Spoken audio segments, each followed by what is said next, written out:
Good afternoon. We are now starting the second day of our webinar.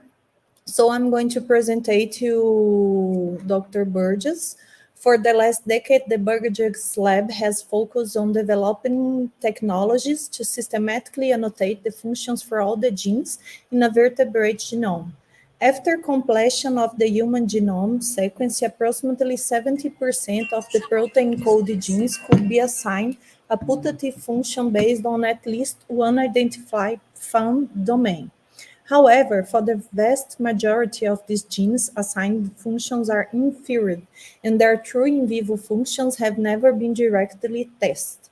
Because the genomes of the vertebrate model organism mouse, mus musculo, and zebrafish, Daniel Herrio, have also been sequenced, they often the opportunity to test the function of every vertebrate gene and by extension the function of their human homologs.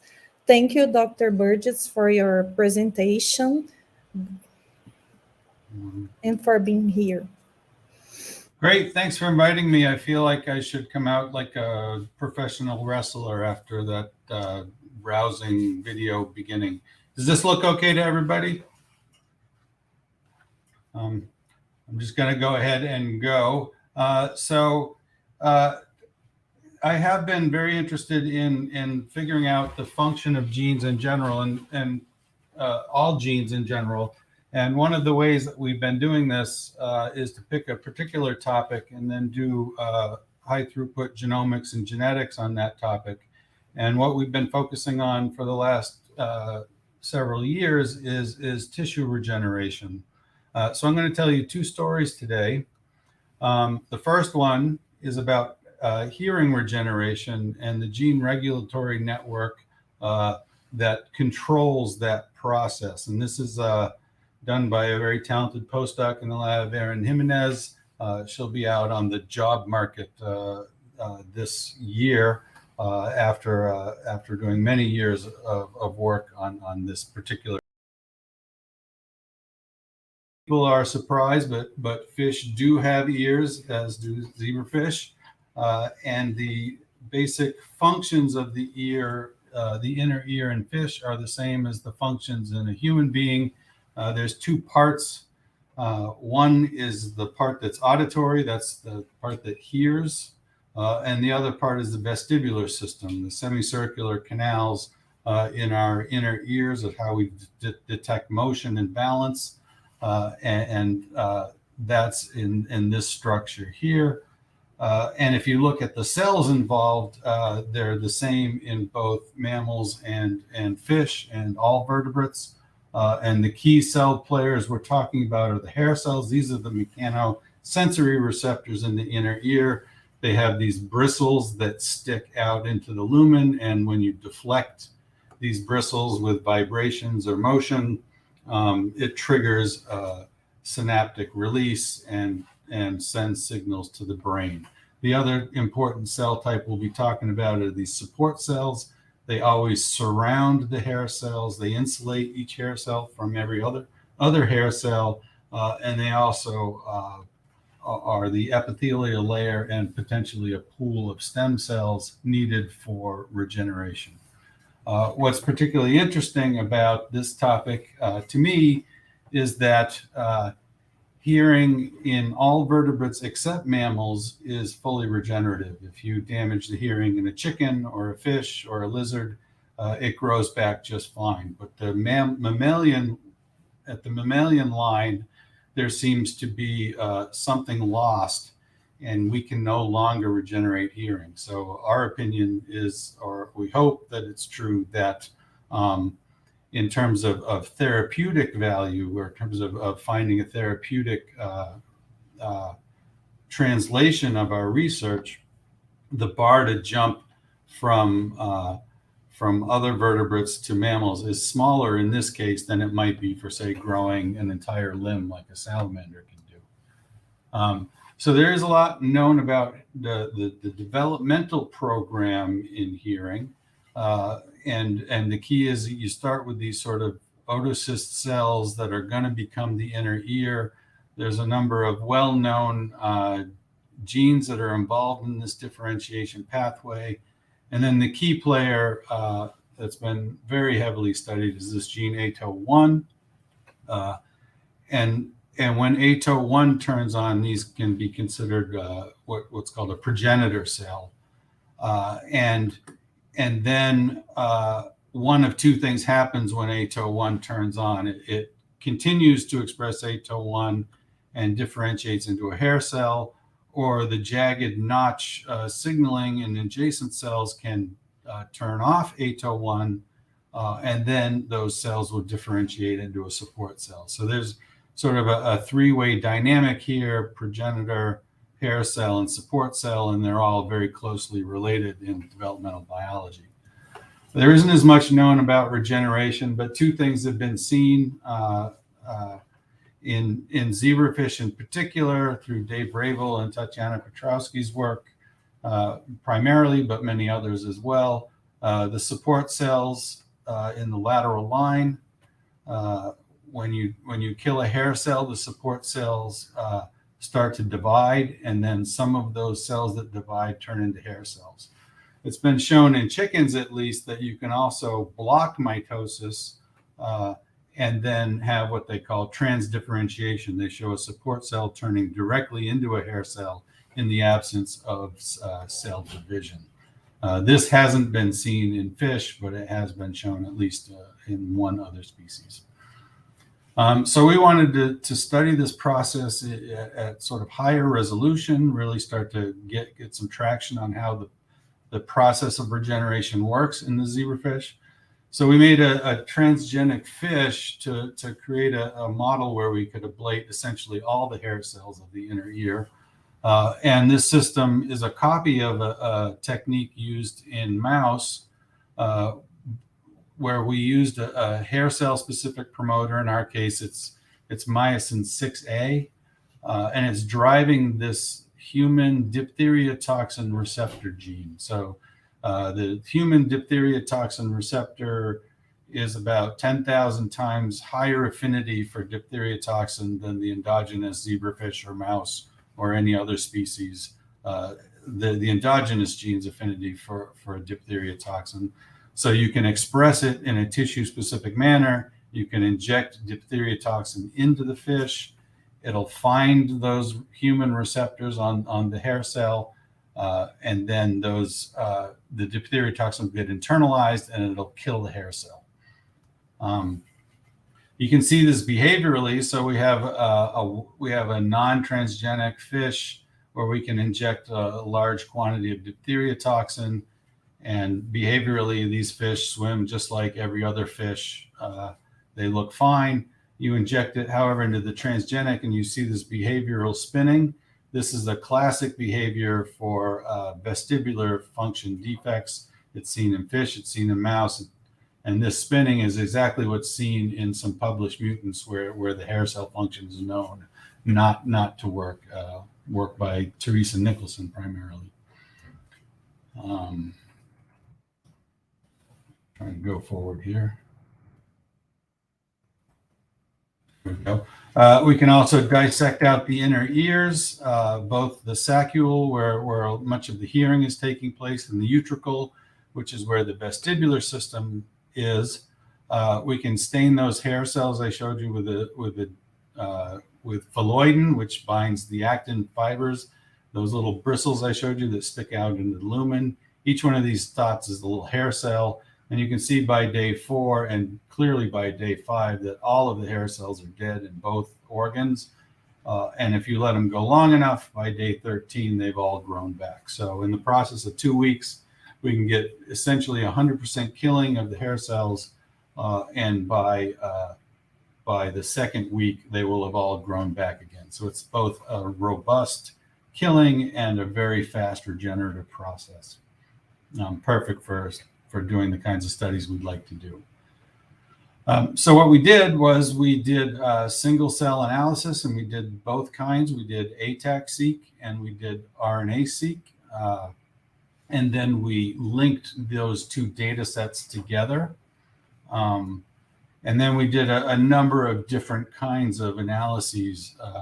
We used the RNA-seq to to do single cell trajectory analysis to figure out the relationships of the cells during regeneration. We looked at the transcription factor dynamics of what's binding under the ATAC-seq peaks. And then we tried to link all that data. We linked both kinds of data together to find enhancer gene interactions and a regulatory network. So we'll start with the single cell RNA-seq data. And we saw a very interesting and clearly distinct set of cells that we could identify based on gene expression.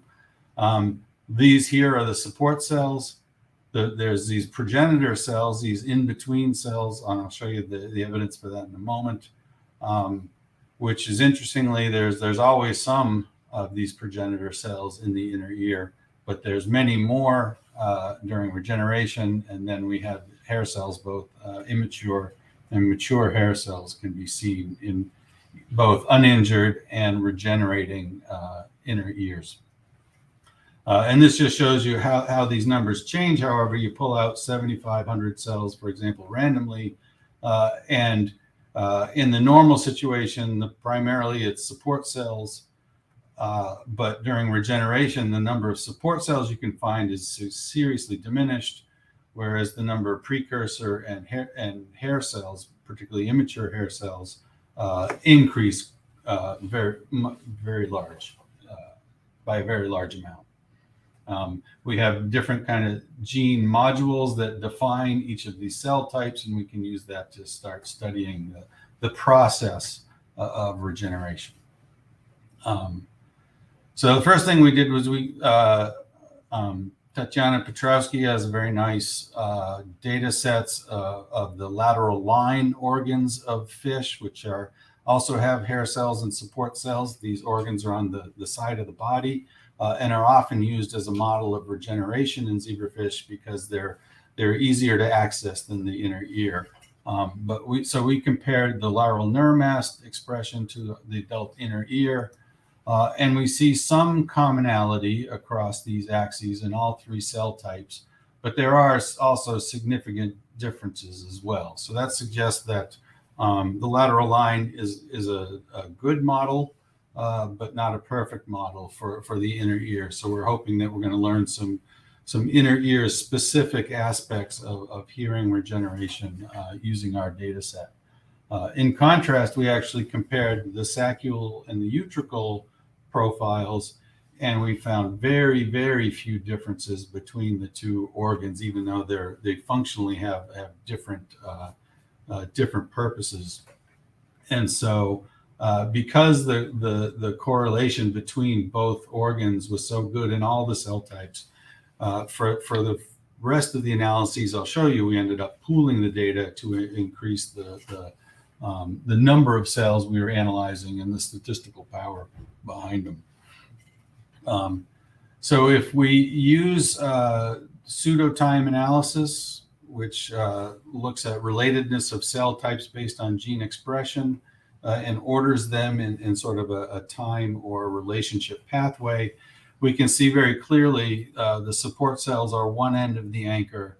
The genes run through these precursor cell or progenitor cells and then move down into immature and then mature hair cells. So the relationships we suspected are supported by the pseudo-time analysis, and it allows us to create a model, a working model or hypothesis that support cells can dynamically become progenitor cells and then either turn into hair cells or return back to support cell identity when the inner ear returns to homeostasis. We can't rule out an alternative model that there's a stable progenitor cell population in the inner ear, and then it just either differentiates into one or the other. And if injury occurs, then these go through rapid division to provide the necessary material to remodel the inner ear. So we're now working very hard to determine which of these models is correct, but I can't tell you because we don't know what we found out about that yet. So we wanted to look at enhancers and study enhancers to figure out how these genes that are changing are controlled. And so we used a fairly rigorous criteria to narrow down into a manageable data set for the first pass of study. And so for that, the criteria we used are, we're only looking at enhancers or peaks in the ATAC-seq data that exist only during regeneration. So normally it's not there, but during regeneration, these peaks open. There's plenty of other combinations, peaks can disappear, peaks can increase or decrease. We're only looking at this subset, and that actually already is a fairly large number of peaks. For each subcell type, there's roughly 10 or 11,000 of these peaks.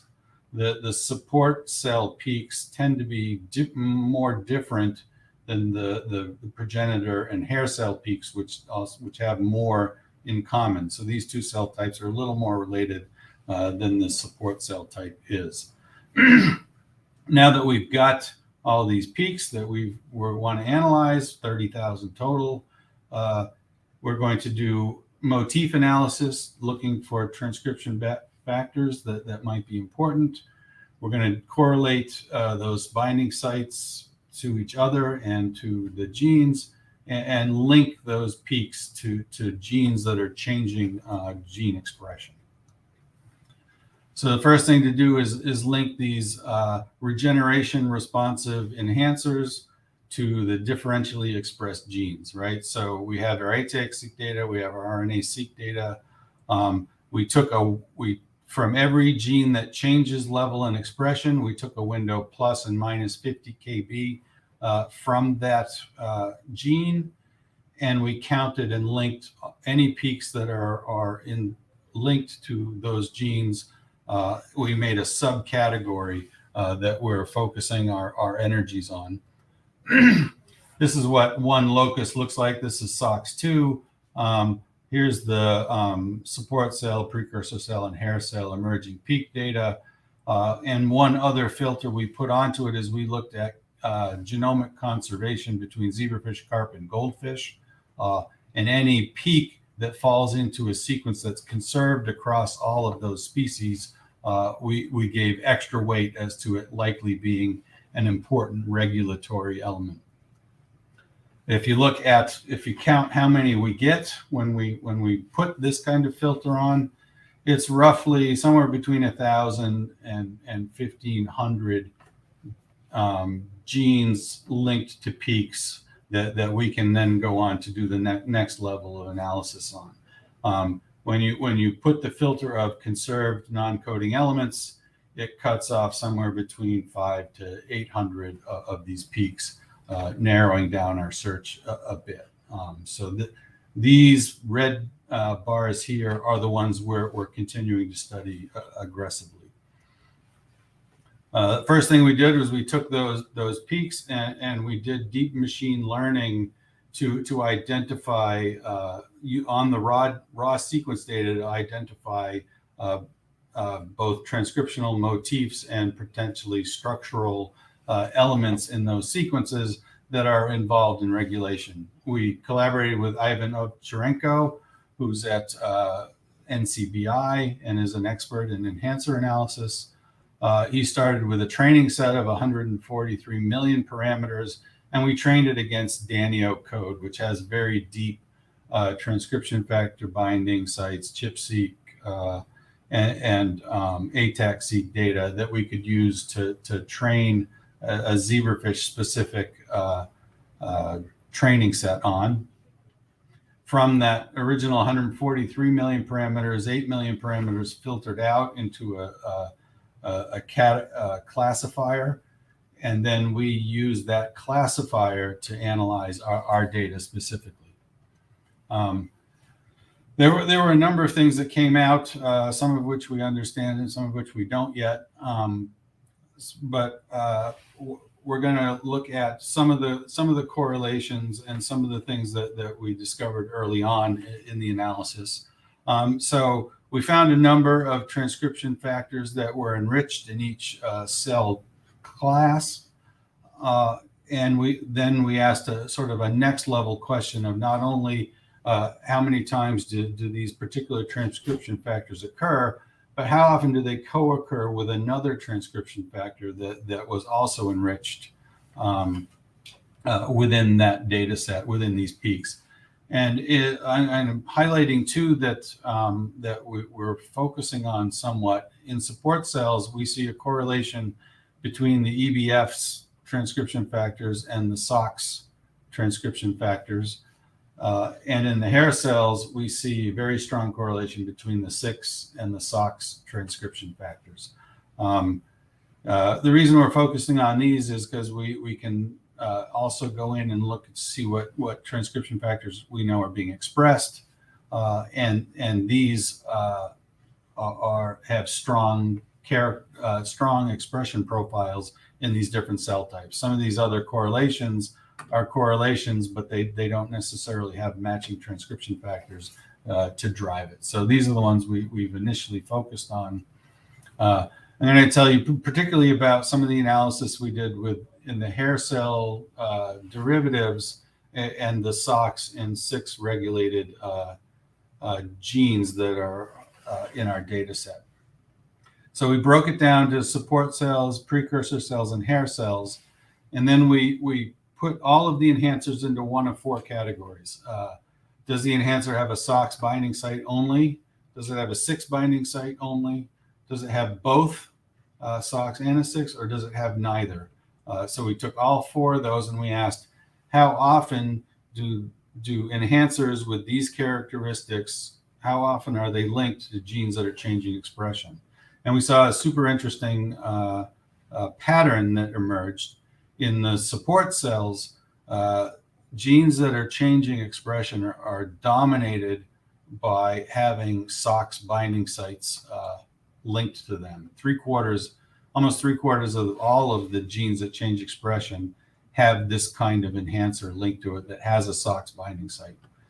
The precursor cells, progenitor cells, didn't really have any strong correlations. It was sort of all over the place, which is at least conveniently a nice way to think of a cell that hasn't yet determined its fate transition.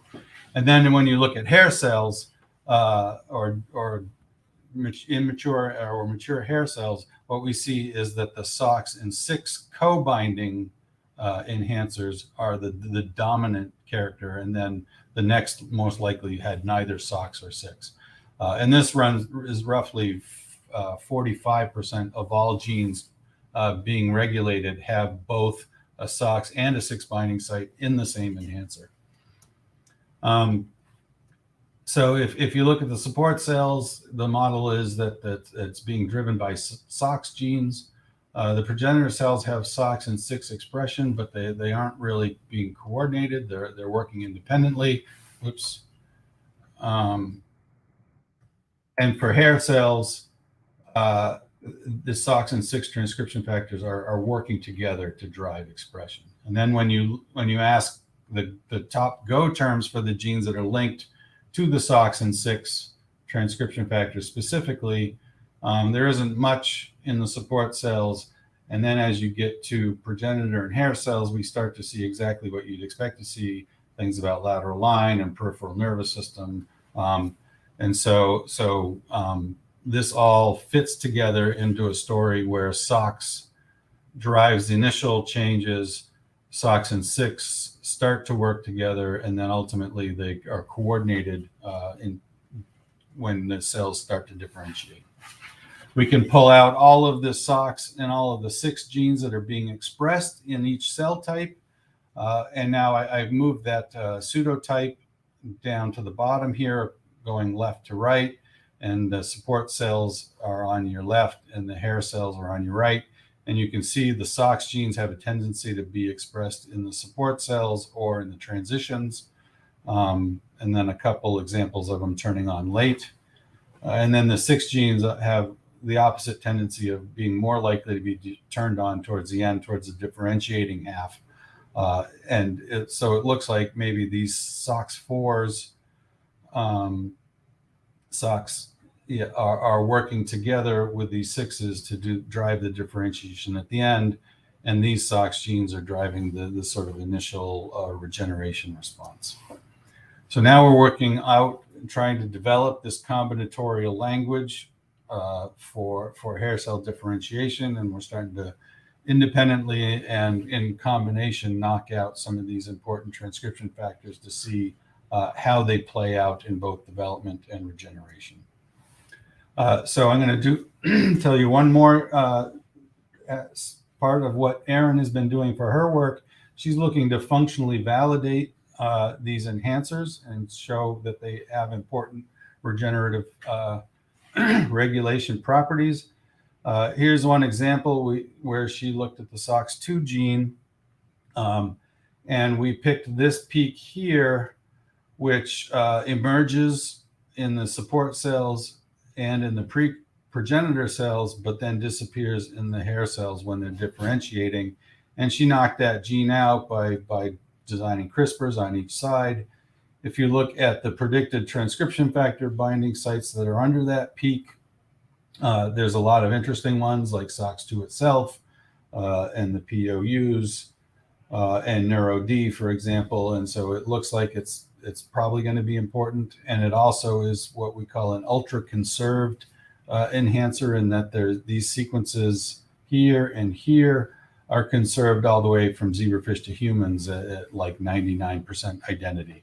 So she deleted this 2KB enhancer and then asked, what does regeneration look like in the lateral line and in the adult inner ear? What was actually surprising and super interesting was, so in wild type, here's the lateral line here after 2 days, 3/4 of the hair cells have grown back. And what's interesting is in a heterozygous deletion or a homozygous deletion, we get the exact same result, that most of the hair cells are not growing back in the lateral line. And it's also true that most of these hair cells are not growing back in the inner ear as well. This was done with a heterozygous knockout. We've shown that it's the same in adults, that the homozygous knockouts and the heterozygous knockouts have the exact same phenotype. So we were wondering what's going on here. And we looked at specifically at SOX2 expression. And what was interesting is SOX2 expression still happens, but the difference is that what we see is, so here's the fold change. In a wild type fish, you see SOX2 turning on by day 4, peaking at day 5, and then turning off by day 11. What we see in the deletions, and again, either heterozygous or homozygous, is day 4 is still at normal expression level. And then it turns on at day 5, is on for a little bit longer, and then turns off. So really all we're seeing is a shift of expression by 24 hours. And so that to us is super interesting, but we don't understand it yet. But what's clear is that the timing of SOX2 expression is critical.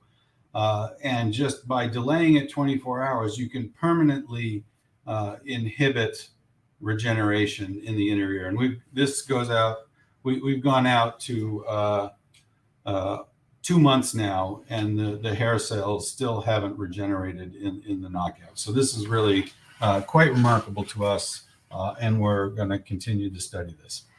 So I'm going to shift gears a little bit now. I'm going to talk about a second form of regeneration and a different kind of regulation, and that's regulation based on metabolism.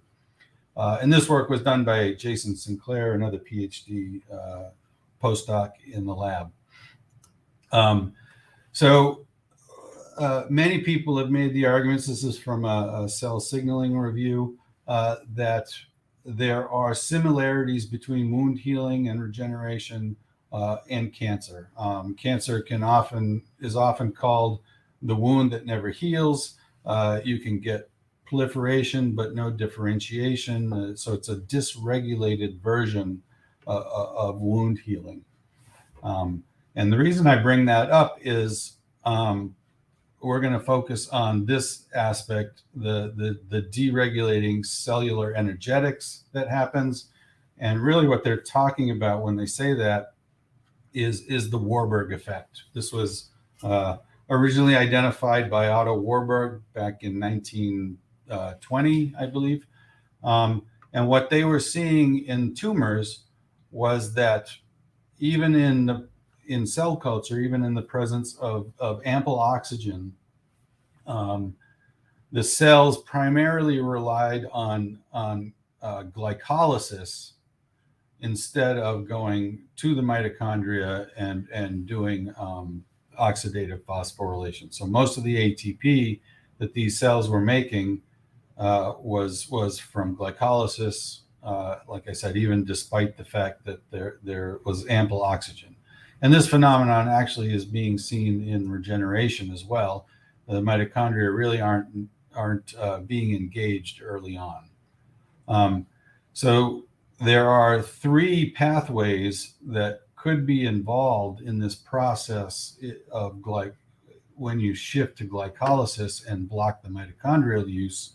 And those three pathways are as everyone knows, glycolysis, which makes ATP, but there's also the hexosamine biosynthetic pathway, and this is used to make the building blocks for glycosylation. And over here is the pentose phosphate pathway. This is an anabolic pathway where you can make nucleotides and NADPH from the sugar metabolic intermediates.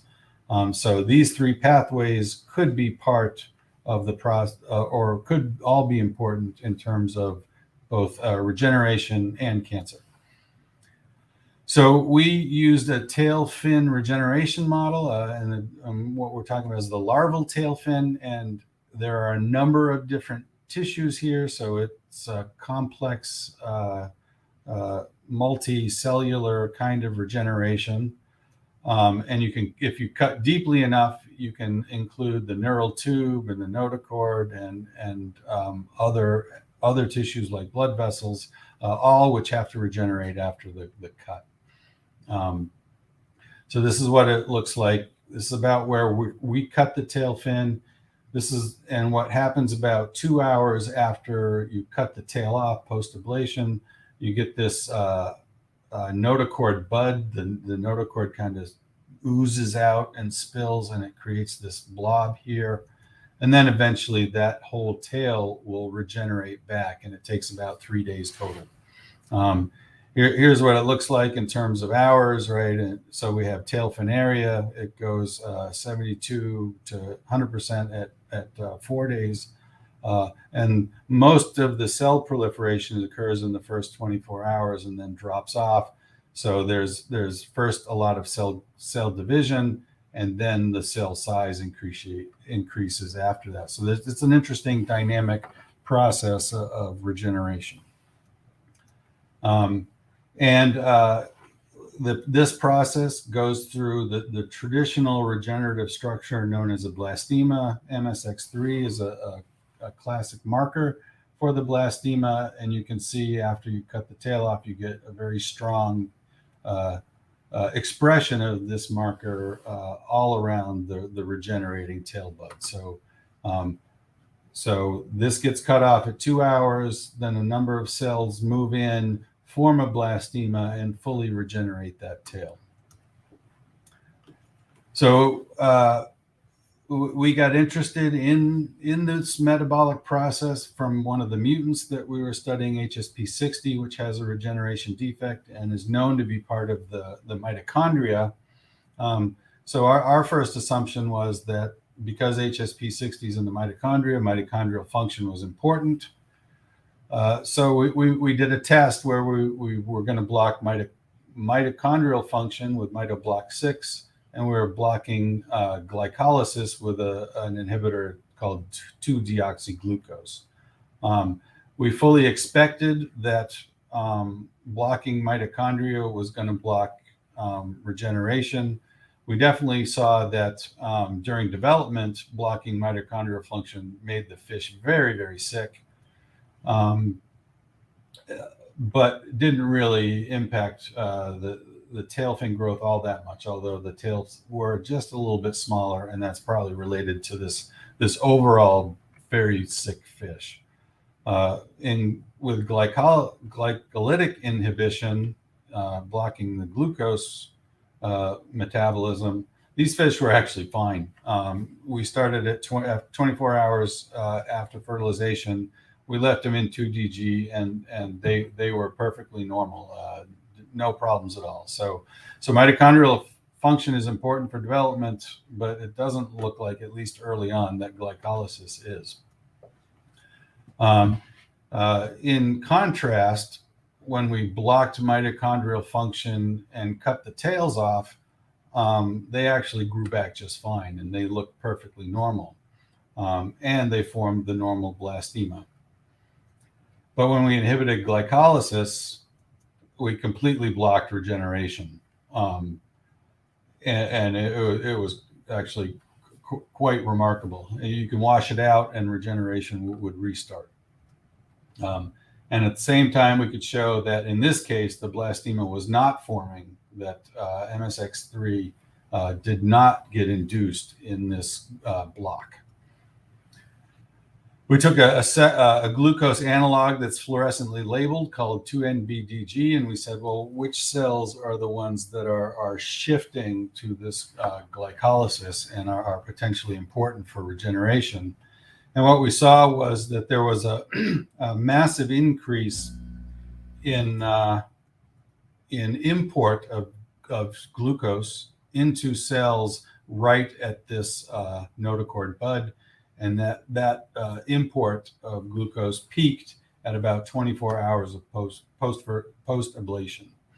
And here's the quantification of that data. And as I brought up at the very beginning, this sort of relationship to cancer, one of the ways they look for cancer is using PET scans. You can get fluorescent emission of high ATP glucose using cells, and those are typically tumors. So this here was reminiscent of these tumor PET scans that are seen in cancer situations. We decided we wanted to dissect this process a little at higher resolution, and so we did single cell RNA-seq in the present over time in the regenerating tissue with or without a block in glycolysis, and we can see all the expected tissue types and identify them, including the blastema. And we can actually see a separation of cells based on treatment. So if you take this cluster, which is the blastema, you can see that the 2DG and the control cells are becoming separated, and they're acting differently in the absence of being able to go through glycolysis.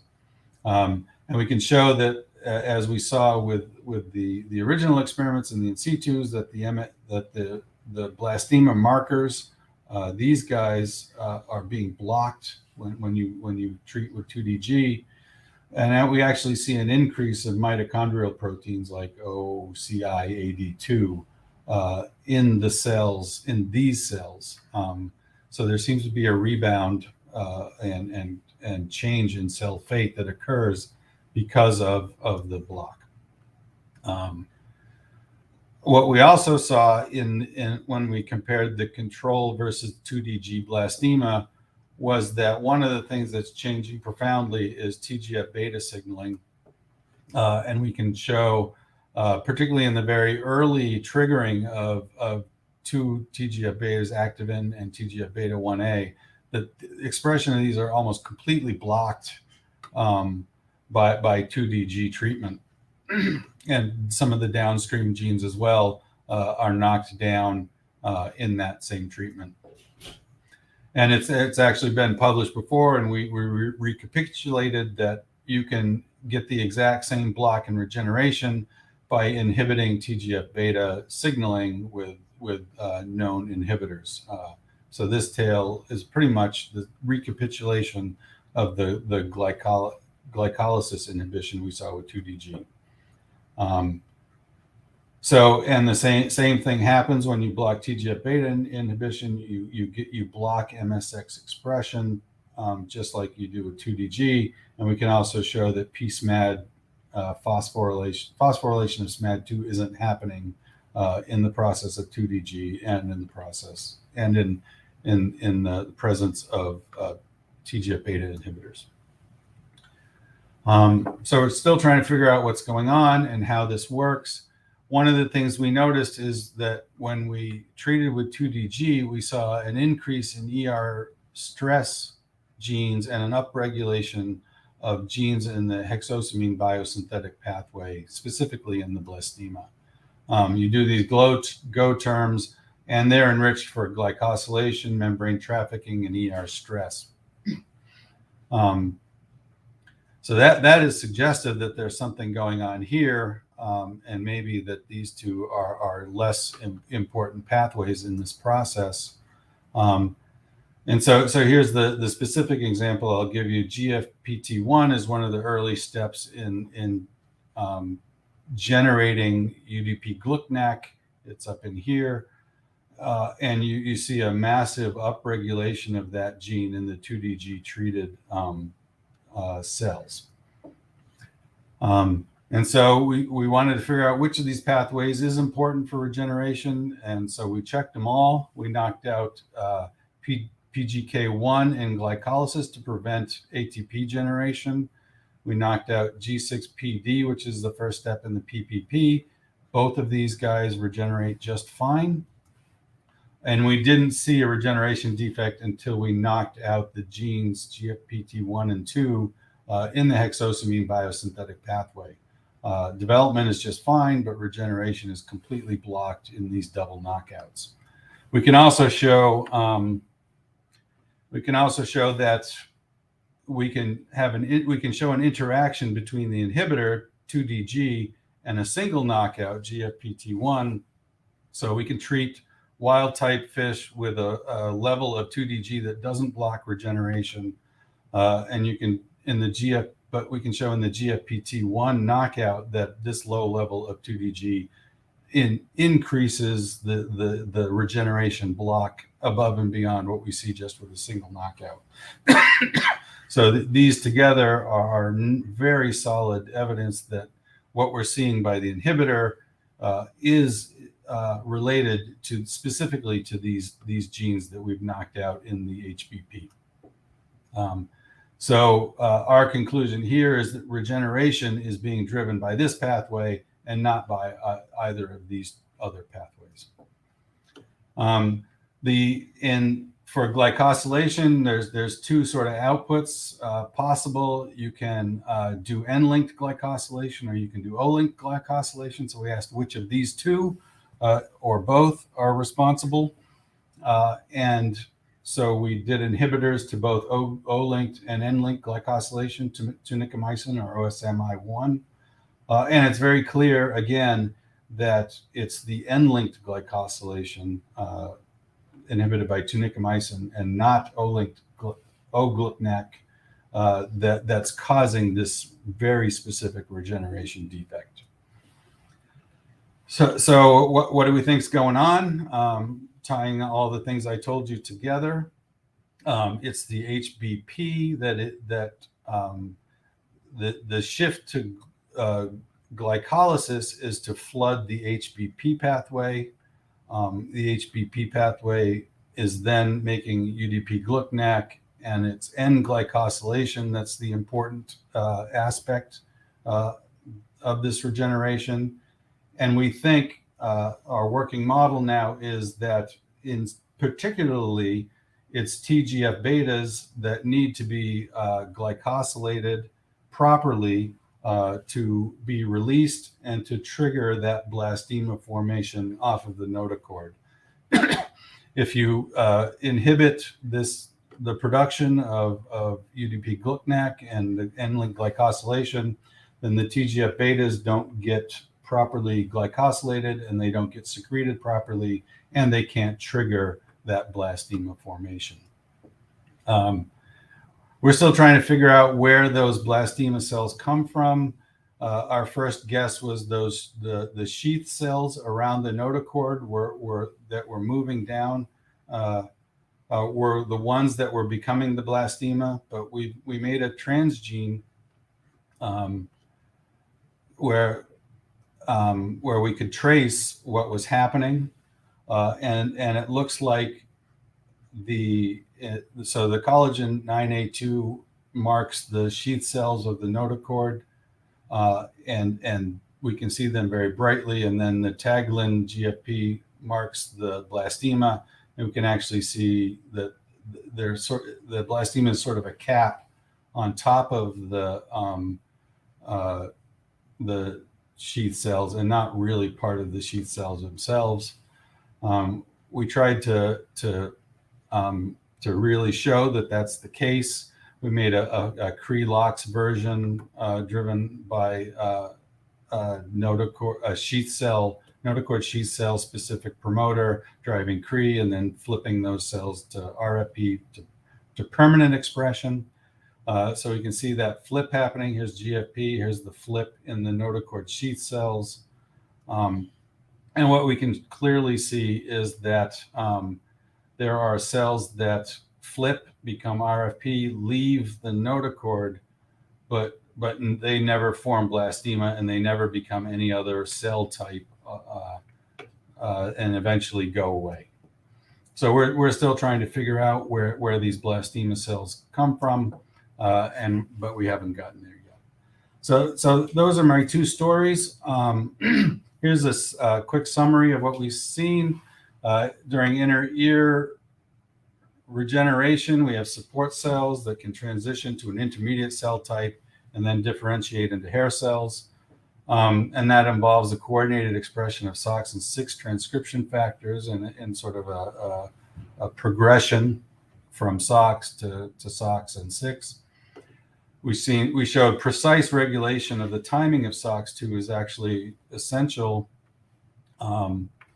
for regeneration, and just simply delaying SOX2 expression by 24 hours is enough to kill regeneration for months.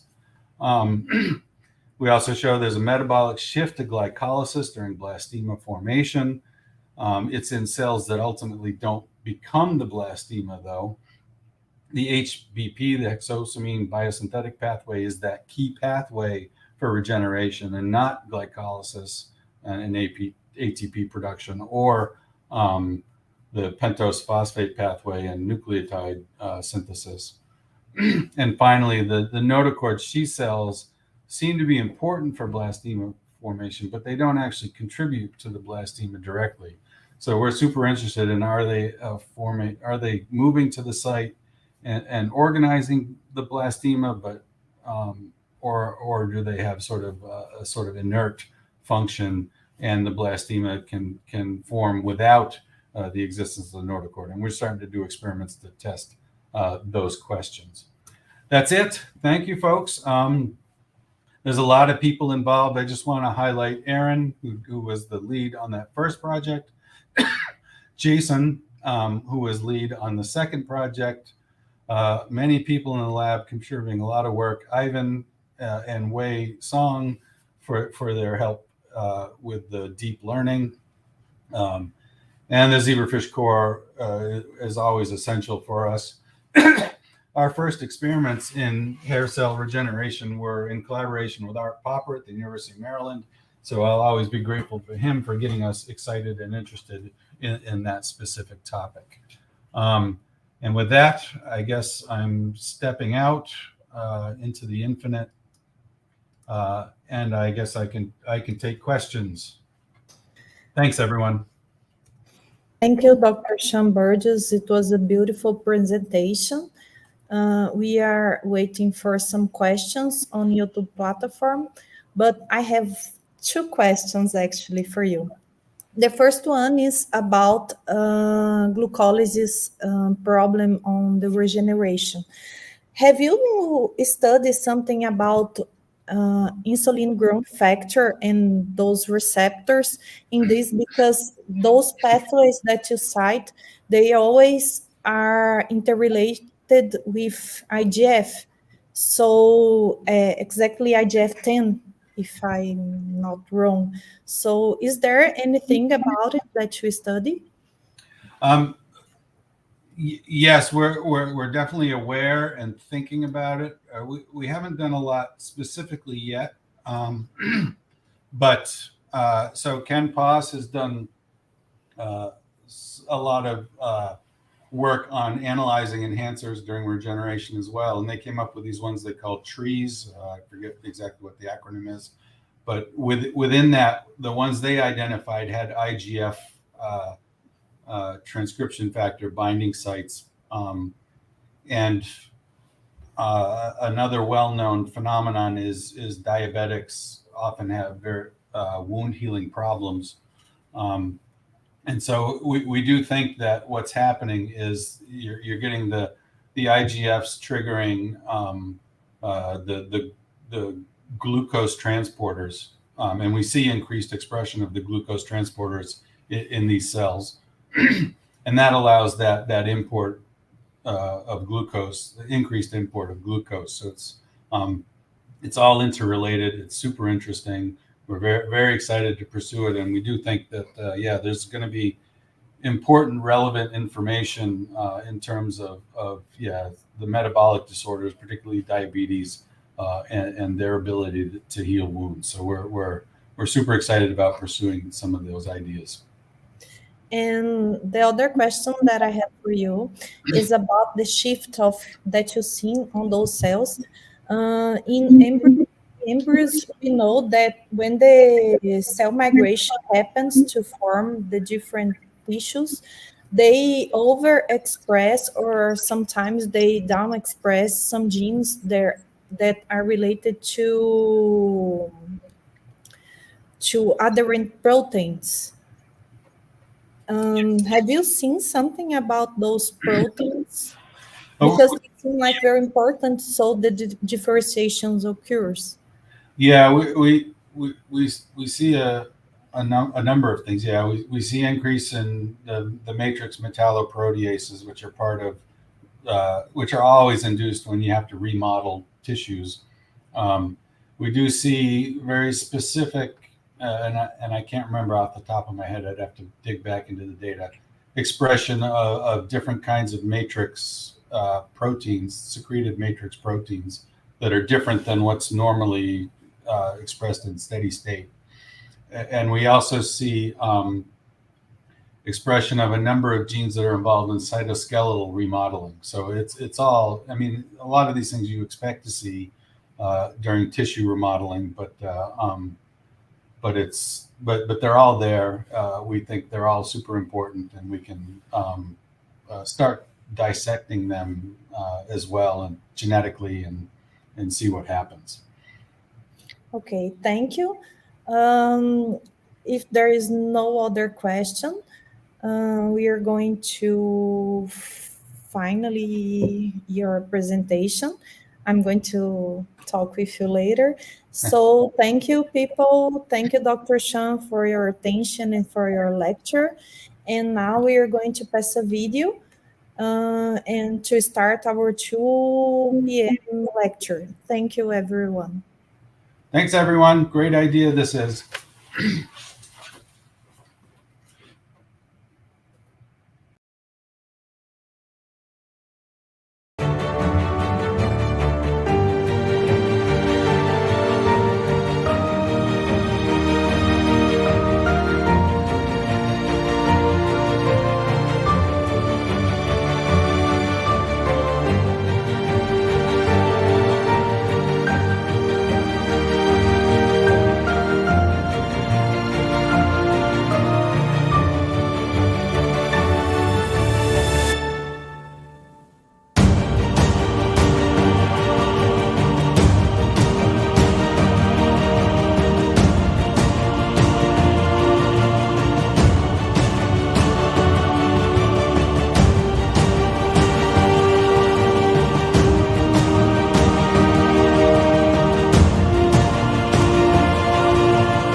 When you walk into a pharmacy, over 90% of the products on the shelf have been tested on animals, such as rats, rabbits, and primates.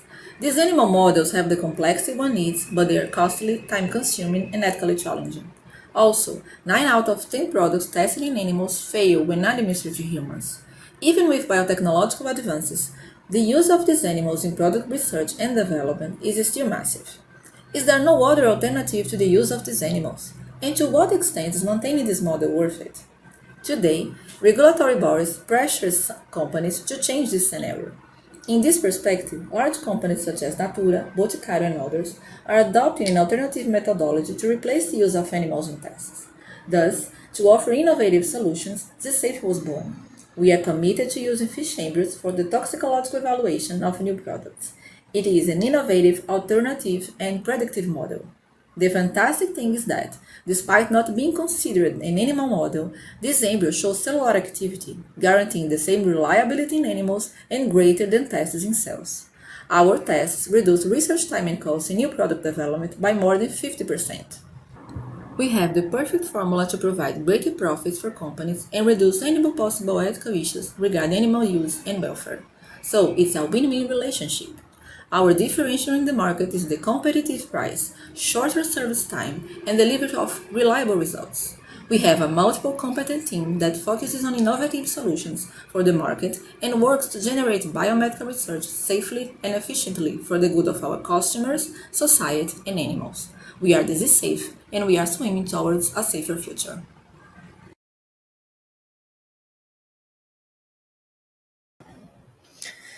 Good afternoon. Well, people, now we are going to have the lecture of Professor Stephen A. Renshaw. He is from Department of Infection, Immunity, and Cardiovascular Disease. I have worked. He had worked at University of Sheffield since 1998, and he is a Sir Arthur Hall Professor of Medicine and Director of the Bateson Center, a large cross-faculty research center from MRC Center, 41 PLS, over 120 members of active grant funding, and over 3 million libras.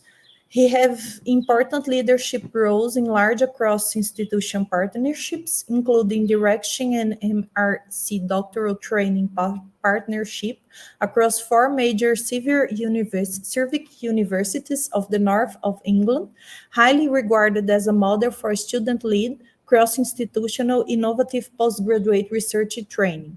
He also has national and international leadership roles through membership of RIF 2021 Subpanel 1 and through being a board member of Zebrafish Disease Model Society and principal organizer of Neutrophil 2020, the foremost international neutrophil biology meeting. He studied medicine at Cambridge and then Oxford Clinical School. After a clinical rotation in Nottingham, he moved to Sheffield to take up a Wellcome Trust Clinical Research Training Fellowship to work on the regulation of neutrophil lifespan with Professor Moira White. After 3 years as clinical lecturer in respiratory medicine, he was awarded an MRC Clinical Scientist Fellowship to develop an innovative model of neutrophil biology in the transparent genetically tractable larval zebrafish. He has been able to develop a number of unique transgenic zebrafish which have allowed several important advances in our understanding of inflammation biology and host pathogen interaction. In 2008, he was awarded an MRC Senior Clinical Fellowship, and in 2014, an MRC program grant to continue his work. He continued his clinical work in respiratory medicine with a special interest in interstitial lung disease associated with a range of multi-system diseases. Well, thank you, Dr. Steve, for your lecture, and I hope we have a great time. Thank you. Thank you so much for that very kind introduction, and thank you for the opportunity to be part of this really fantastic endeavour over several days. It's really a privilege to be part. So I will just try and share my screen now.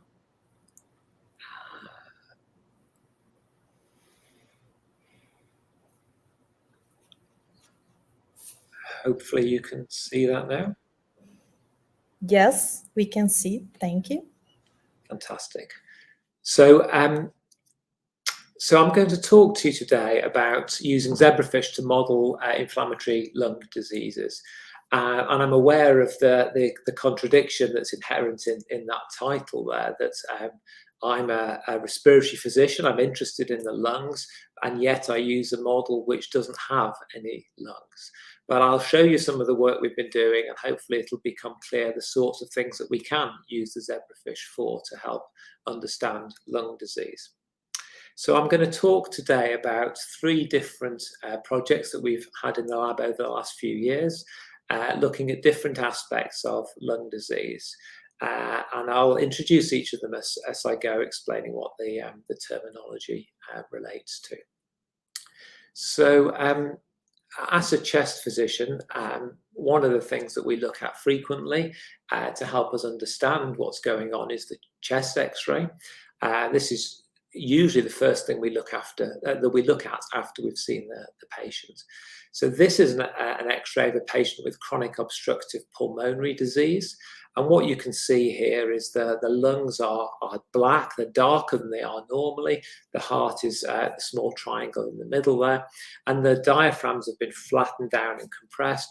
And this is because the lung is hyperexpanded. And that is because of air trapping due to airway collapse, which is due to the destruction of elastin within the airway wall. And that elastin has been destroyed by elastases and other proteases produced by neutrophils, which are attracted into the lung, in these cases by the action of cigarette smoke on the lung. So the neutrophil is the important cell that causes the tissue damage in this condition. This condition arises over many, many years. Patients would have to smoke a pack of cigarettes a day for 20 to 25 years to have this sort of lung damage. But in contrast, this condition is the acute respiratory distress syndrome, where by contrast to the previous X-ray, you can see the lungs are full of white material. And these are neutrophils which have acutely invaded into the alveoli along with edema fluid and are preventing the normal gas exchange within the lung.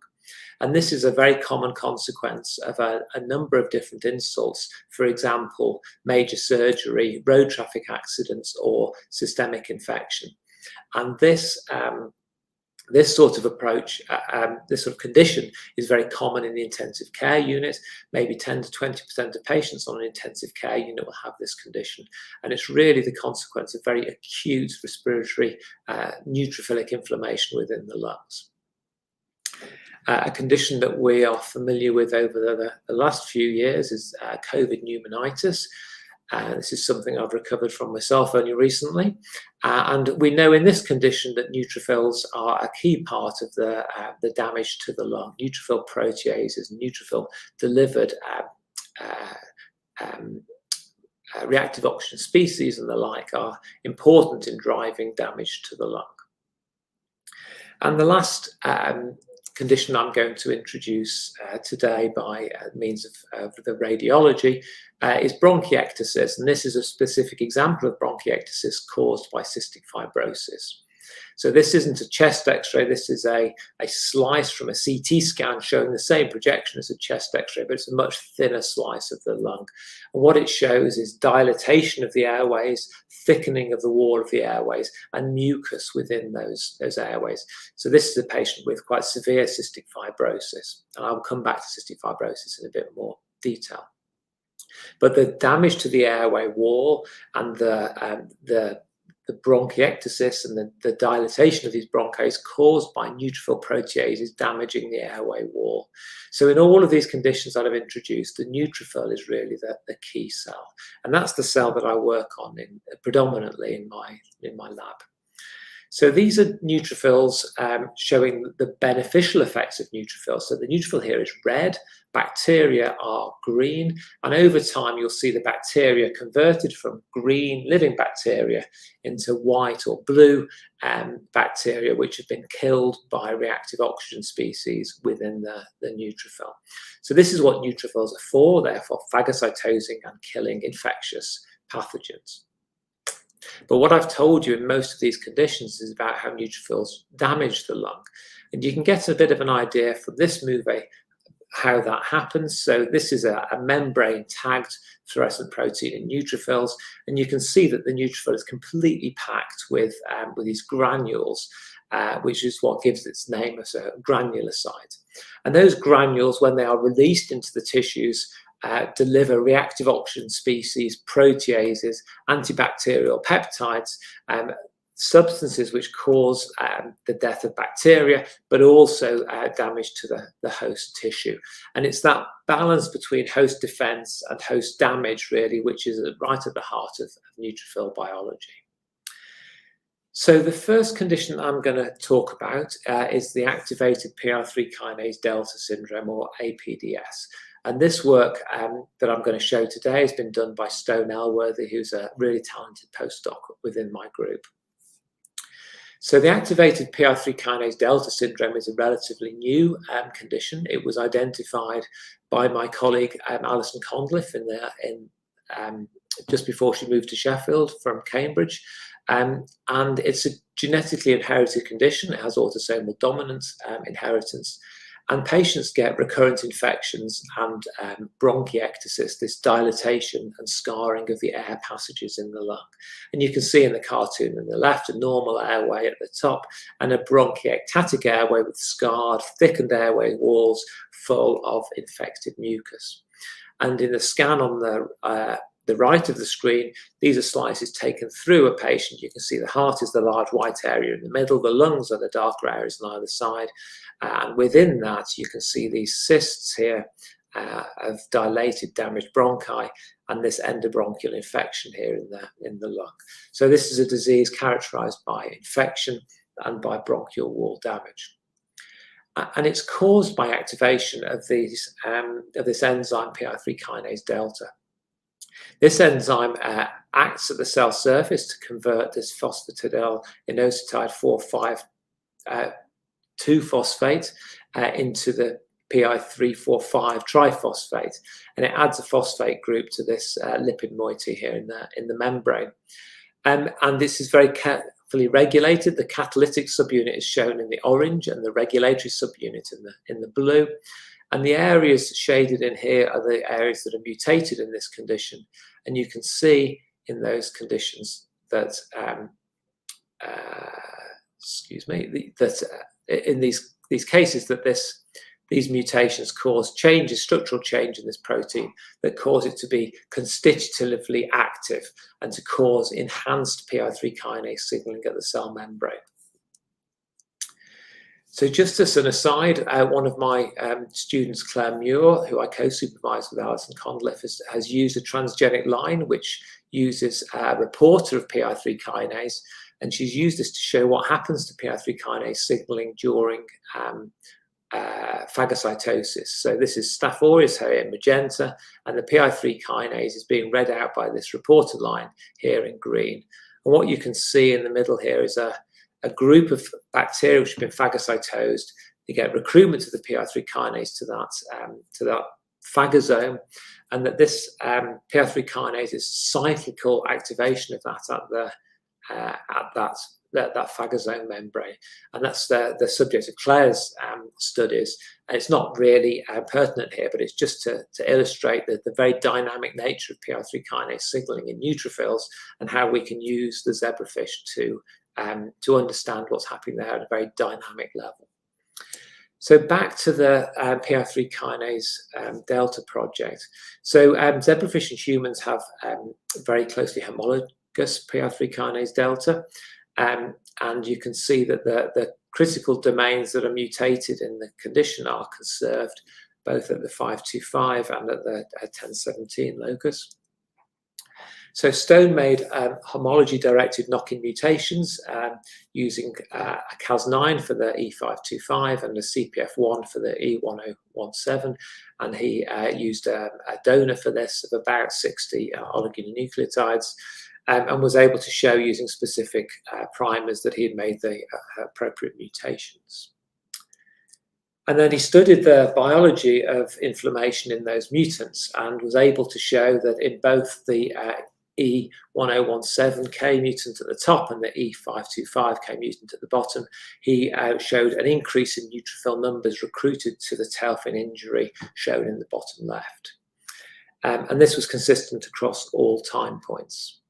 So he then went on to look at total neutrophil numbers, and you can see in the quantification in the bottom left here and in the images at the top right that the mutants shown on the right have more neutrophils throughout the anterior portion of the fish at the top, the posterior portion of the fish, and the CHT at the bottom.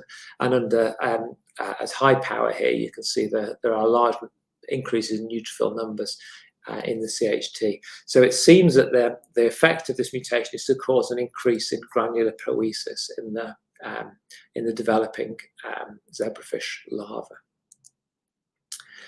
And this increase in granular poiesis is dependent on the activity of the enzyme. So if he uses a chemical inhibitor of PI3 kinase delta, K101 here, he's able to suppress the increase in neutrophil number that you get with the E1017K mutation, but also suppress the production of neutrophils in the wild type background.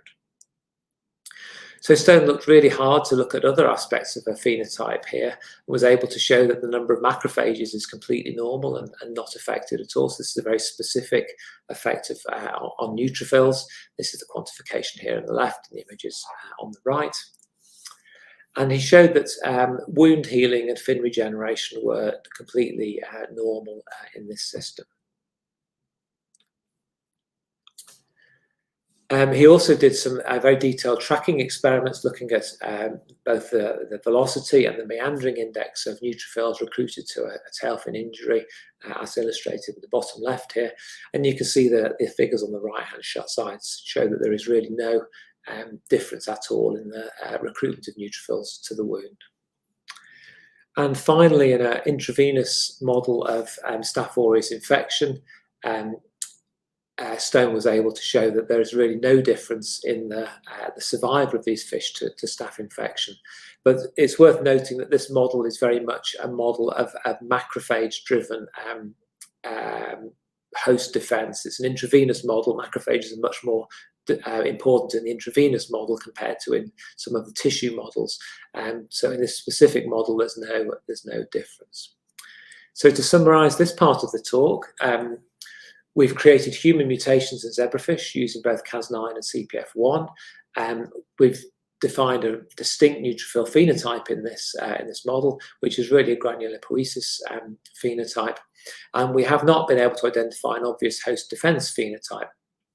And it's probably worth saying that most of the defects in the human study, the human condition, it can be explained by defects in an adaptive immunity in antibody and T-cell defect, but it hasn't been possible to study the neutrophil phenotype in that model. So this is really an addition to what's additionally been performed in the mouse and human studies. So the next part of the talk is going to be about cystic fibrosis. So again, this is a genetic disease. This is a much more common genetic disease than APDS1. It's the most common lethal genetic disease that we see, and patients die because of defects in the lung. So what happens in this disease, that the cystic fibrosis transmembrane conductance regulator, which is the target of the mutations, is a chloride channel that transports intracellular chloride from epithelial cells into the mucus, and that defect causes a loss of sodium and of water transport into the mucus, which means the mucus is dehydrated. So what you see in the lungs is that rather than this mucociliary escalator where thin watery mucus is moved up by cilia from deep in the lungs up to the back of the throat to clear pathogens out of the lung, the mucus is thick and it's sticky and it doesn't move with the cilia. That makes it predisposed to infections and then to inflammation, as neutrophils are recruited into that airway to fight the infection, but they die, produce reactive oxygen species and proteases that cause damage to the lungs. But cystic fibrosis has a very distinctive phenotype. It's very different in many ways to some of the other conditions that cause bronchiectasis. And the CT scan I showed at the beginning has got really extensive damage to the lungs that isn't completely explained by this, this defect in the cilia. So there's a couple of things that that we've started looking at in the lab, and this was all work done by Audrey Bernoux when she was in our lab, and she now has her own group in Montpellier, in France. So she started off being interested in cystic fibrosis infection. So cystic fibrosis has a very distinctive pattern of infection over time, and over the last 20 years, one particular Mycobacterium abscessus has really risen in prominence, and this has become a massive problem with cystic fibrosis. It now accounts for about 20% of the infections, and these infections can take up to 2 years to be cleared, if indeed they can be cleared at all, and they're very, very toxic and difficult antibiotics to treat it. So Audrey started off by looking in the lab of Laurent Kramer how neutrophils, or zebrafish specifically deficient in CFTR, had a specific defect in survival to Mycobacterium marinum, shown here in the top right figure. And this is really in contrast to Mycobacterium marinum, which is much more like tuberculosis. So in that model, there is actually a survival advantage of having cystic fibrosis in the zebrafish model.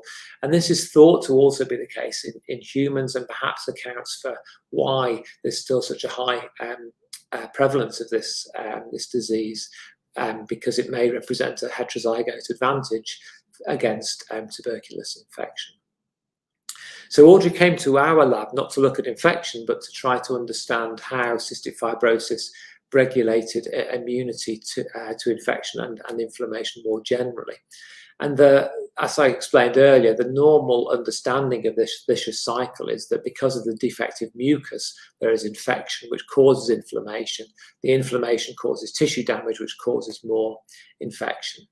But Audrey wanted to see whether there was a primary defect in immunity to, or in inflammation, as she had previously shown a primary defect in host response to the Mycobacterium. And of course, the difficulty is that you can't study this in most animal models, because if you have cystic fibrosis and you have inflammation in the lungs, it's impossible to tease out which is first, whether it's the infection that comes first or the inflammation.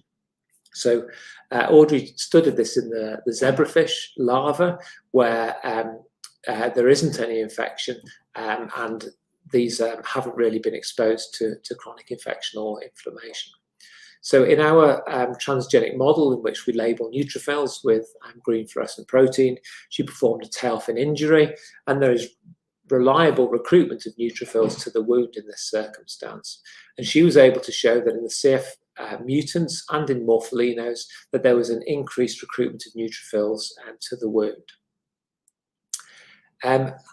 And this was shown to be in part due to an increase in hydrogen peroxide release. So it's well known that following tail fin injury, there is a local increase in hydrogen peroxide. This is shown here by a hydrogen peroxide dye, cell rocks. So following injury, there is a flash of hydrogen peroxide, and this is one of the earliest things that causes recruitment of neutrophils to the wound.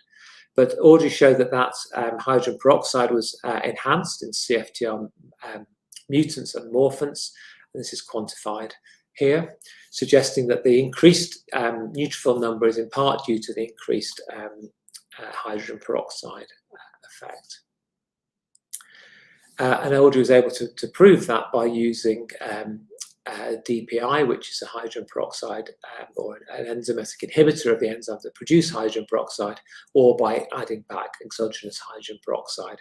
And in those circumstances, she was able to show that increase we see in neutrophil number with cystic fibrosis is blocked by the addition of DPI. So where there is no hydrogen peroxide, there isn't that increase that we see in cystic fibrosis. And similarly, if we add back in the hydrogen peroxide, we can swamp the system, and we see that dramatic increase in neutrophil number even in the absence of cystic fibrosis. So what was even more interesting to us is not only do we see increased inflammation, which is also part of the clinical condition, we also see a defect in tissue repair. So in these experiments, Audrey performed the amputation and then looked 48 hours later to see whether the fin had regenerated, which it does normally in control conditions. And what you can see here is that in the wild type, there is a almost complete regeneration of the fin fold within 48 hours. But if you look out in the cystic fibrosis, either mutant or morphans, there's a defect in regeneration here. And we think this represents a defect in tissue repair, which may be part of the underlying damage, the cause of the underlying damage in the CF lung. So the question really is whether we can do anything about this and whether we can improve this with the potential to help patients. And many years ago now, we performed a drug screen for drugs that enhanced inflammation resolution in the zebrafish tail and identified this compound shown here, Funcional 2A. And if we add that to normal zebrafish, we get an acceleration of inflammation resolution. And Audrey tested this in the CF model and was able to show that in the wild type and in CF, mutants and morphans, we can reduce the number of neutrophils recruited to the wound, thereby reducing inflammation. And she also showed that as well as a reduction in recruitment, there was a small increase in apoptosis of those neutrophils, which is a key part of inflammation resolution. And she also showed that there was an improvement in tissue repair and in regeneration. So when she adds Funcional 2A, shown here at the far right, in the CFTR mutants, that there is an increase in tissue repair and regeneration, suggesting that an anti-inflammatory strategy such as this may be of benefit to prevent tissue damage in the inflammation seen in cystic fibrosis. So to summarise this part of the talk, cystic fibrosis has been shown to cause enhanced neutrophilic inflammation and poor wound healing in a model in which there is no chronic inflammation or chronic infection. Reactive oxygen species produced by the epithelium seems to be a key effector here, which I think is really important, and important in a number of aspects of cystic fibrosis disease, both within the lung and in other organs. Audrey's shown that Funcional 2A is also able to partially rescue this effect, at least in the zebrafish model. So the last story I'm going to talk about is in a related model. So this work was done by a former PhD student and postdoc, Kyle Buchan, and he was interested in human-specific toxins of Staphylococcus aureus. So this has a link to the cystic fibrosis project. You remember that I showed you this graph earlier. This is the pathogens that you see in cystic fibrosis lung disease. And really the biggest group of pathogens in cystic fibrosis, certainly in the first 20 years of life, is Staph aureus. And these are a really common problem in early bronchiectasis of any cause, but including cystic fibrosis. And this is a major clinical problem in bronchiectasis, in lung abscess, and a number of other infections in many different organ systems. So this was a pathogen that we're particularly interested in. And it's a particularly interesting pathogen because perhaps unlike Mycobacteria abscessus, which is a relatively recent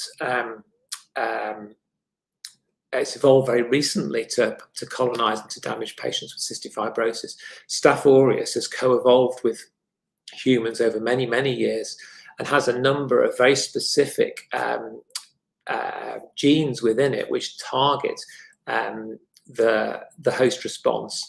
And a number of these are actually very specific to different hosts, very host specific. So Staph aureus targets the host in many ways. There's some examples here. It can target complements. It can disrupt chemotaxis and prevent neutrophils and other cells recruiting into inflammatory environments. It can actually lyse immune cells specifically, and we'll talk about that towards the end of the talk. And it can actually reduce the ability of neutrophils to produce or to use those reactive oxygen species to kill bacteria.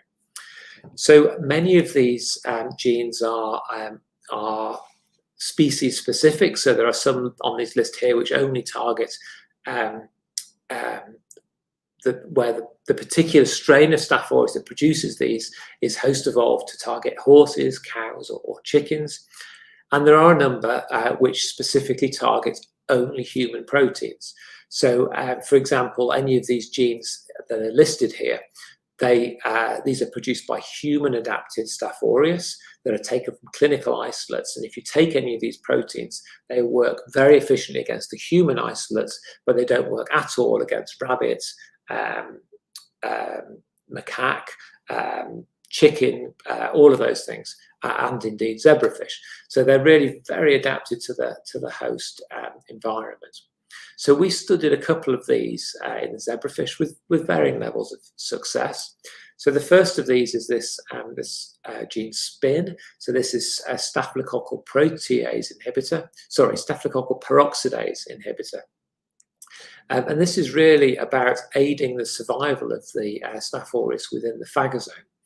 So within a phagosome, neutrophils make a range of reactive oxygen species, as we've mentioned before, and they convert these from normal oxygen into superoxide. Superoxide is then converted by superoxide dismutase into hydrogen peroxide, which in turn is converted by myeloperoxidase into hypochlorous acid. And all of these are toxic against Staph aureus, but it's thought that hypochloric acid is perhaps the most toxic. So this conversion process is important in terms of generating things that are more toxic to staph. And this must be important in host defense because the staph works pretty hard to prevent the body doing this, to prevent this phagosome producing these compounds. So it produces two superoxide dismutases, SOD-A and SOD-M. It produces a catalase, Cat-A, which reduces hydrogen peroxide, and it produces this staphylococcal peroxidase inhibitor, which blocks human myeloperoxidase. But because it's human specific, it hadn't been possible to test whether or not this compound was important in the pathogenesis. So Kyle set about generating a humanized model of the human phagosome in zebrafish to test that hypothesis. So he generated this transgenic line that expresses human peroxidase fused to an M-emerald fusion protein under a neutrophil-specific promoter. And there was also a heart marker in here to aid identification of the transgenic line. He got the human myeloperoxidase M-emerald fusion protein from a construct on AdGene, which he thought meant it was more likely to be functional and to work. And as it turned out, that didn't turn out to be a great idea, but it seemed a good idea at the time. So you can see in this line here where he's crossed his transgenic line to a neutrophil-specific cherry construct.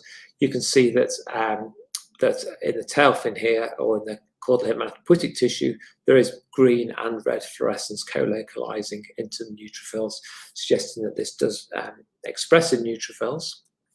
And if you look under much higher magnification, you can see that the M. cherry is pan-cytoplasmic, has a very flat distribution, whereas this construct is localized in a number of puncta, which on high magnification would appear to be neutrophil granules, as you would expect for myeloperoxidase. And the key experiment, which took a long time in terms of getting in endogenous mutants in the peroxidase within the neutrophils, and crossing these into a transgenic line, and then doing this very detailed study of this, Kyle was able to show that this peroxidase, this human peroxidase, is unfortunately not enzymatically active. And you can see that in this experiment here. In the top figure here, you can see these little spots of this is Sudan black staining, which stains neutrophils in a myeloperoxidase dependent manner. And you can see in the heterozygotes of myeloperoxidase, with and without the human, you see plenty of these spots within the fish. This mutation here is called spotless. It was identified in a forward genetic screen from Tübingen. It has no myeloperoxidase, and you can see that in this mutant here there is no those spots of Sudan black staining. But much to Kyle's disappointment, there's also no spots of myeloperoxidase staining here in this MPO emerald.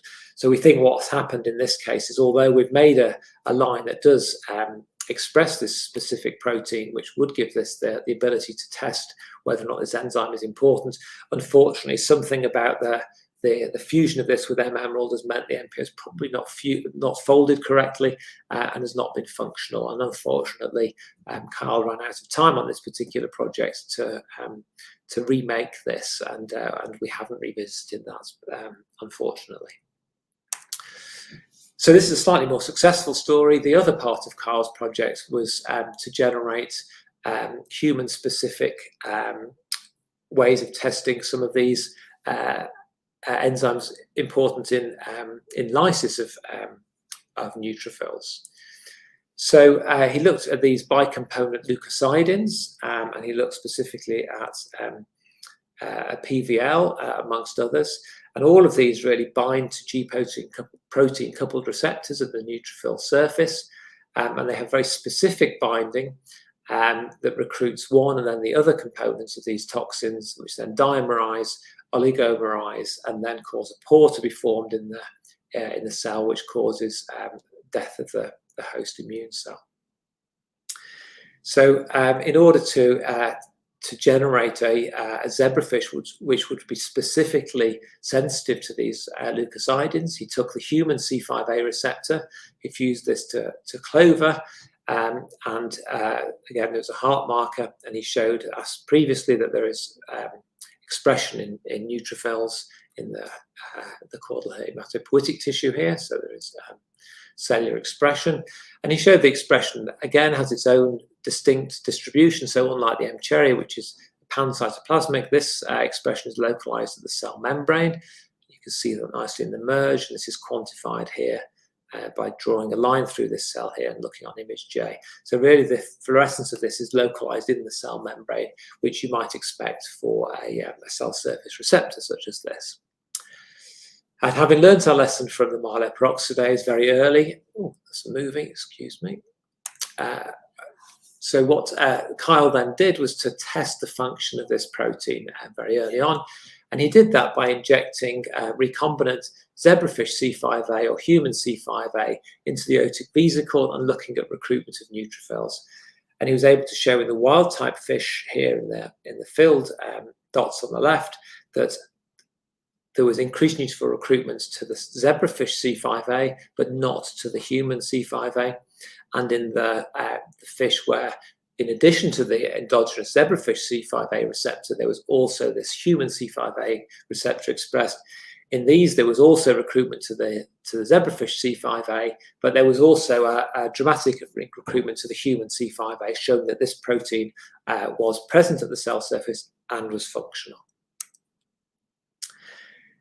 So in this model, he did the intravenous injection model, as I showed before, and showed that actually there was no difference in Staph aureus, in mortality to Staph aureus in this model. And again, we think this was because this is very much a model where the macrophage phenotype is important rather than the neutrophil phenotype. And this line is expressing this specifically in the neutrophils. So he looked specifically in the ear injection model, and he looked at neutrophil numbers when he injected the PVL Panton Valentine leukocidin directly into the ear with the bacterium. And he was able to show here in the zebrafish only model, where there is no human receptor, that the PVL had no effect at all on the neutrophil number. Whereas when he overexpressed the human C5a receptor, there was a reduction in neutrophil number when the PVL was injected alongside the Staph aureus, suggesting that there's been lysis of these neutrophils in a specific way, mediated by the transgenic expression of the human receptor. So to summarize this third part of the talk, so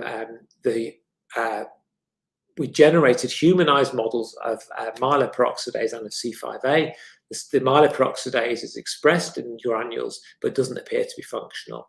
In contrast to C5a, it's expressed on the membrane and is functional and is able to confer susceptibility to human-specific PVL. So that's the end of the talk. Thank you so much for your attention. There's a lot of work covered in these three models and a number of collaborators to thank. So the APDS model has been done in collaboration with Alison Condliffe, who's a colleague of mine here in Sheffield, and some preliminary work was done on the project by Katja Vott. The cystic fibrosis work was all done by Audrey Bernoux, who now has her own lab in Montpellier, and this has been done in collaboration with a clinical CF consultant and fantastic scientist in Cambridge, Andreas Floto. The staphylococcal work was a collaboration between Simon Foster, who is a colleague in Sheffield, and a number of postdocs and students in his group.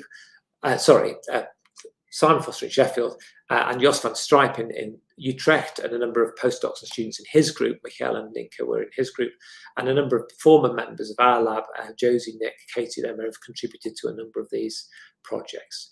So the funders are all shown here at the bottom of the page. We're very grateful for the opportunity to carry out this work, and I'm really grateful to all of you for your attention. And I will stop now and take any questions.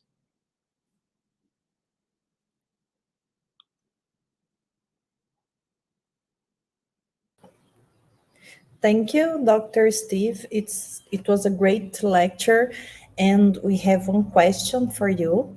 It's from Ana Laura Gomes, and she's saying, thank you for your presentation.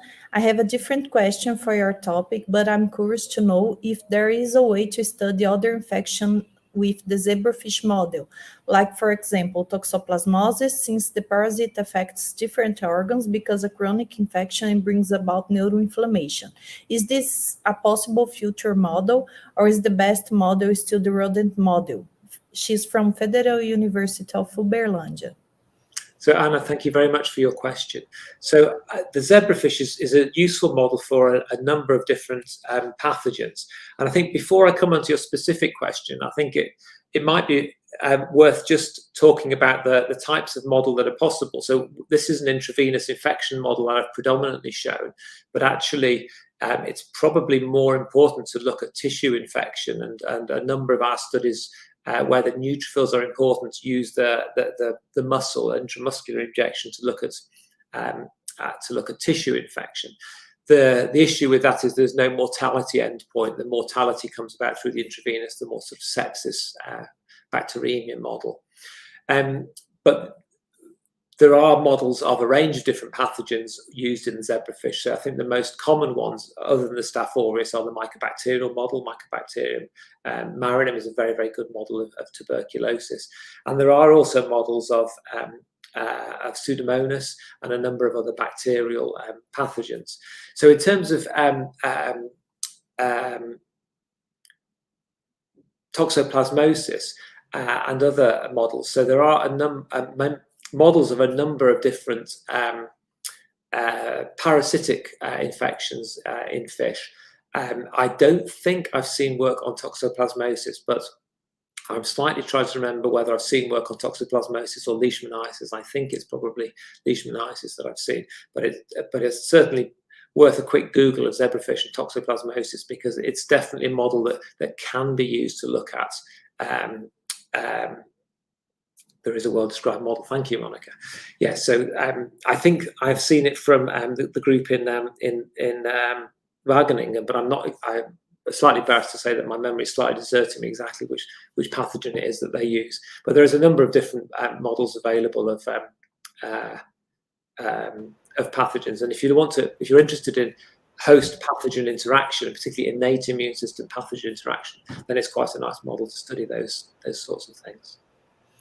Thank you, Dr. Steve. I know because a friend of mine asked one day, and I looked for a work and I found this model. That's why I know. But we have to look the differences between, and if it's possible to have this contamination. So, Dr. Steve, thank you for your great presentation. We are very pleased for your participating in our webinar. And now I'm gonna finish. Thank you all, and we are coming back after our videos from our sponsors. Thank you. Good afternoon. Thanks so much.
Saúde, direito de todos e dever do Estado.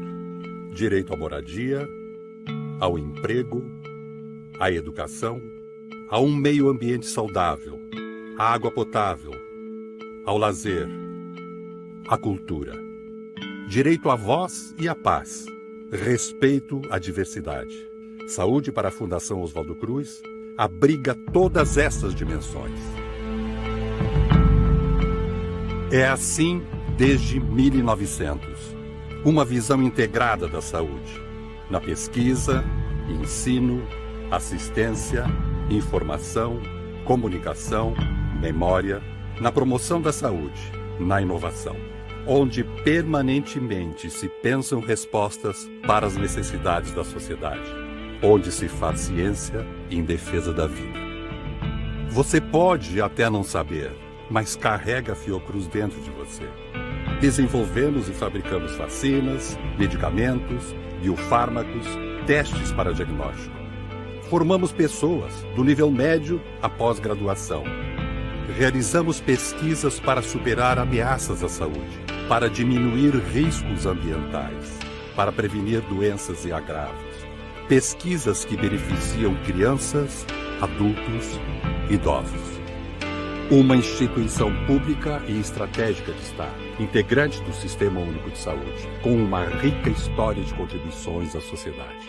Presente de ponta a ponta no Brasil, onde cada trabalhador é um elo forte e ativo.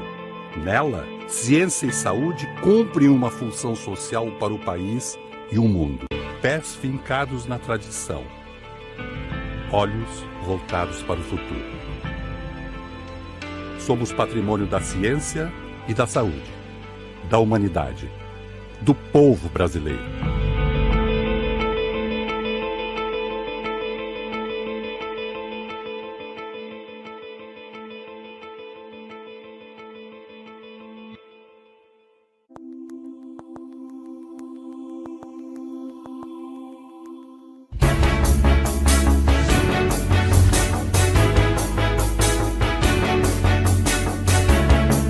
Situada no estado do Rio Grande do Norte, no Nordeste brasileiro, a Universidade Federal do Rio Grande do Norte está entre as maiores universidades da região. Fundada em 25 de junho de 1958, possui uma área construída de aproximadamente 300 mil metros quadrados, que compõe os 5 campi distribuídos por todo o estado. Tem hoje mais de 40 mil estudantes divididos em mais de 110 cursos de graduação, mais de 90 cursos de especialização, incluindo as residências, 80 cursos de mestrado e 40 de doutorado. Conta com mais de 2.300 professores, dos quais mais de 1.500 com doutorado.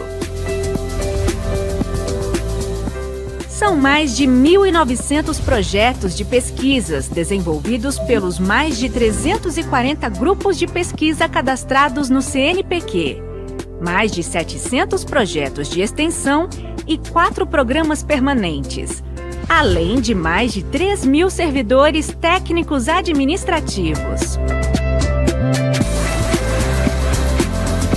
Como uma universidade de ampla atuação, as atividades de ensino, pesquisa e extensão se estendem a todas as áreas: ciências humanas, ciências sociais, ciências exatas e da terra, ciências biológicas, ciências da saúde, tecnologias e artes. Entre as áreas de destaque da UFRN, podemos citar o Instituto do Cérebro, que realiza pesquisas na área de neuroengenharia para o tratamento de doenças vasculares, epilepsia e outros distúrbios neurais. O Instituto Internacional de Física, que promove a troca de conhecimento científico com a comunidade internacional em áreas estratégicas.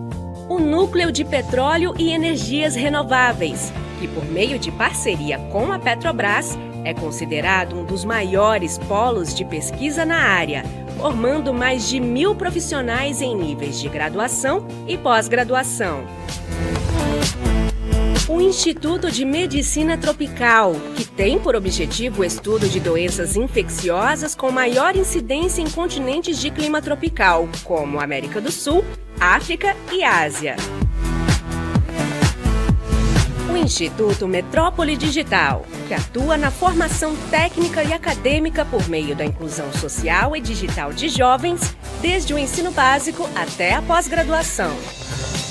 A Escola de Música da UFRN, que tem por objetivo educar, produzir, disseminar conhecimento e fazer música como forma de contribuir para o desenvolvimento humano, promover a justiça social, a democracia e a cidadania.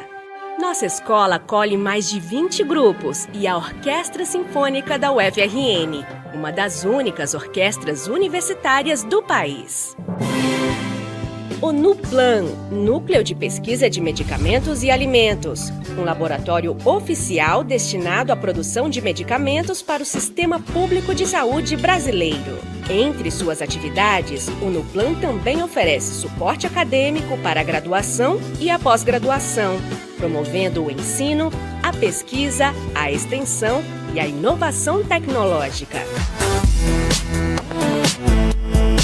O Ágora, Instituto de Línguas, Literaturas e Culturas Estrangeiras Modernas, que tem como principal objetivo oferecer cursos de língua estrangeira para estudantes, técnicos administrativos e professores da UFRN, bem como testes de proficiência para possibilitar a mobilidade internacional na universidade. O Ágora também recebe estudantes e pesquisadores das instituições parceiras da UFRN e de outros países, por meio do curso gratuito de português para estrangeiros. Na extensão, o programa de maior abrangência é o Trilhas Potiguares, que leva o conhecimento de professores e alunos aos municípios do interior do Rio Grande do Norte, em ações sociais desenvolvidas em parceria com as prefeituras municipais. Com mais de 20 anos de atuação, o sucesso desse programa já o levou também ao exterior, com a ida de nossas equipes a Moçambique, atuando com as equipes locais. Outra ação de relevo da instituição é a Semana de Ciência, Tecnologia e Cultura da Universidade Federal do Rio Grande do Norte, maior evento de atividades científicas, tecnológicas e culturais do Estado e um dos maiores palcos para a interface da UFRN com a sociedade.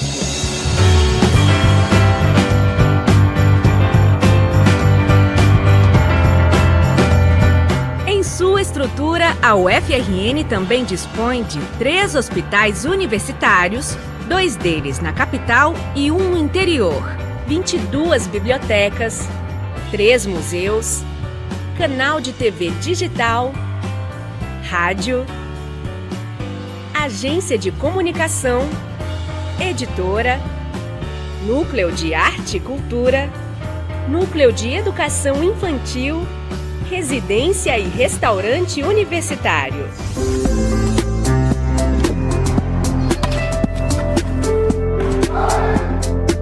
Em seu polo esportivo, disponibiliza campos de futebol e de treinamento oficiais, ginásios, piscinas olímpica e semiolímpicas.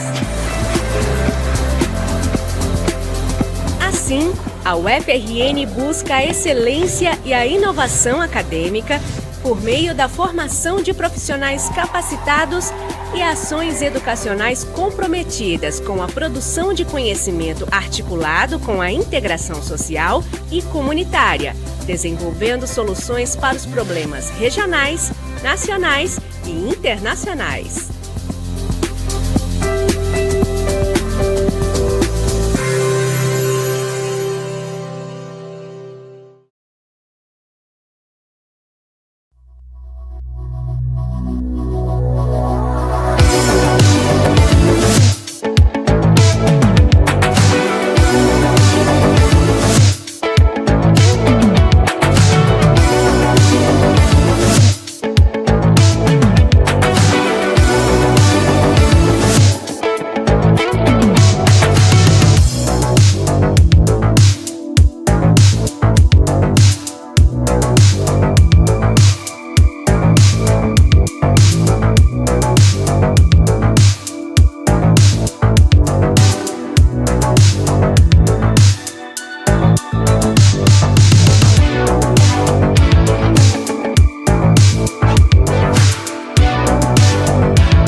Hola, hello.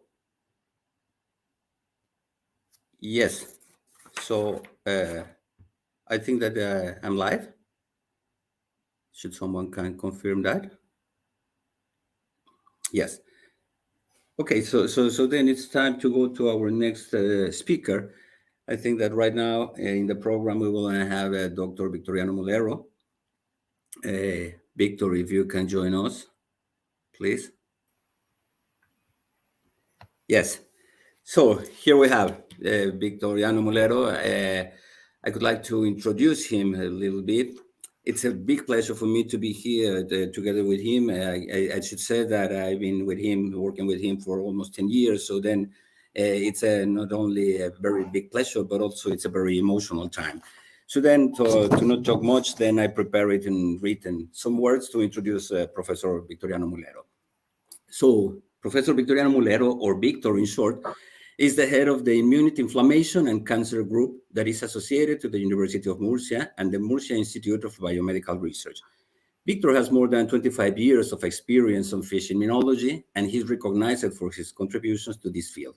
Especially, he has relevant achievements on the functional characterization of phagocytes, mast cells, cytokines, and pattern recognition receptors like the toll and knot-like receptors. But also he has developed chronic inflammation, infection, and cancer models in zebrafish under conventional and germ-free conditions. His studies and amazing achievements published in top journals along his career just recently provided him with access to the prestigious Spanish research network group and called the Rare Diseases, where he holds a relevant position. His studies now focus on inherited cancer, particularly melanoma, and hematologic and dermatological rare diseases. However, his studies on pediatric interferonopathies, that is a terrible disease in which uncontrolled levels of interferon damage the cell tissue of the patients, require a particular mention. Because it's important here to highlight that only a very little number of patients who express this disease exist globally, but still Victor and his team put efforts on finding a possible cure or at least an effective pharmacological palliative that may help at least one of these patients. So then it's a very big job. To end with the introduction, it would be important to highlight that his laboratory has a state-of-the-art zebrafish facility where they house more than 20,000 adult zebrafish of several transgenic or mutant lines. And it is with those animals that he developed today's talking that is titled Modeling the Cytokine Storm Syndrome Associated to COVID-19 in Zebrafish. Victor, the floor is yours.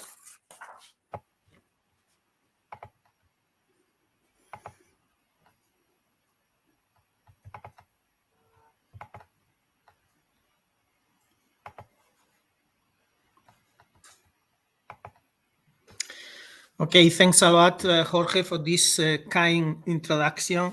It's a pleasure for me to be here and participate in this webinar. I will try to explain our last work related to COVID-19 very easily. I hope you can follow me. And of course, I will be open to question at the end of the talk. So this is the talk outline. I will start with a brief introduction about the SARS-CoV-2. As you know, this is a single-stranded RNA virus. It has 4 structural proteins. One of these proteins called spike is very important because it's the access to the cell. With this protein, the virus interact with the ACE2 receptor in the cell membrane and can infect the cell. This spike protein is quite big. It's a membrane anchor protein, and it has 2 main extracellular domains called S1 and S2. In the S1, there is a subdomain called RBD, and with this specific domain, the spike protein interact with the ACE2 receptor. In this slide, you can see the course of the infection there is the phase called viral response. In the first stage of this phase, the patient can be asymptomatic, but can spread the virus, and this is one of the main problems. And there is a second stage of this viral response where symptoms appear that usually are mild, but the problem is when the patient go to this stage 3, where there is severe respiratory inflammation and complication. In this stage 3, this is considered hyperinflammatory phase with a cytokine storm. And it's very important to control this the regulation of cytokine release to avoid the complication of the disease and the death of the patient. So it's very important to understand the host response to this structural protein. And there are many papers, and the results are really contradictory, and the topic is very confusing at this moment. Probably this is related to the quality of the recombinant protein used, if they have endotoxin contamination or not. But anyway, there are papers showing that the spike protein is recognized by the toll-like receptor 4. This is a receptor for bacterial LPS, but is also quite promiscuous and has been found to recognize other ligands. And in this case, this paper show that this receptor is also able to recognize the spike protein. However, there are other papers like this one that I showing here, that is a Nature Immunology by the Kaneganti group, that they didn't find any activity or pro-inflammatory activity of the spike protein in mouse and human monocyte and macrophages. However, they found that the envelope protein, the E protein, is quite pro-inflammatory and is recognized by TLR2. And in fact, this protein plays an important role in the disease, in this cytokine storm syndrome associated to this COVID-19. There is also a very elegant paper in Molecular Medicine showing that the spike protein is recognized by TLR2, but the monocyte and macrophage from naive people, so this means people non-infected with the SARS-CoV-2 or that suffered the infection a long time ago, these cells are not able to recognize the spike protein and they don't respond to the spike protein. However, the monocyte macrophages from COVID-19 convalescent patients, both severe and mild, are primed with the S protein during the infection, and then these cells are able to respond very robustly to S protein with the concurrence not only of TLR2 but also the inflammation, and they can produce this cytokine storm here represented by interleukin-1 beta. So with this in mind, we decided to develop an in vivo model of this cytokine storm syndrome associated to COVID-19. And we firstly use the S1 domain of the spike protein. We have result with the also S1 plus S2, and the results are very similar. So I will show only the result with the S1.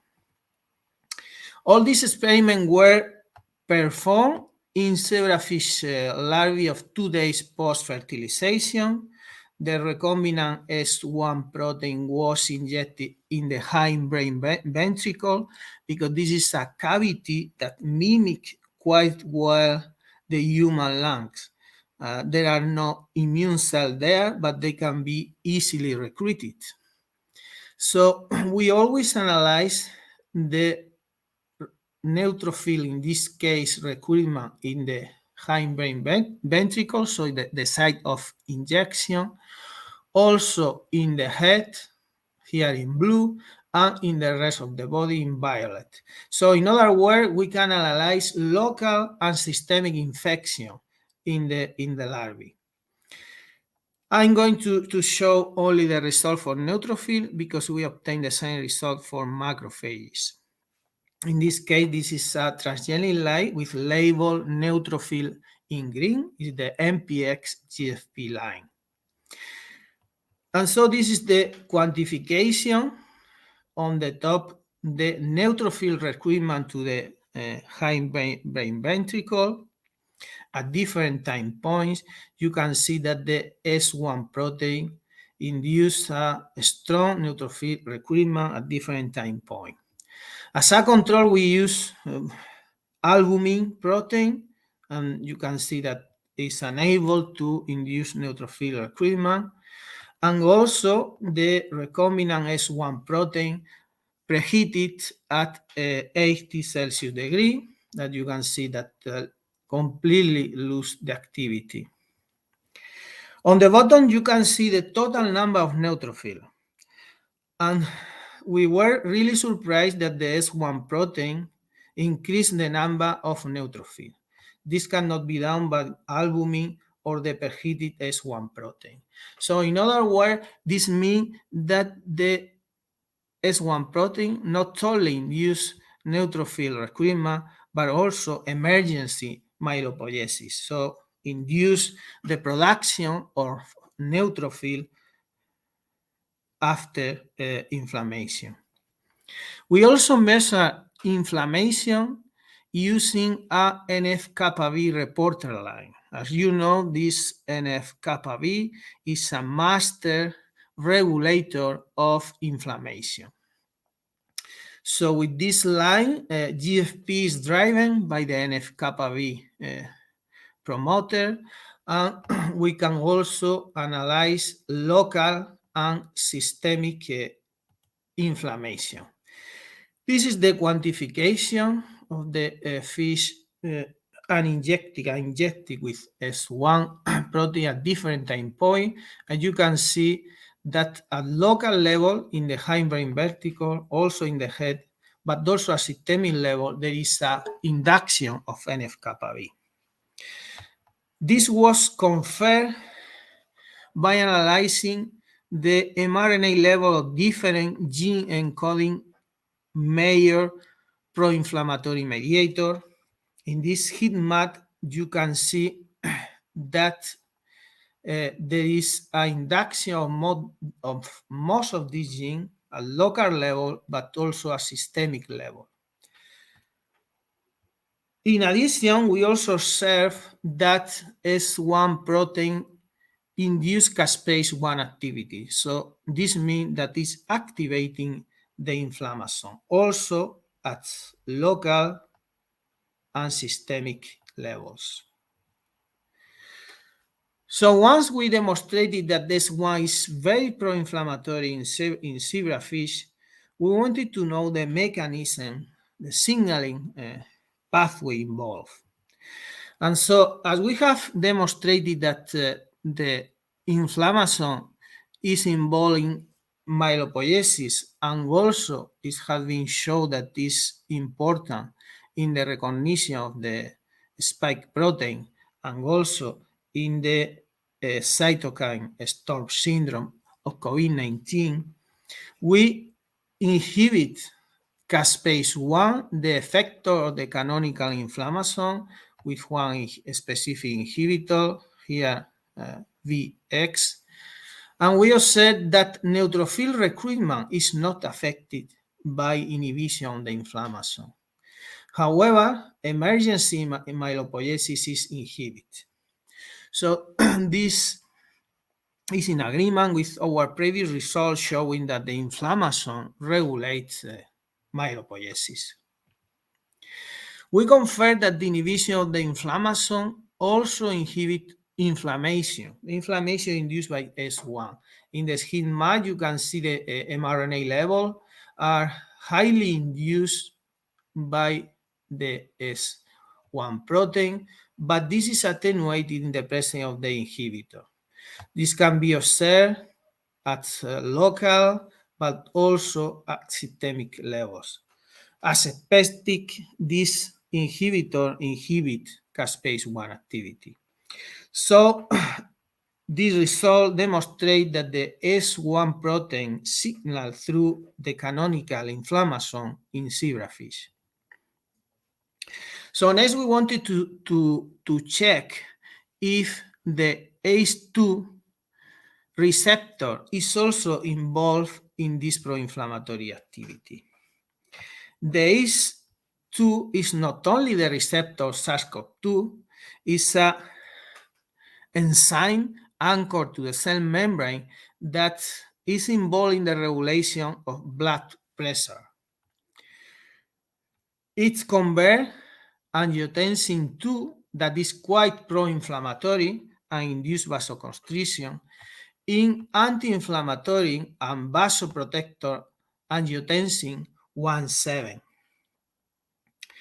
that act through this MAS receptor.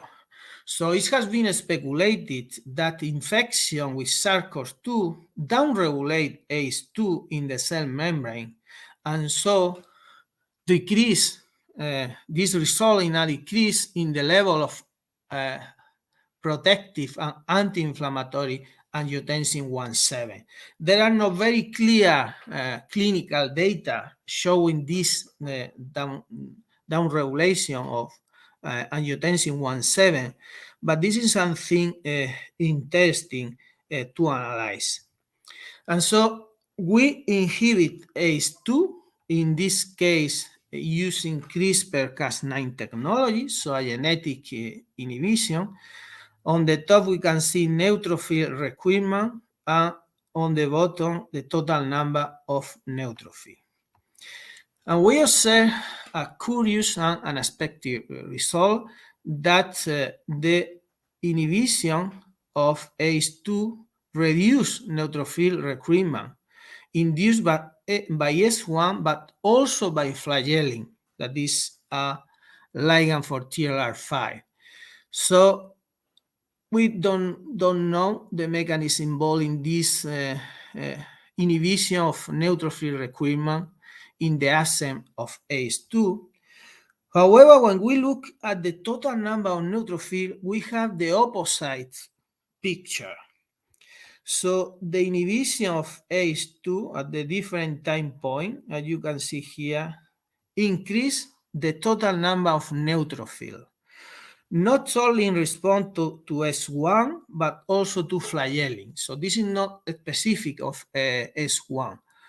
In other words, ACE2 is regulating the emergency hematopoiesis. In this case, it's a negative regulator of the emergency myelopoiesis induced by S1. When we check NF-kappa B activity with the reporter, we observe more or less the same picture than with emergency myelopoiesis. The inhibition of ACE2 induce increased NF-kappa B activity at the different time point. And this is again not specific for S1, also occur with flagellin. And when we look at the systemic response, it's exactly the same picture. We have always more NF-kappa B activity in ACE2 deficient fish injected with S1 or flagellin. So this means that ACE2 deficiency exacerbates the pro-inflammatory activity of S1, and this was confirmed again with the analysis of mRNA levels of different gene encoding inflammatory mediator. In all these experiments, we can see an increase. This is especially important with the systemic inflammation. We can see this induction of pro-inflammatory gene, although we didn't see the same response with all genes. So it's not a homogeneous response. And so we wonder if this effect of AS2 is mediated through the production of angiotensin 1,7. And so we perform here a rescue experiment with angiotensin 1,7 that was injected in the hindbrain ventricle at the same time that S1 protein. You can see here, this is the control or wild-type animal, and these are the ACE2 deficient. This is the increase in interleukin-1 beta after injection of S1. And you can see that this is fully attenuated in the presence of angiotensin 1,7. We have exactly the same picture for interleukin-8. This attenuation, this rescue with angiotensin 1,7 of the pro-inflammatory activity of S1 is specifically observed at local level, but can be also observed, although in this case the attenuation is lower, at systemic level. This is normal because we are injecting the angiotensin 1,7 in the hindbrain ventricle. We are not treating the fish, for example, by bathing immersion. When we look at the emergency myelopoiesis, we have exactly the same picture. Angiotensin 1,7 rescue the high number of neutrophils observed in ACE2 deficient animal injected with S1.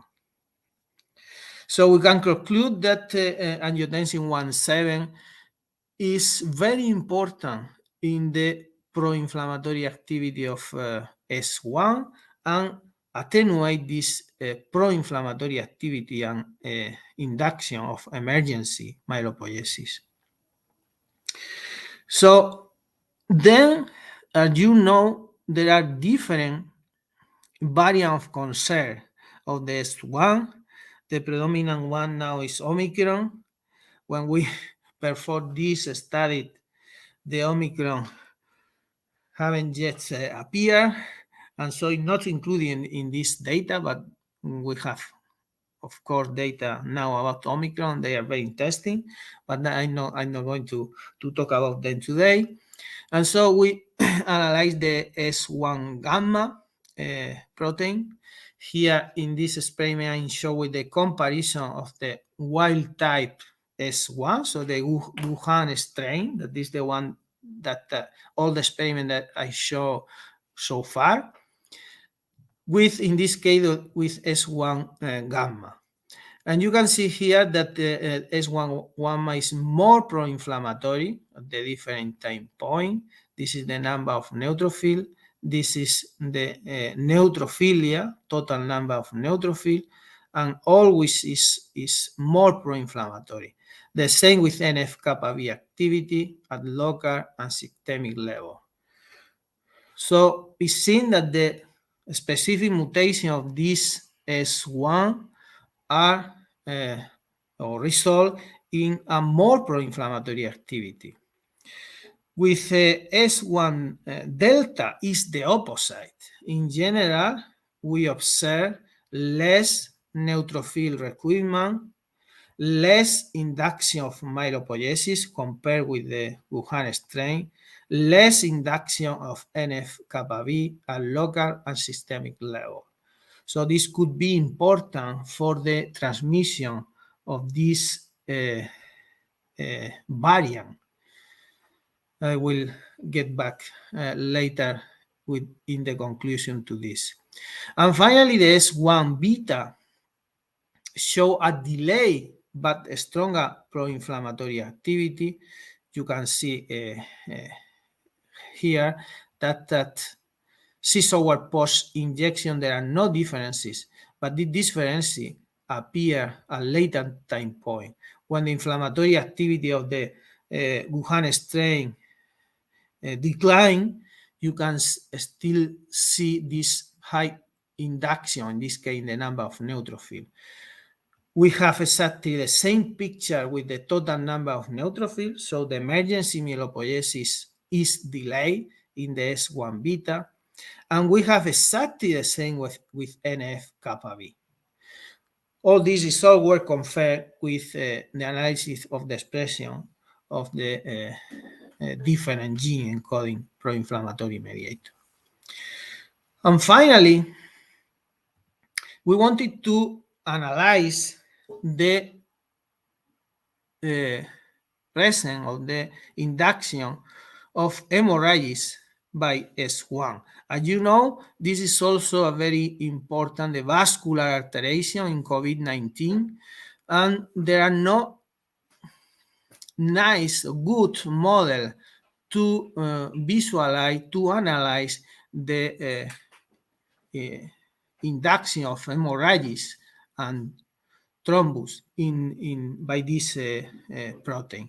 And so we were able to see the formation of hemorrhages with this double transgenic, with the blood vessel in green and the erythrocyte in red. And you can see a big hemorrhage here in the head of a fish injected with the S1 wild type. And this is the quantification. All the S1 from different variants of concern induce hemorrhages. There are no clear differences among the different variants of concern, but the induction of hemorrhages is not present in flagellin. And you can see here that there is also an induction of hemorrhage by injecting the fish with the mRNA of the spike protein. This is something that we have confirmed in all experiments I'm showing just here, that the phenotype is exactly the same using recombinant protein of the or the injecting the mRNA encoding the spike in the fish. So we next wonder if angiotensin 1.7 was able to rescue these hemorrhages induced by S1, and this was the case. For example, here in the H2 deficient animal, you can see here the injection of angiotensin 1.7 rescue these hemorrhages. And this is interesting again to mention that the angiotensin 1.7 was injected in the hindbrain, probably in a systemic administration. The attenuation will be full. So this is the conclusion of our paper.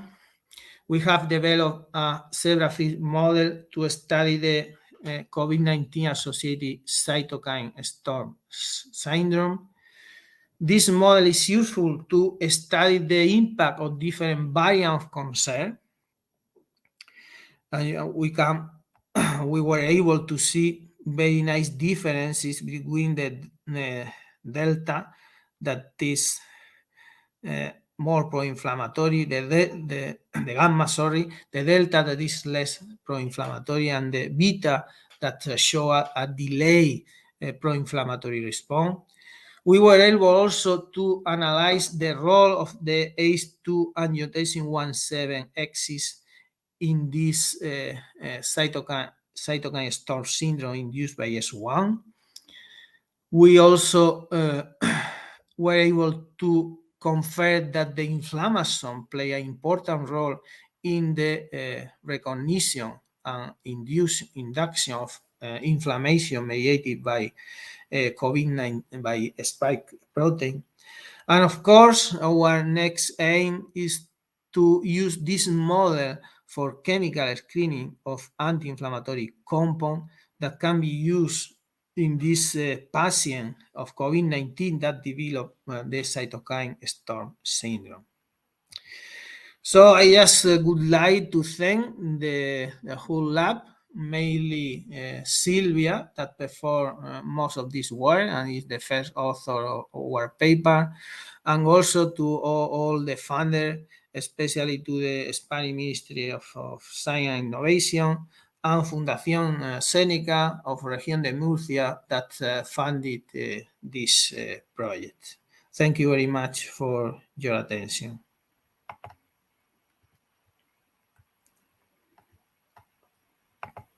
Victor, thank you very much for this excellent talking. It's amazing. You got very impressive results, and then something that is really remarkable, and it's not possible to get it in immediately in the talking. It's the time in which you produce it, all these results, because we all think that this is gone and it's finished. But if we recapitulate, this happens in only 2 years. 2 years that it started and it became the pandemic, and then afterwards you get the vision and try to go forward. So then by the very beginning, the zebrafish has been tried by several researchers to be a model for this COVID, but it was not useful. So at some point, then you start discovering that these different regions, if you regionalize the animal, then you can find the specific responses. So then I think that this is super wise to put forward these different portions of the animal and then try to provide a local and the systemic response. But coming to the questions, Victor, because I see that there are no questions from the audience so far. Perhaps they are thinking about it. So then I will going to ask a couple of them. So then you talk about the different proteins. So then the virus will going to have the S, the E, the membrane, and the nucleocapsid. And you mentioned, if I understood correctly, that the spike protein will going to behave similar to the envelope. But what happened with the other two? Because there are several reports in which it says that the M protein, for example, will going to be interacting and we're going to be blocking the SMAD3, and this will going to be through the microRNAs and whatever. So then there are pathways that are defined in which it's observed that they have an action, and the M protein in glycoproteins also reaction. In your model, it's that you didn't see any reaction, or they are not really significant. Well, in our model, we just tested the spike protein and the envelope protein. The envelope protein is also quite pro-inflammatory, but we didn't check the pathways involved. And the two other proteins we haven't tested them yet. Because, of course, the response to the virus is more complicated, because you have the four structural protein at the same time. You have also the RNA, that there is also very nice paper showing that it's recognized by TLR7. And so the response could be even stronger if we combine all these PAN.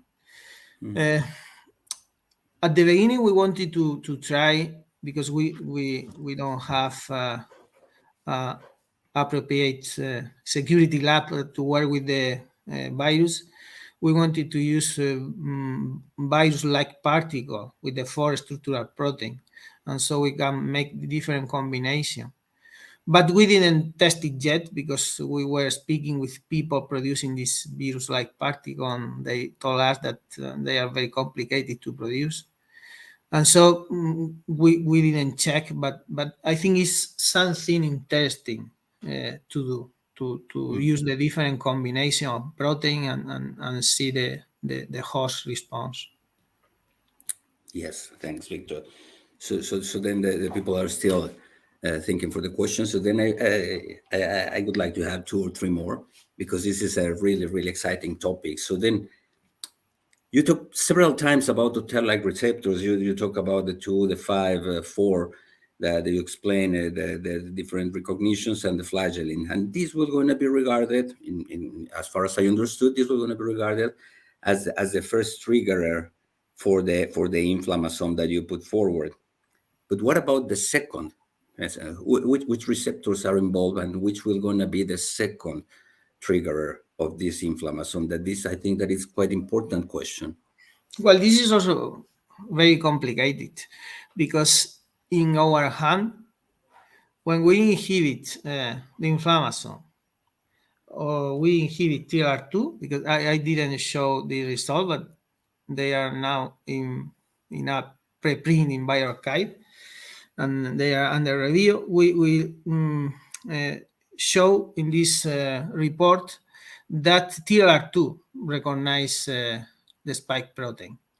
And so when we block TLR2 of the signaling protein ME88, there is a almost full attenuation of the pro-inflammatory response of S1. And so when we inhibit the inflammasome, more or less we have the same picture. So it is seen that they work in parallel. So this is an independent activation? Probably. Could be possible? It's possible. So should I be possible think to be regarded as a non-canonical? Perhaps. I don't know. This is quite complicated, because at the beginning you can thought that both of them can be involved in the recognition, but probably the first signal that you mentioned is TLR2, and then the second one is the inflammasome. If you block any of them, you completely abrogate inflammation, but not emergency myelopoiesis. So if we block TLR2 or ME88, the spike protein induce emergency myelopoiesis similar to the wild type animals. And so for the inflammation, both pathways are required, but for emergency myelopoiesis, only the inflammasome. So there are many things to do. Those should be all those tricky things that this virus and things produce. That is why it's difficult to catch it. Victor, one more question. It should be about the cellular type. So most of your talking was focused on the neutrophils, but there are a lot of reports in which talk about macrophages, and basically not only about macrophages. There are some papers, I think, that it's signaling and cell and signaling, data signaling or something like that, in which they talk about that the macrophages were going to follow a pattern similar to what you proposed, in which the M1 and M2 were going to have opposite responses. However, they talk about difference among the different type of macrophages. So this, the point is that this was going to make it quite essential, the presence of the macrophages. In your model, the macrophages were not relevant, or you focus 100% only the neutrophils, because in zebrafish they are the most reactive cells? Or well, in this paper we analyzed both cell type, and we didn't find any difference. They behave very, very similar. However, we have more data now, and we know that they play a completely different and opposite roles. For example, when we ablate neutrophil, we reduce the inflammation induced by S1. So the neutrophils are playing a pro-inflammatory role. However, with the macrophage, the opposite. If we ablate macrophage, S1 induce more inflammation. So this is really surprising. Yes. Because it was unexpected that in our model, the macrophages are playing an anti-inflammatory role.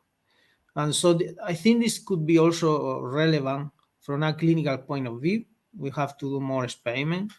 And we have also shown that mainly the inflammasome is playing this role, because we have tools to inhibit the inflammasome in neutrophil or in macrophages, and it's more or less the same. If we inhibit the inflammasome in macrophages, the S1 is more pro-inflammatory.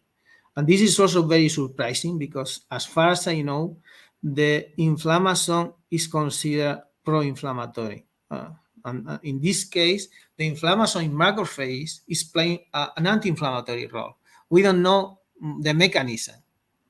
We are now working on this, But it's clear that macrophages and the inflammation of macrophages is playing an anti-inflammatory role in the response to S1. This is totally novel. Totally novel, because as you mentioned, it's an opposite thing. So I don't want to overwhelm you, Victor. And then here we have a question from the public. Let me see if I can bring it. It was to do something. Yes. Now here it's a congratulations for the excellent lecture. In your opinion, is zebrafish a good model to study the inflammatory response of COVID-19?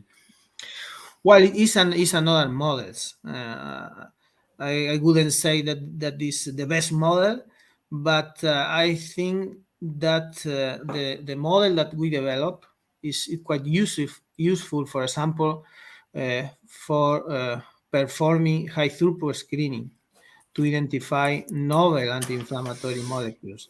Of course, with this model, you cannot try to identify antiviral, because we are not working with the virus. We are just working with a protein on the virus.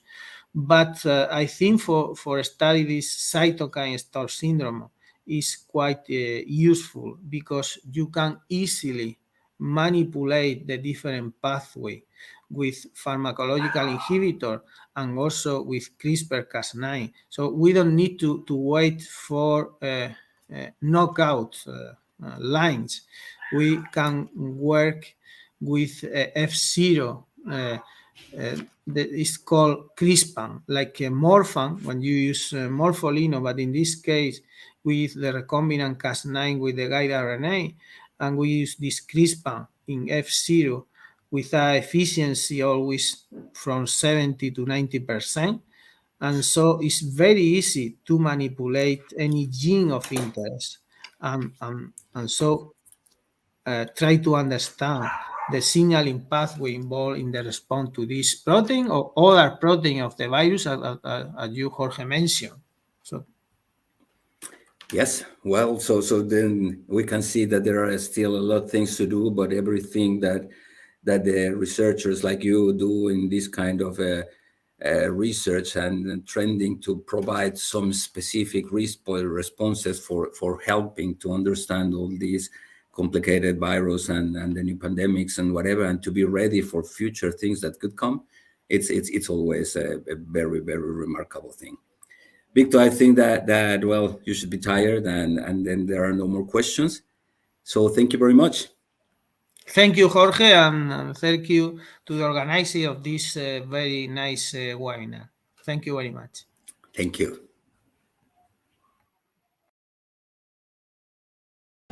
My name is Mark Francis. I'm the founder of Aquaneering. For the last 20 years, Aquaneering has built a team of dedicated professionals to support your research. Our mission is simple: provide the highest performance zebrafish housing at a reasonable cost. Our team is here to allow you to focus on your research. We at Alesco work daily to create solutions and equipment for the scientific community, contributing to the advancement of Latin America biomedical research. Our mission is greater than just providing equipment. It is to provide security with a quality service and mainly with enormous respect and attention. For this reason, we invest in high technology and seek to maintain long-lasting relationships. Our commitment is to be a reliable partner that understands the needs, the reality, and the conditions of each customer to always offer the best solution. We understand the benefits of scientific research for humanity, and this encourages us. If today we have a better quality of life, greater longevity, if we beat cancer or use a medicine for a headache, it is because the advance of biomedical research allows us to. We trust in the work of researchers, in science, and the scientific community. And we pride ourselves on doing our part. Just like you, we are passionate. Science is what moves us. Because for Alesco, research is for life. Welcome everyone to FST's presentation. We appreciate you taking the time today and look forward to helping you find the right tools for the right application and your endless discoveries in research. Find Science Tools has been in business for over 45 years, providing scientists, researchers, and other life science professionals with high-quality surgical instruments utilizing German steel and German craftsmanship with a secondary quality control inspection in our Heidelberg office.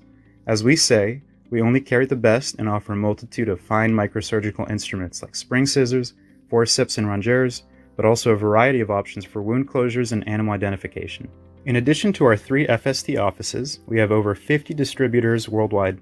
While the majority of the audience is based in the USA, please note that we can ship anywhere in the world, and any products not listed in our physical catalog or online at findscience.com can be sourced as a special order, and we will work with you to get you what you need. Before we start, for those who are unfamiliar with FST, let me go over our core values we hold ourselves to and strive to provide to our customers. Quality. Impeccable product quality is what differentiates FST from the others. Secondly, our customer support. We strive for 100% customer satisfaction. Lastly, our QC department in Germany upholds our manufacturers to the standards FST and our customers expect with every instrument.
When you walk into a pharmacy, over 90% of the products on the shelf have been tested on animals, such as rats, rabbits, and primates. These animal models have the complexity one needs, but they are costly, time-consuming, and ethically challenging. Also, 9 out of 10 products tested in animals fail when administered to humans. Even with biotechnological advances, the use of these animals in product research and development is still massive. Is there no other alternative to the use of these animals? And to what extent is maintaining this model worth it? Today, regulatory bodies pressure companies to change this scenario. In this perspective, large companies such as Natura, Boticário, and others are adopting an alternative methodology to replace the use of animals in tests. Thus, to offer innovative solutions, Dissecting was born. We are committed to using fish chambers for the toxicological evaluation of new products. It is an innovative, alternative, and predictive model.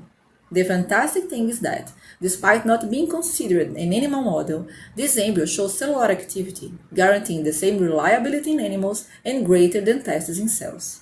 Our tests reduce research time and costs in new product development by more than 50%.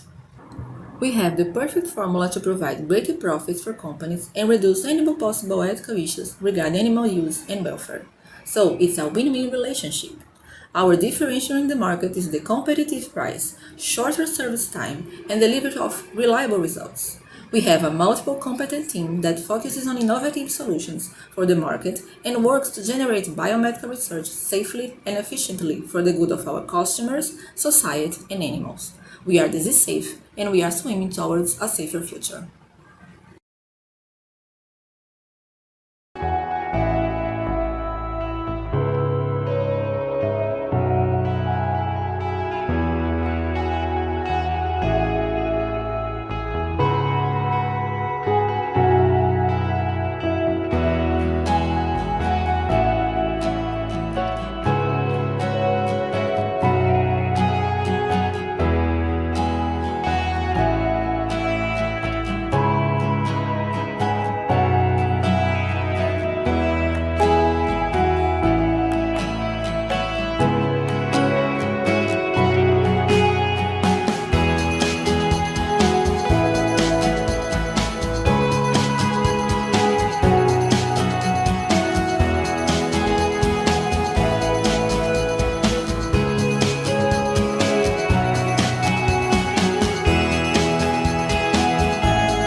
Welcome to this lecture. Today we are going to have Teresa Bowman. She's from Albert Einstein College of Medicine, and her lecture is about dissecting hematopoietic stem cell formation and function using zebrafish.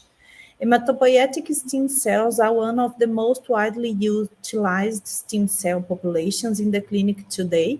Defects in HSC resulting in numerous hematological diseases such as myelodysplastic syndromes.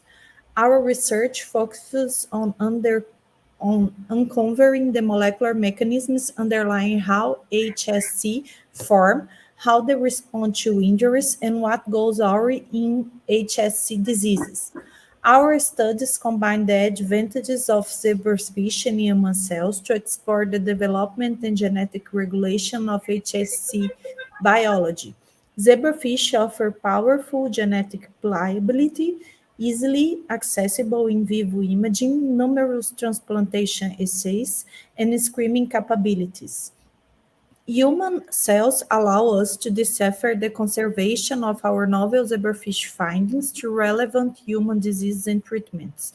Through these studies, we anticipate identifying factors that are critical in the HSC formation and function, which can be used to inform therapeutic strategies to improve HSC function, as well as HSC derivation from pluripotent stem cells. Thank you, Teresa, to accept our invitation and have a nice presentation. Thank you so much, Monica. I'll go ahead and start sharing.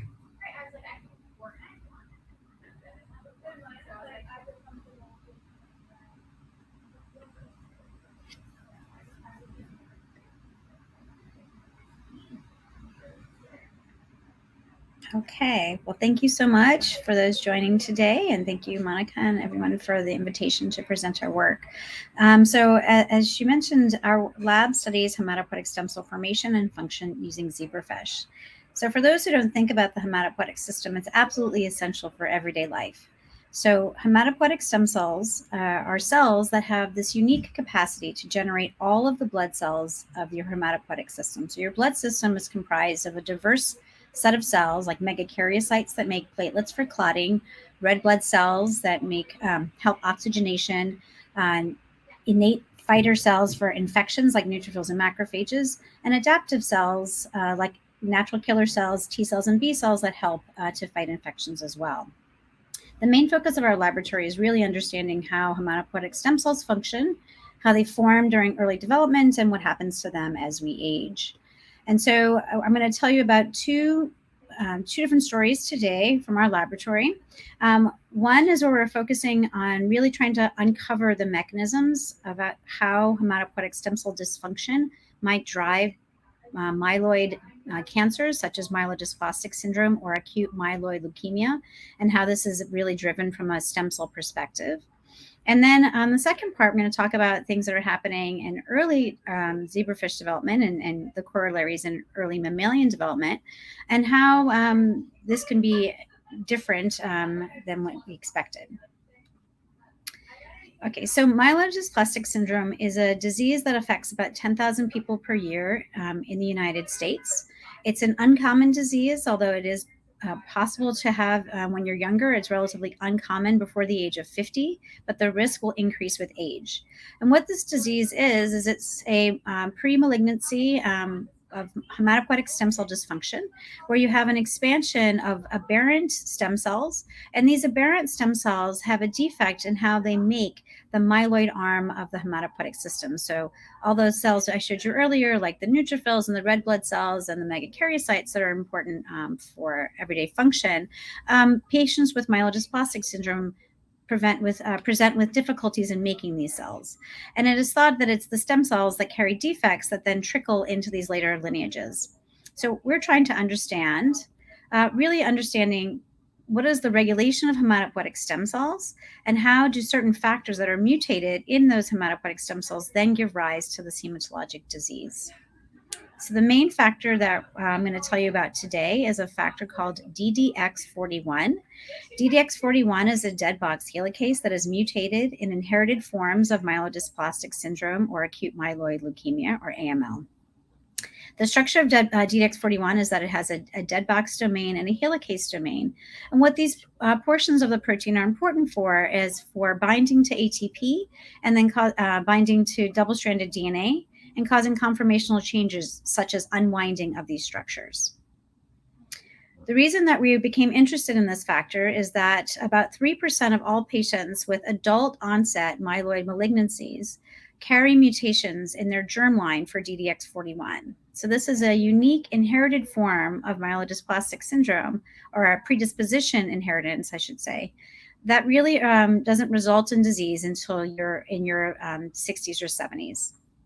The mutations that are found in the DDX41 protein or DDX41 gene are found throughout the gene body. They are most often correlating with out-of-frame insertion mutations, and these mutations are often predicted to induce nonsense-mediated decay. And at the end of the line, what this means is that most germline mutations that have been identified seem to lead to a loss of DDX41 function. So our question when we began this project several years ago was to why would loss of DDX41 lead to hematopoietic dysfunction? To address this question, we utilized a zebrafish mutant for DDX41. Our zebrafish mutants are homozygous recessive mutants, so they actually have 2 mutant copies.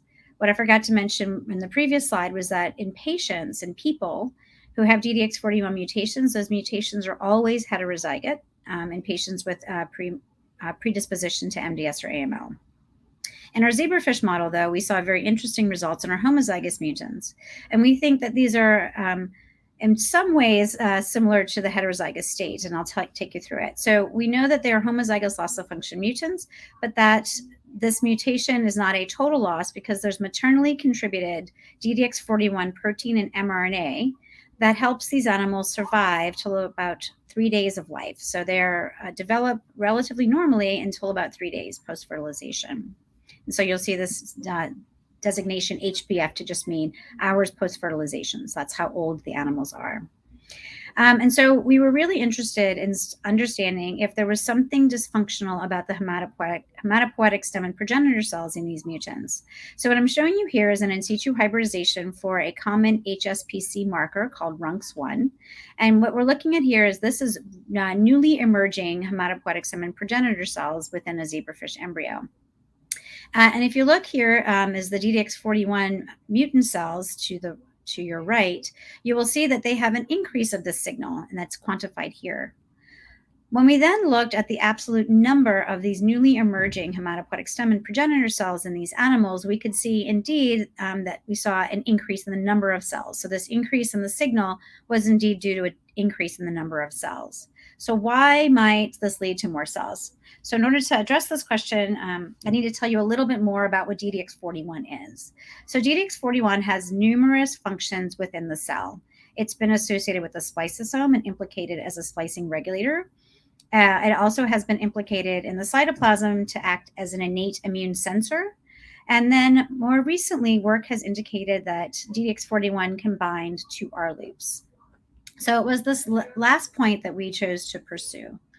And I'll tell you a little bit more about what R loops are. So what are R loops? So R loops are RNA-DNA hybrids and single-stranded DNA molecules. They often form co-transcriptionally when RNA polymerase II is generating the RNA. It will then, sometimes it will rehybridize to the DNA for which it was transcribed. And this structure is called an R loop. Moreover, you can also have R loops forming from long non-coding RNAs interacting with the DNA in distant locations and forming the same types of structures. So there's actually many different ways you can end up with R loops. What we do know so far from the field is that these R loop structures are not just simply byproducts of transcription, but they actually have functional roles. So they've been implicated to regulate transcription itself. They can change transcription elongation rates. They can also be epigenetic modulators by inhibiting DNA methyltransferases at the site of a gene to keep a gene active. If the R loops are present either in aberrant locations or longer than usual, this can lead to genomic instability and ultimately mutation. So R loops have been studied quite extensively in cancer. What we know about DDX41 is that there's been a few studies now that have shown that DDX41 can physically interact with R loops, and also that RNA-DNA hybrid binding to DDX41 will activate its ATPase domain, and presumably this will lead to the unwinding of the RNA-DNA hybrid. Moreover, we were interested in this particular phenotype or this particular function of DDX41 as R-loop imbalance has been previously implicated in myelodysplastic syndrome, although little knowledge of how R-loop accumulation or R-loop imbalance might impact the blood system was available at the time. So the first thing we needed to know is we hypothesized that DDX41 was acting as an R-loop regulator. I told you its molecular function is to unwind double-stranded DNA, or we hypothesized RNA-DNA hybrids, such that if you inhibit DDX41, the idea would be you would see an accumulation of these R-loop structures. So we utilized a monoclonal antibody called the S9.6 antibody that specifically recognizes or semi-selectively recognizes RNA-DNA hybrids. And then we performed immunofluorescence staining in hematopoietic stem and progenitor cells from DDX41 mutant cells, shown here at the right, or their sibling controls. And hopefully you can see the yellow staining here is that R loops are indeed elevated in DDX41 mutant cells. And this is quantified on the right. So this is, so far, our hypothesis has been tested and proven correct, but does the accumulation of R loops lead to any detrimental effects? So it could be that you have an accumulation of R loops, but it's not really that critical. It's more of a side effect rather than a driving phenotype for the HSPC expansion. So we wanted to test this hypothesis using a novel transgenic tool that was generated by our collaborators at the University of Utah at the Huntsman Cancer Institute. So there was one way to remove R loops, and that is to destroy the RNA-DNA hybrid moiety using an enzyme called RNase H1. So RNase H1 has a specificity for cleaving RNA only in an RNA-DNA hybrid. And then once that is cleaved, that RNA is destroyed. So our collaborators in Rodney Stewart's laboratory generated a heat-shock-inducible transgenic line that allowed us to overexpress an RNase H1 GFP fusion protein such that we can then overexpress this R-loop destroying enzyme at different stages during development, and then compare various phenotypes in RNase H overexpressing zebrafish designated as these green fish to the right, or those that did not express RNase H GFP. And then we can analyze the cellular phenotypes downstream.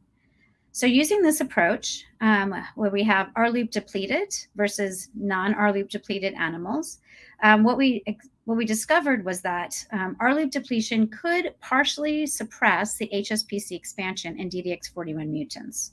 So this was indicating to us that the R-loops were not just a symptom of DDX41 dysfunction, but they were actually driving cellular changes such as HSPC expansion. To try to understand mechanistically what could be happening besides R-loop accumulation from a more broader pathway analysis perspective, we performed RNA sequencing analysis of DDX41 mutant versus sibling control cells of their HSPCs, and then looked at the changes in gene expression.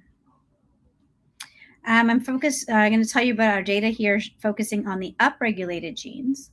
So shown here is pathway analysis, where we looked at which pathways were significantly upregulated in DDX41 mutants upregulated genes. And what we found was things like the spliceosome, which would be consistent with DDX41's function as a splicing factor. But what we also found was upregulation of type 1 interferon response. This was somewhat surprising to us, as DDX41, as I mentioned very briefly earlier, is thought to play a role in promoting immune inflammation and promoting specifically type 1 interferon. So we now saw that if you lose DDX41, you are now seeing an increase in interferon alpha response.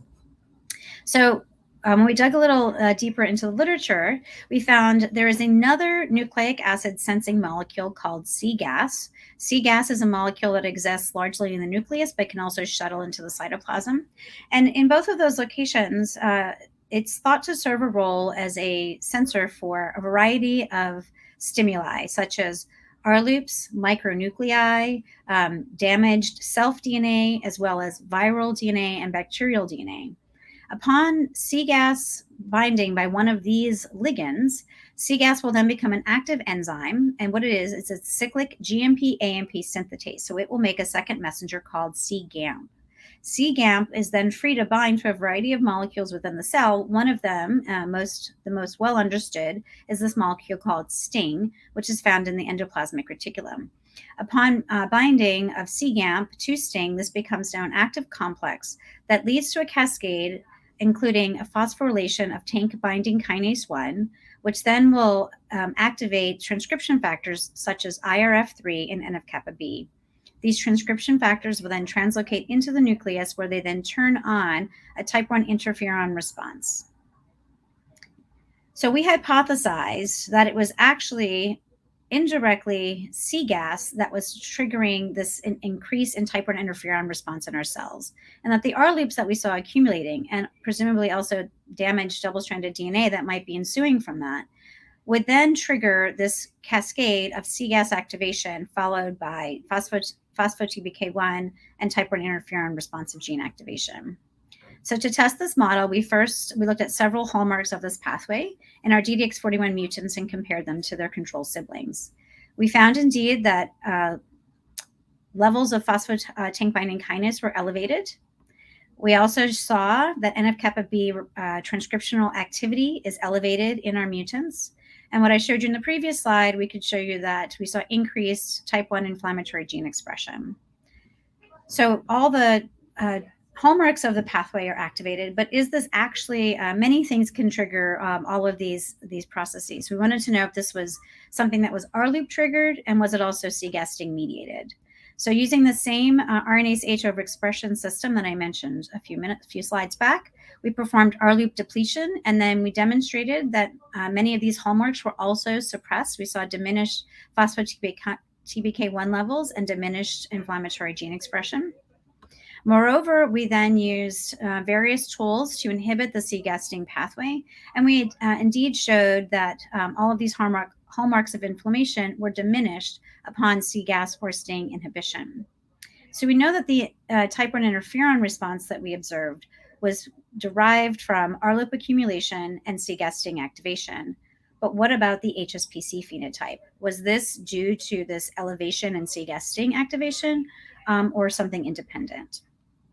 So we used, as I mentioned, we had several tools that we used. We looked at two tools, STING morpholinos and cGAS morpholinos, as well as pharmacological inhibitors of these components. And we also validated our results in a STING mutant. And what we demonstrated was that if you look here at these purple arrows, if you look in the DDX41 mutants, they have this elevation of hematopoietic stem and progenitor cell levels. But upon STING or cGAS inhibition, we see a significant diminution of this, suggesting that the increased expansion of these cells was indeed due to cGAS-STING activation. So overall, what the data have told us thus far is that DDX41 repression of R loops is a safeguard to hematopoietic stem cells to protect them from excessive cGAS or STING-mediated inflammation. We think that DDX41 in the nucleus is acting to bind and suppress the formation of RNA-DNA hybrids and to suppress their accumulation.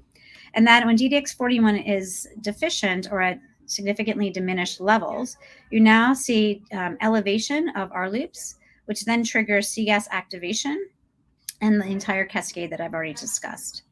Questions we're still pursuing. It appears that this could be either driven by increasing the stemness of the cells we are generating, or through inhibition of differentiation. Because these animals die at 3 days of life, it's been impossible to address this question. But I'm going to tell you about some new studies we're just beginning that will allow us to determine these questions in a clinically relevant model system. And what we hope is that our data would suggest that therapeutically targeting R loop imbalance, or by inhibiting the cGAS-STING pathway, this could be an efficient way to suppress MDS progression in these patients with these germline predisposition disorders. So some of the remaining questions in the field related to DDX41 that we are thinking about is One, are these mechanisms conserved in mammals? And is there a specific subset of R loops that are involved? The first part of the answer is we think yes. We have some data that was in our developmental cell paper, where much of this data that I presented was previously published last year. And we showed that indeed in DDX41 low expressing cells, we see an increase in type 1 interferon gene expression. And more recently, 2 other groups have shown in model systems of mammalian, either mouse or human cell lines, that they also could detect an increase in type 1 interferon gene expression, and also an accumulation of R loops when DDX41 was insufficient. Our lab is also currently really interested in understanding which of the R loops, which kind of R loops, and which position within the genome are the R loops that are DDX41 regulated. And so we've been working with Robert Singer's group, with one of our shared graduate students, Noura Ghazali and Jeet Biswas, to try to establish a new R loop mapping strategy that we think will be highly amendable to primary tissues in animal studies. So stay tuned.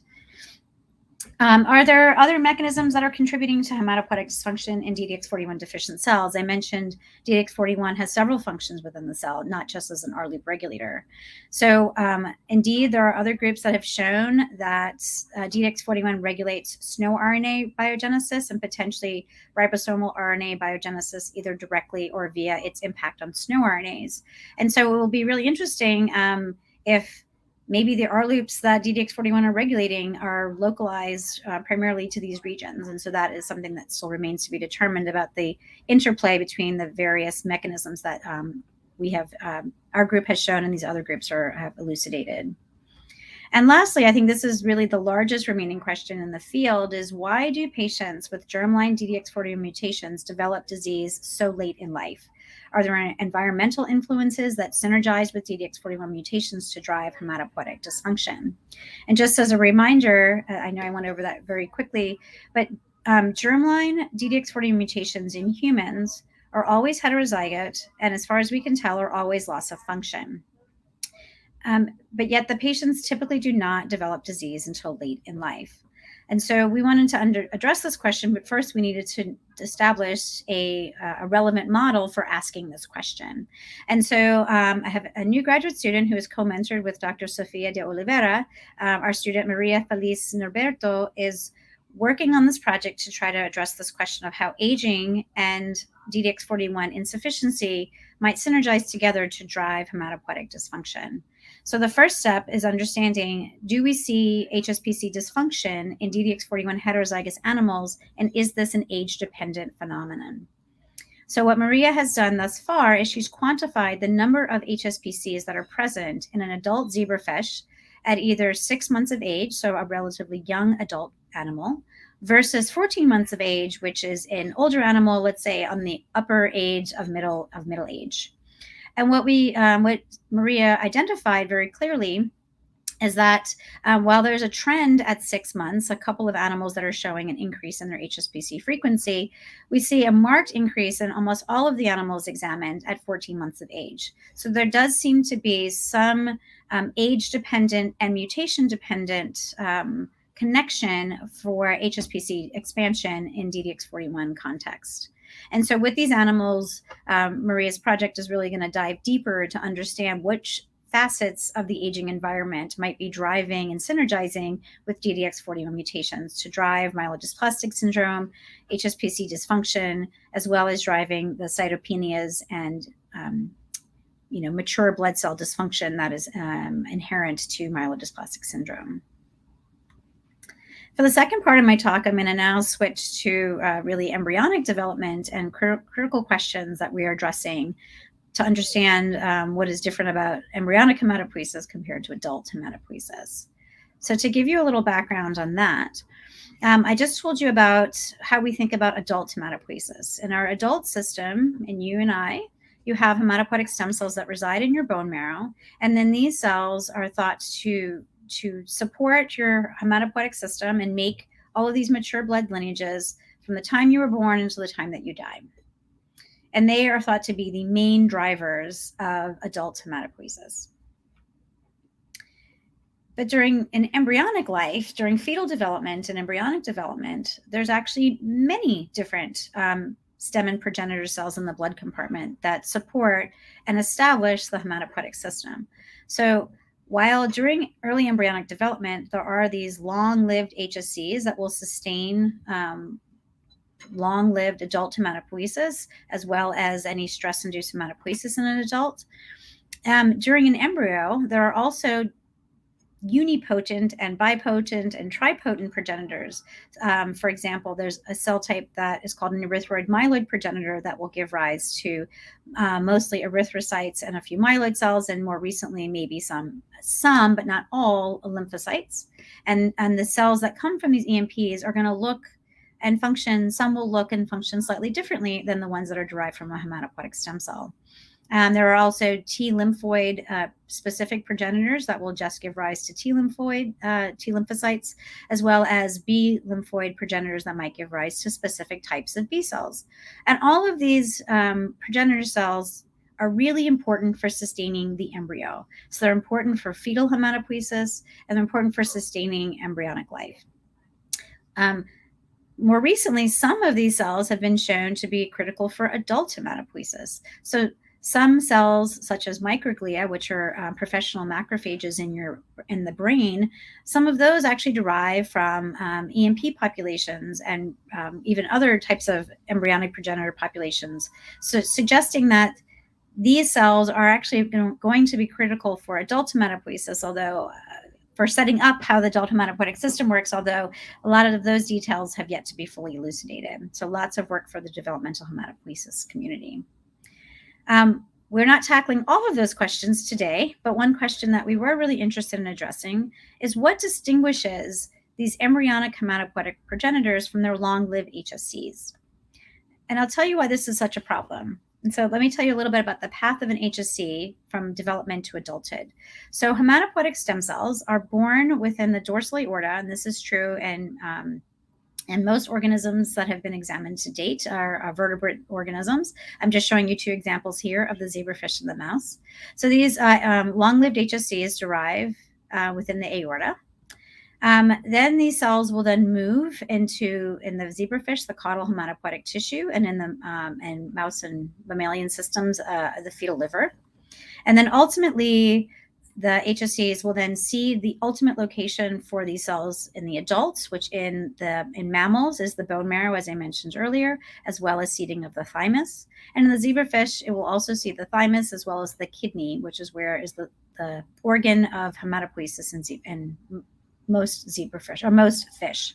And so this is great. This is what HSCs do. But at the same time, and in largely overlapping places, there's also embryonic progenitors that are emerging.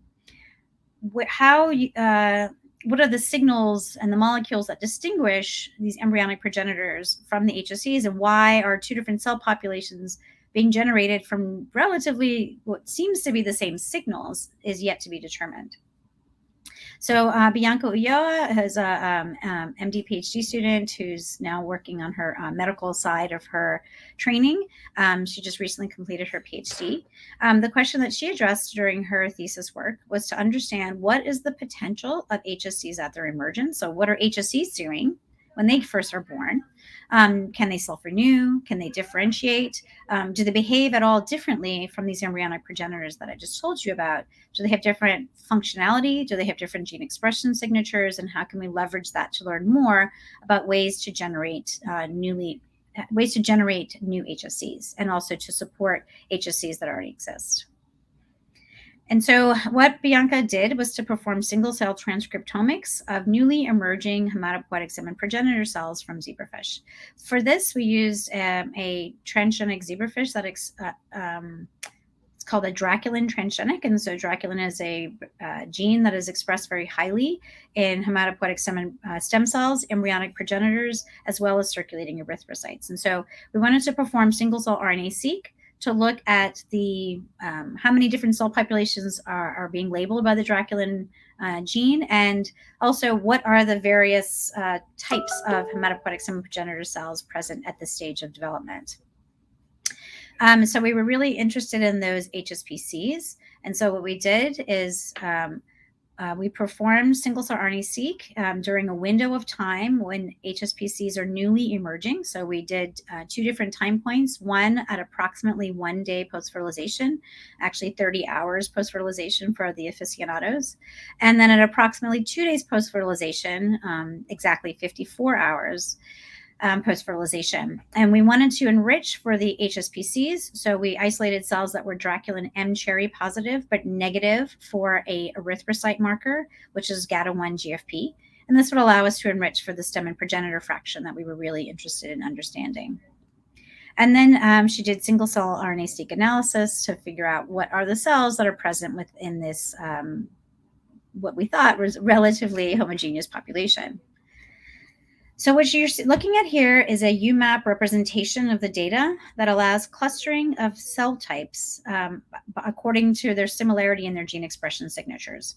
And what she identified was were 10 different clusters, which we termed the pre-hemogenic endothelium. And we think these are more hemogenic endothelium because they do express Draculin, which is a highly hematopoietic expressed gene. We did identify a small population of hemogenic endothelial cells that we think are directed towards the HSC lineage, as well as several more restricted progenitors. The genes expressed in these, like the lymphoid progenitor, seem to be highly biased towards lymphoid cells, whereas other ones, like this big giant cluster here, this AREP cluster, might be more enriched for erythrocytes. And so with these gene markers in hand, we then wanted to look a little deeper. And we actually made a fortuitous discovery as we were analyzing our data. So I told you we isolated these cells using expression of Draculin M cherry. So M cherry, just because we were doing the single cell seq in a set of cells that express a transgenic marker, we wanted to see where is the M cherry itself being expressed. And we made this interesting observation. So M cherry is basically a surrogate for Draculin function. So the Draculin regulatory element is driving expression of M cherry. So this is, it can envision this as Draculin promoter function. So what we saw is that if you look at 1 day post-fertilization, shown by these blue arrows, you can see that many of the progenitor populations expressed high levels or contained high levels of M cherry RNA. But if you looked at 2 days post-fertilization, really only the HSC compartment was the one that had persistent expression and persistent levels of the M cherry RNA. So this made us question, can we use this temporal difference in the Draculin promoter activity to measure HSC function? So to address this question, we used established lines that we got from the Zahn lab, who you'll hear from shortly, where we the Draculin regulatory element, the Draculin promoter, is now driving expression of a Cre-ERT fusion protein, which will allow Cre-mediated recombination. We cross these fish to animals that have a switch cassette, which is a ubiquitous expression of a LOXP flanked GFP cassette followed by M cherry. And what happens in these animals that upon Cre-excision, the LOXP sequences are removed, which will then remove the intervening GFP sequence and now drive expression of the M cherry.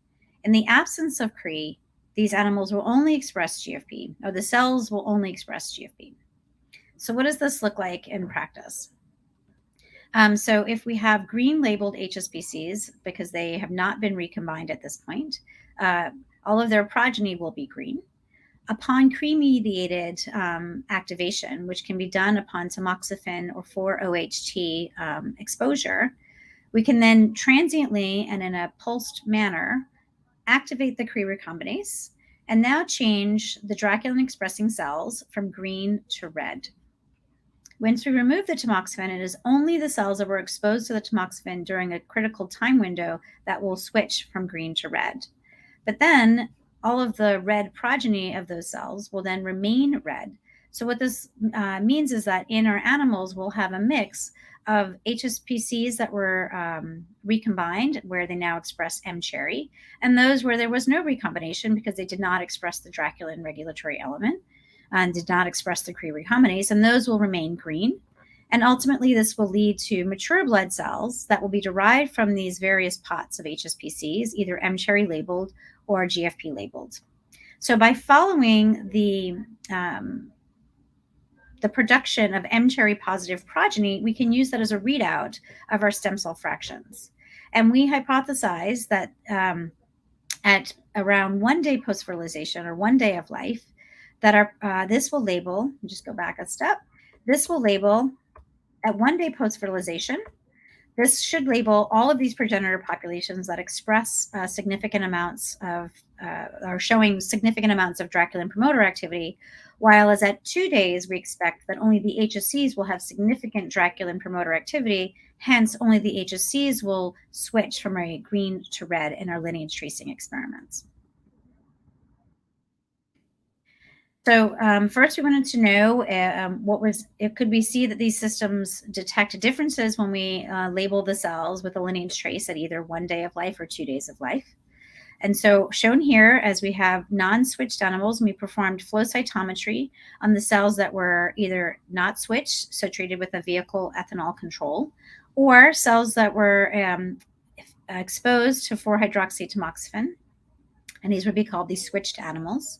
And we did the tamoxifen exposure either during that first time window, again, to label the progenitors plus the HSCs, or at the 2 day post-fertilization window to only label the HSCs. And what we noticed when we just followed the total number of cells that were labeled, so first we noticed that 1 day after switching, the same frequency of cells were switched, suggesting that the switching efficiency was the same between the Draculin, between the 1 day switch and the 2 day switch. But then what we saw very curiously is that if we performed the 1 day switch, or the progenitor plus switching, we saw really a significant increase in the number of cells that were now M-cherry positive, whereas over the same time window, we saw very small changes in the HSC and the amount of HSC-derived M-cherry cells we could detect. So we wanted to try to understand what could be different. Is this something about the cells that the day 1 switched or the day 2 switch cells are generating, or are the progenitors and the HSCs generating different types of cells, or just different amounts of cells, different levels of expansion? So to address this question, we use this paradigm. We perform that same progenitor plus switch at 1 day post-fertilization, or HSC switch at 2 days post-fertilization. And then we wanted to understand what type of cells these progenitors and stem cells could make. So we examined the myeloid compartment. Specifically, we looked at neutrophils. And then we also looked at the lymphoid compartment, specifically looking at T cells within the thymus, or cells within the thymus. And we would look for this by localizing M-cherry by imaging in the thymic area, or using flow cytometry to look for M-cherry positive cells within the neutrophil population. And then we can understand what are the HSCs making, and what are the progenitors making during these early stages of development. So first we wanted to know, or what we went back and convinced ourselves of, is that are these cells that we're producing really labeling definitive hematopoiesis, or the cells that will give rise to long-lived adult hematopoiesis? So this is work, unpublished work that's been performed by Anastasia Niznik, who's another graduate student in the lab. So to do this, we utilized a tool, RUNX1 mutants that were generated in Paul Liu's lab at the NIH in the United States. And what Paul's lab has shown is that zebrafish RUNX1 mutants lack all definitive blood cells, although they do contain some blood cells that are derived from a primitive wave of hematopoiesis, which is just an earlier wave that I haven't mentioned much yet. These are early, or even earlier cells besides the HSCs that can just sustain the earliest stages of the embryo. And what they showed is that the RUNX1 mutants really lack definitive blood cells. And so what Anastasia did is, using our Draculin Cree-ER and UV switch system, she crossed the RUNX1 mutants into this background, and then performed the lineage tracing experiments of either the progenitor plus or the HSC cells to see if they were RUNX1 dependent. When she imaged the thymus of RUNX1 mutants, so shown here, MUT, if you image the thymus of RUNX1 mutants at all stages that she analyzed up till 23 days post-fertilization, they really have barely any, if any, M-cherry signals, suggesting that there's no thymocytes, no T cells that are being generated, either from the progenitor plus or the HSCs. And then when she looked in the caudal hematopoietic tissue, which is a site that's very rich for myelopoiesis, she showed again the same results. If you look at these bottom images here, there are really very few cells that are being generated in the RUNX1 mutants. So what this data tells us is that the progeny from our HSC and our progenitor plus lineage tracing are indeed dependent on RUNX1, and that this validates that our lineage tracing system is actually labeling the definitive hematopoietic cells, which are the cells that we were most interested in at this point. So what is different between the progenitor plus lineage tracing and the HSCs in terms of their differentiation output? So what Bianca showed is, if you look here, the progenitor plus lineage tracing is shown in black, and the HSC tracing is shown in green. And what we're looking at here is their T cell output. And if you look at early stages of the embryonic or larval life, you see that most of the T cells that are being generated are actually generated from the progenitor cells, while the HSCs are really not doing much of anything. It wasn't until about 10 days post-fertilization, so this would be roughly equivalent to postnatal life of a mouse. These are actually, the HSCs start to really contribute to hematopoiesis or to T cell production postnatally. When we did the same experiment looking at the granulocytes or neutrophils in the animals, we saw a pretty similar time frame. So again, the progenitors were mostly contributing to neutrophil output in the early stages of larvae life. But it wasn't until about 10 days post-fertilization when you start to see significant contributions of HSCs, or significant neutrophil production by the HSCs. So what our data have shown is that through our single-cell RNA-seq data, we were able to identify numerous subsets of HSPCs that are labeled for the Draculin regulatory element. We found that there's what I didn't tell you, some of our data comparing our gene signatures to murine signatures, is that many of the gene expression populations are conserved between mouse and zebrafish hematopoiesis. We also showed that active lymphoid and myeloid production is mostly driven by embryonic progenitors, and that HSCs have a very delayed differentiation during development.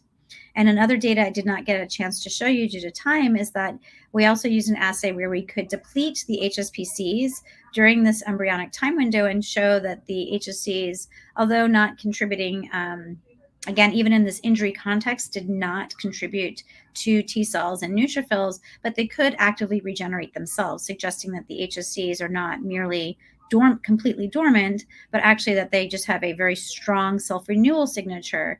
And it's not until many days later when their differentiation program becomes activated.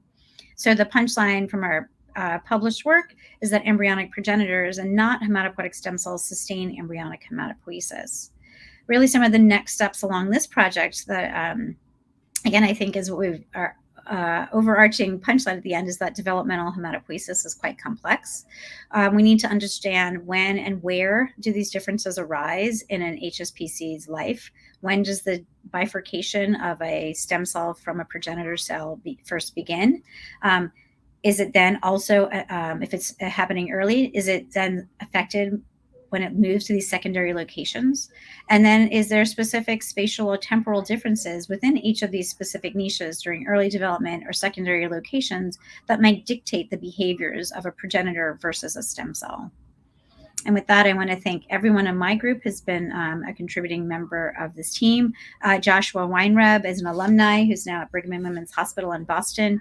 He did the published work on DDX41 that is now being continued by Maria Felice Norberto. Also, Bianca Ulloa, who is just finished her PhD and still hanging around for a couple of years to finish med school and hopefully to do a little more science with us.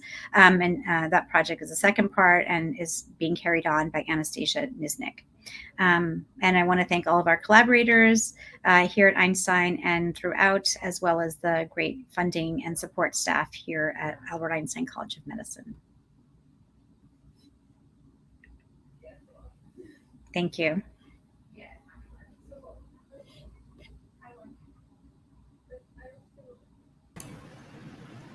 Thank you, Dr. Teresa, for the wonderful presentation. So let's see if we have some questions from the audience. So we can wait a little if we have some questions. Sure. While we wait, maybe I can ask you a question.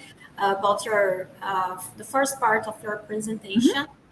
I was wondering, some mutations, sometimes they appear early in the development, but they will just develop in disease in the later in the adulthood, for example.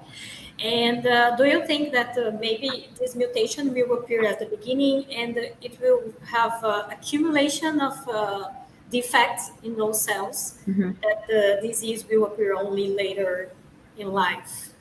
Right. So I think that you're hitting on our top hypothesis. Sorry, hold on.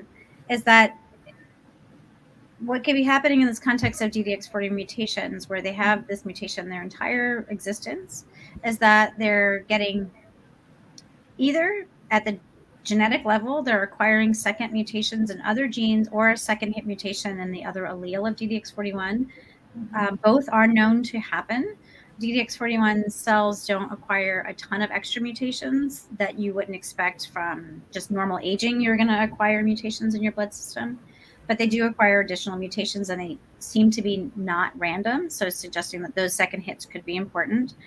And moreover, just the stem cells themselves, if they have this innate kind of pro-inflammatory phenotype, I mean, we don't know that for sure, but that's a hypothesis from our data so far in the young embryos, is that if they have this just being a little bit inflamed chronically, we know this is true of many human diseases, that leads to really late onset adult problems in all organ systems. And I think the blood system, so far the data would suggest from other studies people have done on inflammation is no different, that just having kind of chronic inflammation is not a favorable, it's not really favorable for the blood system as well. So I think really things that we're trying to explore.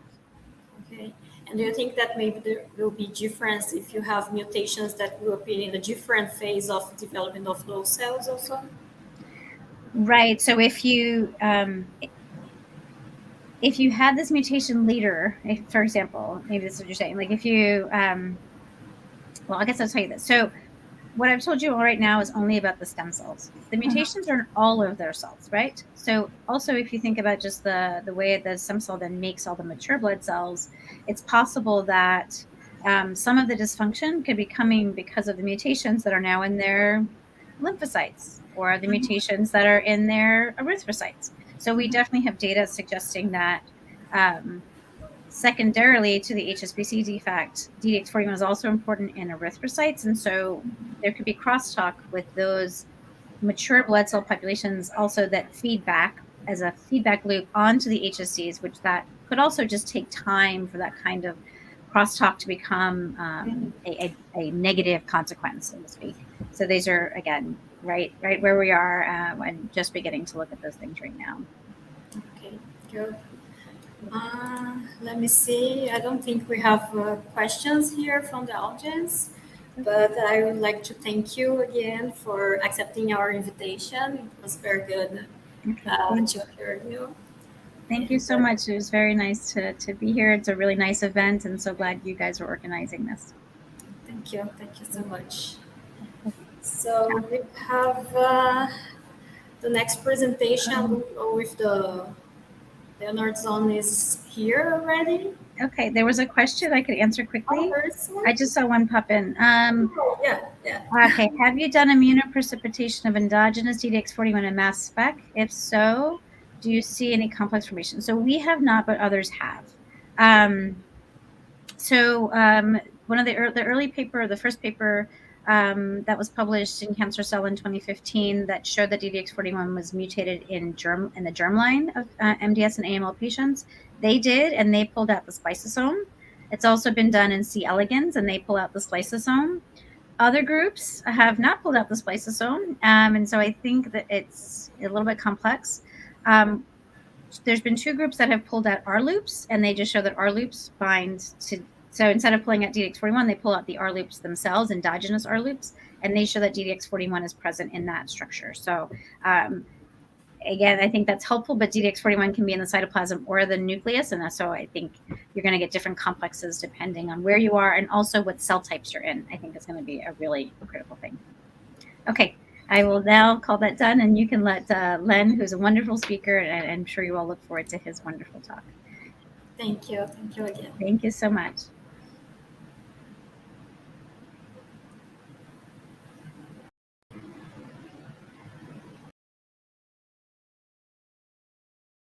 My name is Mark Francis. I'm the founder of Aquaneering. For the last 20 years, Aquaneering has built a team of dedicated professionals to support your research. Our mission is simple: provide the highest performance zebrafish housing at a reasonable cost. Our team is here to allow you to focus on your research. We at Alesco work daily to create solutions and equipment for the scientific community, contributing to the advancement of Latin America biomedical research. Our mission is greater than just providing equipment. It is to provide security with a quality service and mainly with enormous respect and attention. For this reason, we invest in high technology and seek to maintain long-lasting relationships. Our commitment is to be a reliable partner that understands the needs, the reality, and the conditions of each customer to always offer the best solution.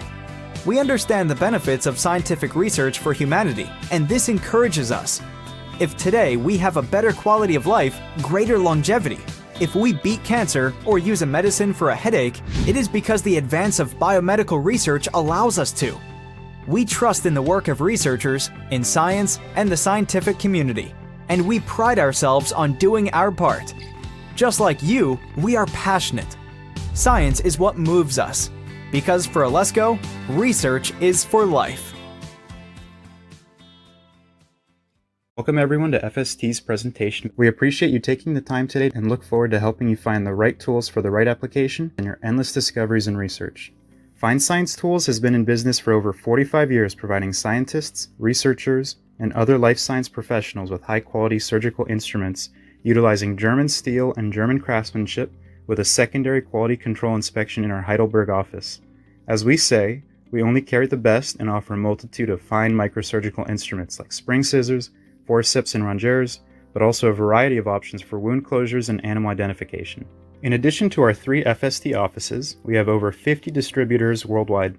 While the majority of the audience is based in the USA, please note that we can ship anywhere in the world, and any products not listed in our physical catalog or online at findscience.com can be sourced as a special order, and we will work with you to get you what you need.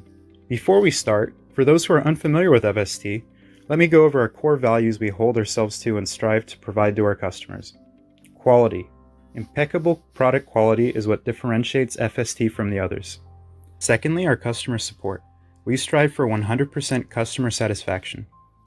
Lastly, our QC department in Germany upholds our manufacturers to the standards FST and our customers expect with every instrument.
Hello, everyone.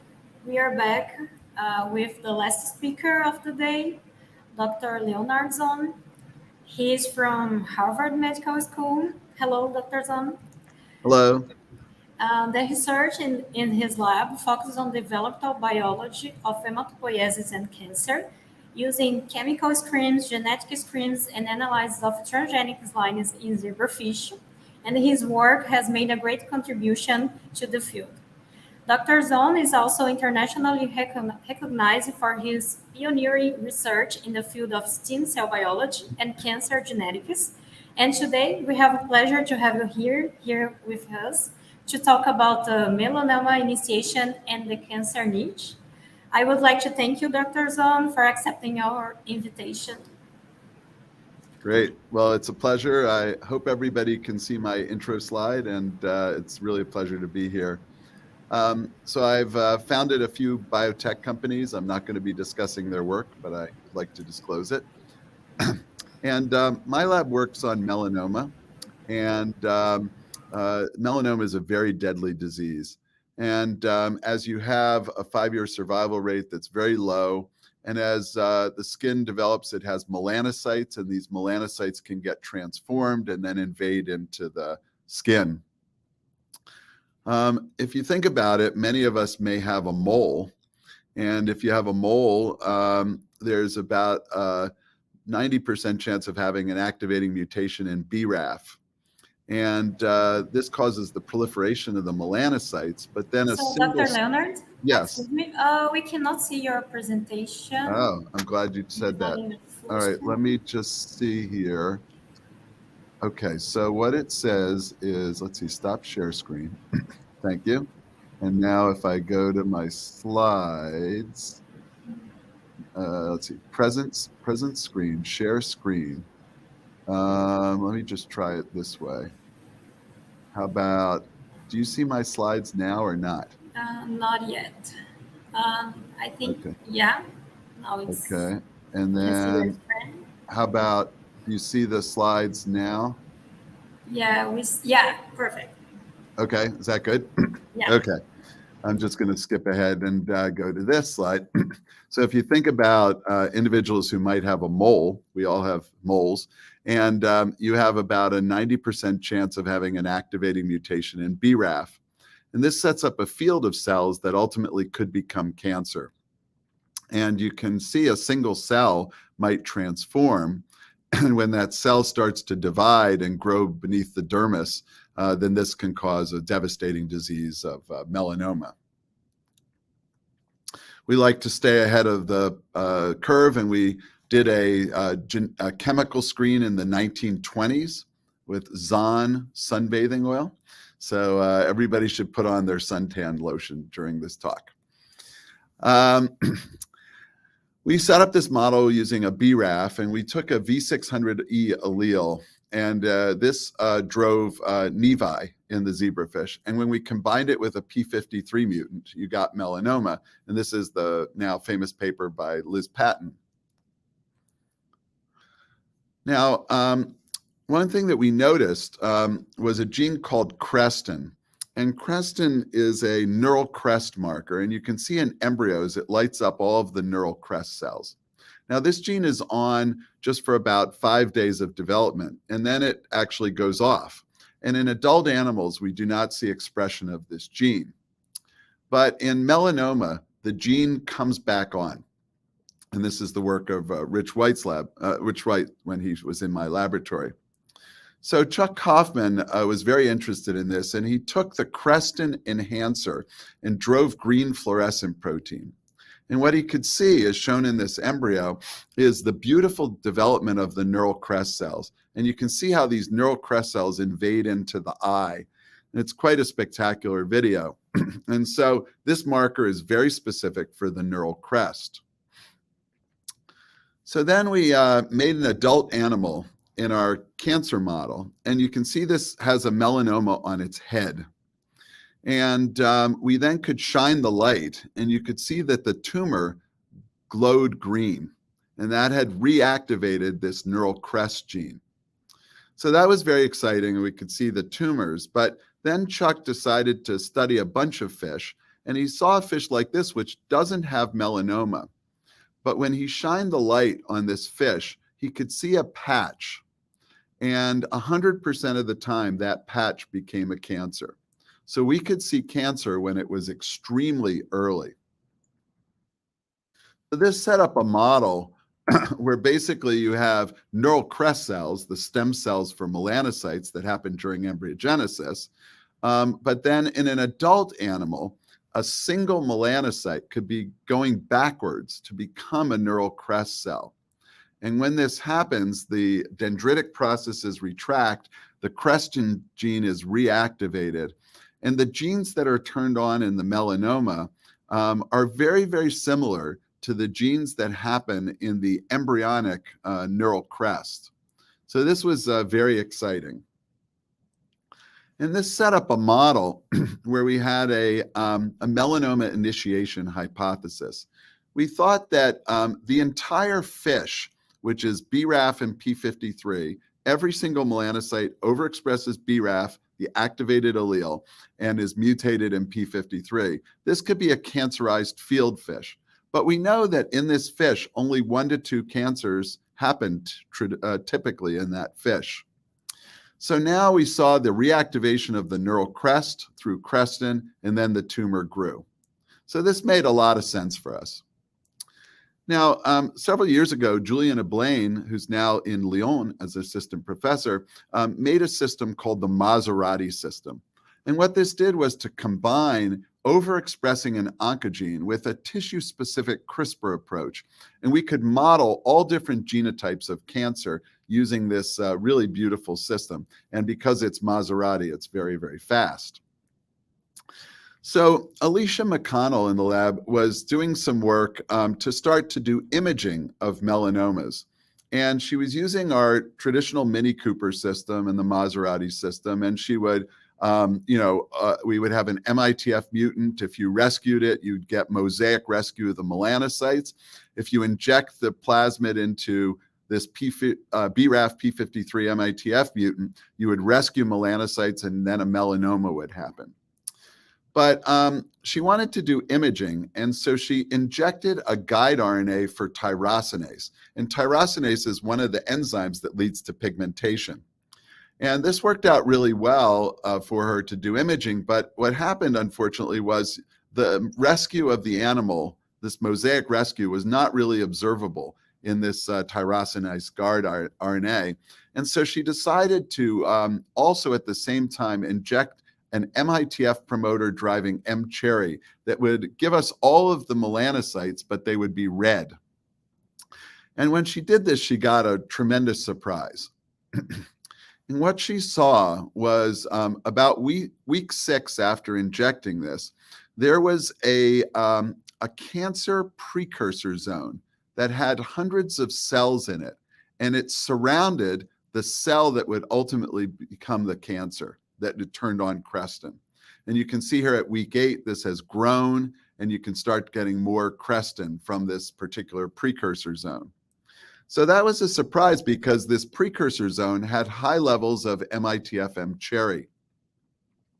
So we were able to build the developmental biology of a tumor. And again, focusing on crestin, you can see the reactivation of the neural crest happening here. But we get these precursor zones happening very, very early in the development of the tumor.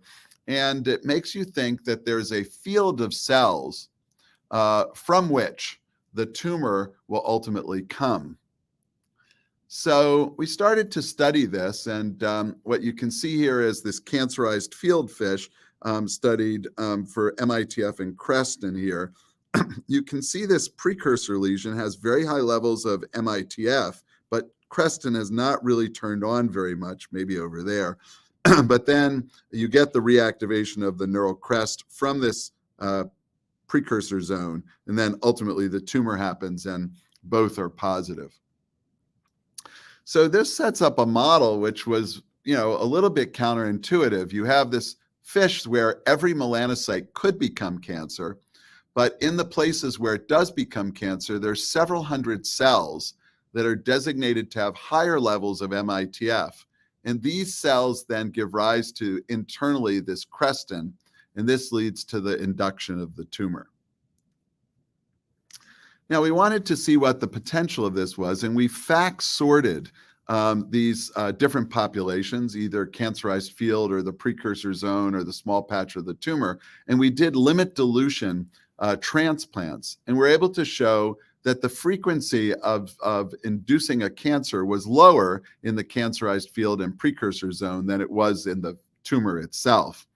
But it still has initiating cells in these precursor zones. Now, one of the things that we're very interested in doing was single-cell RNA-seq on these different precursor zones.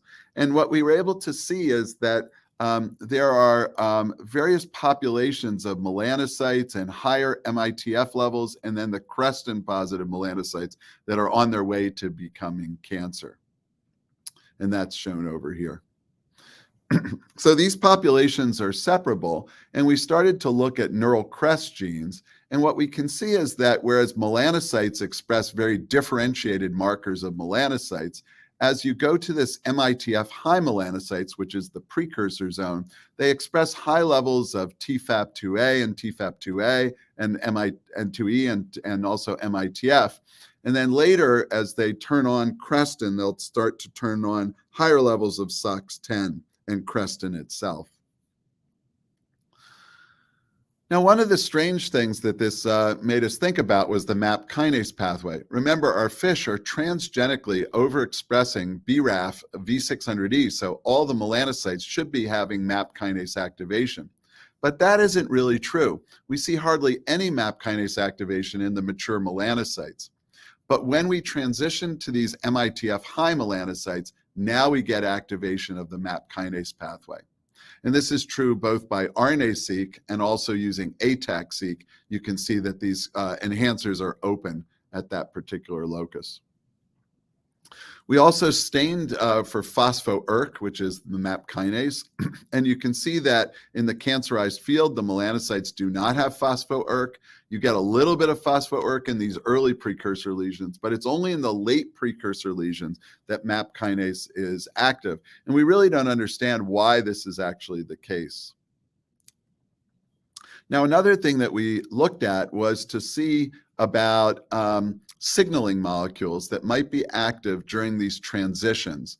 And we were able to look at the precursor lesion transcription factors versus the crestin-positive transcription factors. And we saw some very interesting genes like this gene ID1 that is very high in the precursor lesion, where you have genes like IRF3 that's more higher as you go into the crestin-positive patch. So we wanted to study these genes, and one of the things we can do is use our Mini Cooper and Maserati systems. And so we overexpressed ID1 or IRF3 or SOX10. And what we could see is that if you overexpress ID1, you get an increase in the number of precursor lesions. So this is a gene that's really directed just to the induction of these precursor lesions. When we overexpress IRF3, now you get more of those crestin-positive patches. And then when you overexpress SOX10, you get both more precursor lesions and more crestin patches. Now, when we overexpressed ID1 and IRF3, we didn't find that they accelerate tumor formation. But interestingly, what they do is increase the number of tumors per fish. And you can see this, that we now get some fish that even have 4 or 5 tumors on it. And this is very interesting. We think that these genes are really controlling the pathways that are earlier in the tumor formation. And that's what we're seeing. Now, we also went and looked at human tumor samples with George Murphy's lab, a dermatopathologist. And what we're able to see is that as this lesions start to get more and more, you then get more ID1 expression. And so you can see even in atypical melanocyte lesions, which are just the beginning of a precursor lesion, you can see that these are high in ID1. And IRF3 seems to come up later as the tumors have formed. So this substantiates what we were seeing in the zebrafish. So this sets up a model where you have a cancerized field melanocyte, and then ID1 comes on, and somehow this gets you over an epigenetic barrier so that MAP kinase gets activated, and you generate this MITF high state. And then we think IRF3 is involved in basically generating the Creston positive state. So one of the questions is, ID1 is a transcription factor, but it's a thing that has a HLH domain, a helix loop helix domain, but lacks a basic domain. So it is going to dimerize with another transcription factor and be responsible for stopping the activity of that transcription factor. So we did a mass spec pull down with ID1. And what we found was TCF12 really was the gene that came down, and this was done in human melanoma cells. And we were able to demonstrate that there's an enrichment of TCF12 sites in these precursor lesions and small patches. So this is very consistent to the way we're thinking about it. And we see motifs for TCF12 and also TCF21. They're roughly the same motifs. And so this allowed us to think about what are the programs that are being controlled. So when we give ID1 in an overexpression, this leads to TCF12 target downregulation. And this is a list that had been compiled before, but you can clearly see downregulation of these genes, like snail and SOX4, etc. So this sets up a model where we have ID1 is suppressing TCF12 by actually binding to it and preventing it from binding to DNA. And this leads to this MITF high state that has MAP kinase activation, and then IRF3 leads to the Creston positive state. So we're very interested in trying to find out more about cancer initiation, and this is one of the major projects in the laboratory. So now I'd like to switch topics and tell you about a new story which I call Craters on the Melanoma Surface. And they serve as hubs for CD8 positive T cells. And this gets to the point of the cancer niche. So the way that this project started was with Aya Luden and Georgia Sturtz. And Aya made a CD8 transgenic fish, so it reported CD8 cells using green fluorescent protein. She cloned peaks that were open of the CD8 alpha gene and drove green fluorescent protein, and you can see the thymus of the fish is lit up with these reporters because the CD8 cells are in the thymus. And she was able to sort these cells. They look like T cells. And then she was able to look at gene expression. And these are very similar to some of the CD8 populations that we have in humans. Now, one thing that she saw when she sorted these is sometimes there were cells that were very, very large and dendritic. And these turn out to be CD8 positive dendritic cells. And she could show that these were myeloid in character and are very similar to CDC1 from mouse. And she was able to treat animals with ovalbumin and watch these T cells kind of hook to the dendritic processes. And you can see that here. You can see these T cells on the dendritic processes. And we could even see that these cells were present in the melanomas. Now, one of the ways that we're able to study this is we have an LCK transgenic that lights up all different types of T cells. So the dendritic cells are LCK negative, but CD8 positive.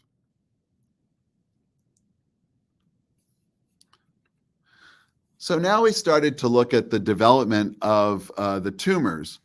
And the first thing we saw was if we look at the cancer precursor zone, now our melanomas are expressing blue BFP. So it's MITF BFP, and you can see them here.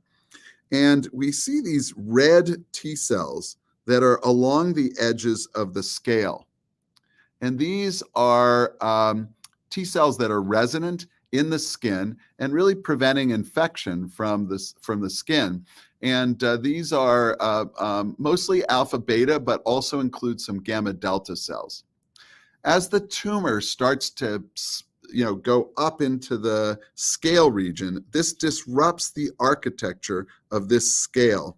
and you get these LCK positive T cells spread out. But then it's only when we see the established tumor, now that we get the double positive cells, CD8 and LCK positive, you can see a large influx of T cells into the tumor. And so that's very exciting for us. Now we're able to do single-cell RNA-seq to evaluate the populations. We have an activated CD4 population, we have a Treg population, we have a CD8 positive population of cells. And so this is helping us understand the tumor immunity, which is so important. Now, one of the things that we've done is to utilize a fish called the JAK3 mutant, and this is deficient in T cells. And we looked at the incidence of patches, or the tumor incidence, and you can see in a statistically significant manner that the lack of T cells has an impact of making the tumors more aggressive compared to the blue wild type here. So as we were looking at these tumors, we started to do our confocal imaging, and what we could see here is these areas that appear dark, and these are where all the T cells are. These are small little regions which we termed craters, like the craters on the moon. And these seem to be places where T cells really like to hang out. Now, a crater shown here, you can see one here, or there's a little one right here, are often adjacent to blood vessels. But blood vessels are not entering into these craters. They're just on the sides or the lips of the craters. Now, these craters are places where T cells want to aggregate. And you can see here that these T cells are aggregating to each other as they start to join. And so that's really interesting, and that may represent an aggregation or an activation step for the T cells that are present there. And we think that the bottom of these craters are actually, there's melanocytes, there's the melanoma cells that form the bottom of the craters.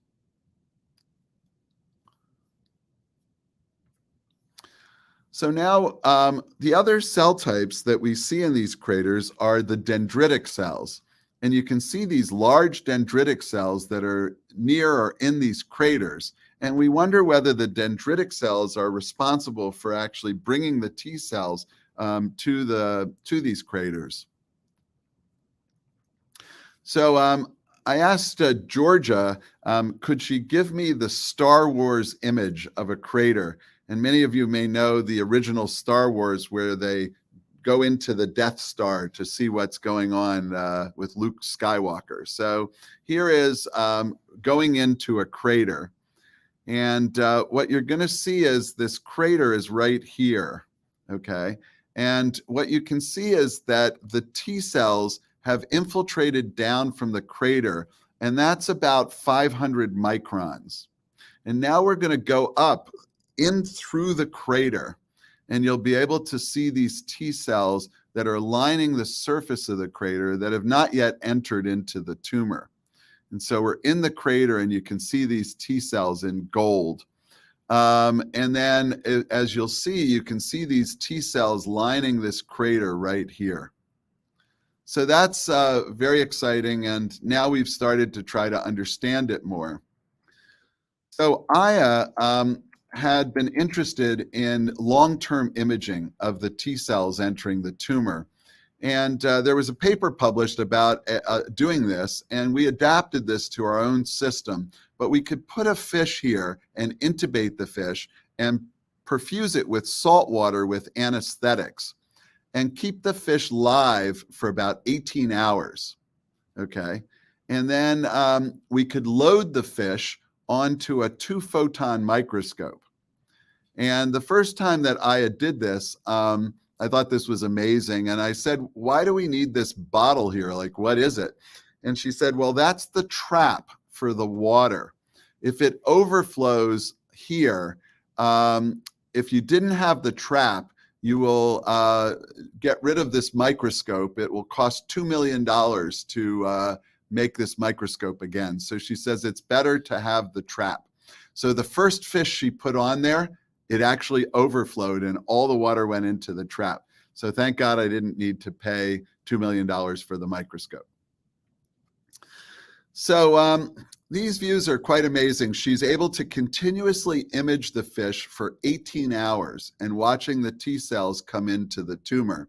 And what you can see is these T cells are located in these craters, and they kind of just sit there most of the time. And, you know, that's pretty interesting.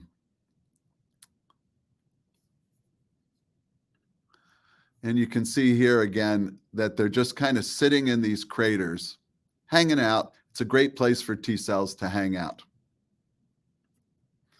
Now, one of the questions we had is, how did the T cells get there? So this is the scales, and we see a group of blood vessels that are at the edge of the scales. And what happens is all of these green cells are going to be delivered to the tumor over here. And if you watch this video, you'll see them kind of en masse go all through and get into this tumor. So it's a large entry point into the tumor. So as I said, there's a lot of vasculature, and you can see these angiogenic blood vessels here. And at the edge of the scale are these vessels that are actually feeding the tumor with T cells. And again, you can see it here with this large entry of, again, CD8 positive T cells, and again, at the scale edge where these vessels are. Now, one of the things we're able to do is follow a T cell. And what you can see here, you can look at this T cell right here. And when I play this video, you can see it moved very quickly to get into the tumor. But now it's in one of those craters, and it's going to move very, very slowly through the tumor. And it must be tremendously tough to do this for the T cell, and the T cell will ultimately get exhausted as it tries to get this far in to the tumor.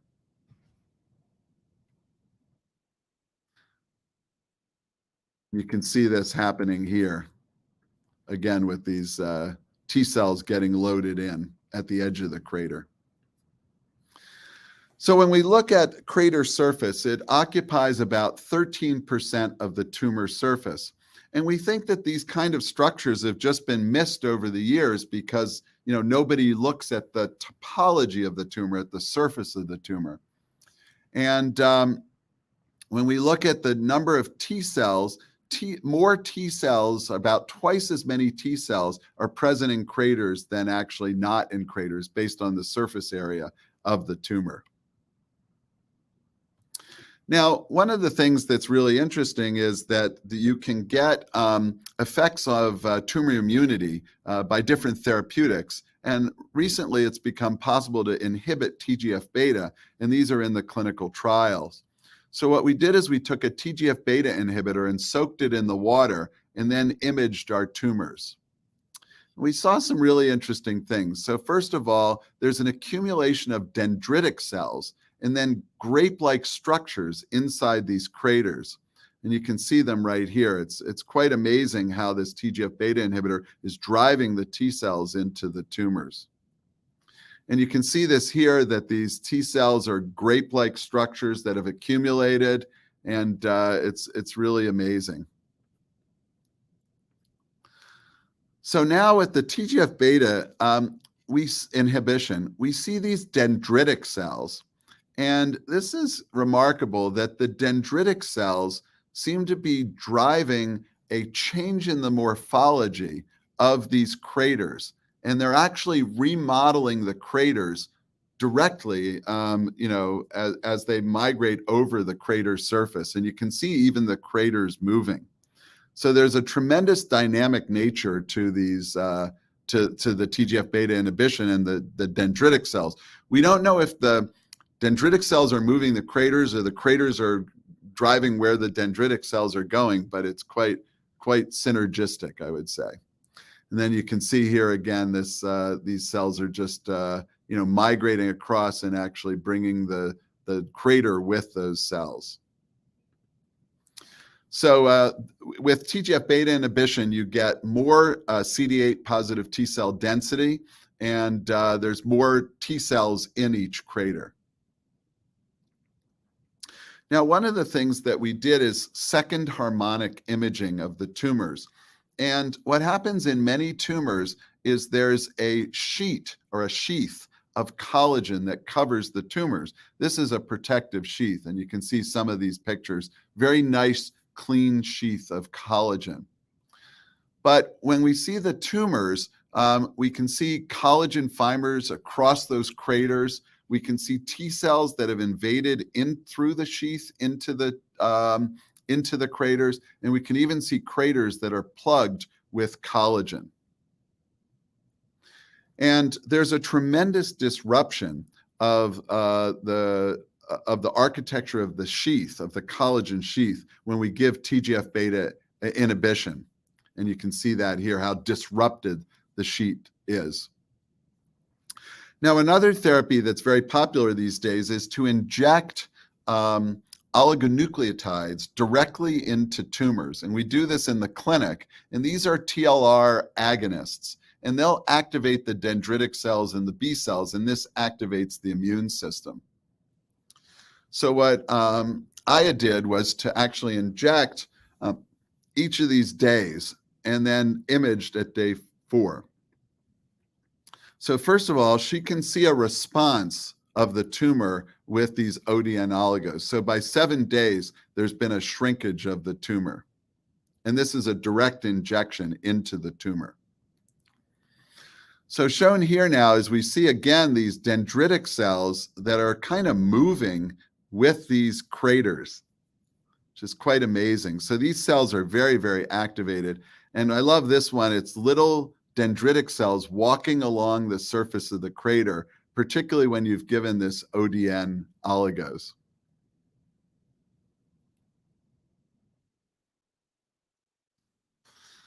Now, again, you can see a tremendous infiltration of T cells when you give this oligonucleotide treatment compared to controls. You can see how huge the accumulation is and how huge the accumulation is at the scales. And again, you get more coverage of craters and you get more T cells per crater. One of the things that I did, which I think is very nice, is to measure the distance from the crater from the T cells. And again, you can see the difference this makes with the oligonucleotide. You get a closer, the T cells are closer to the craters.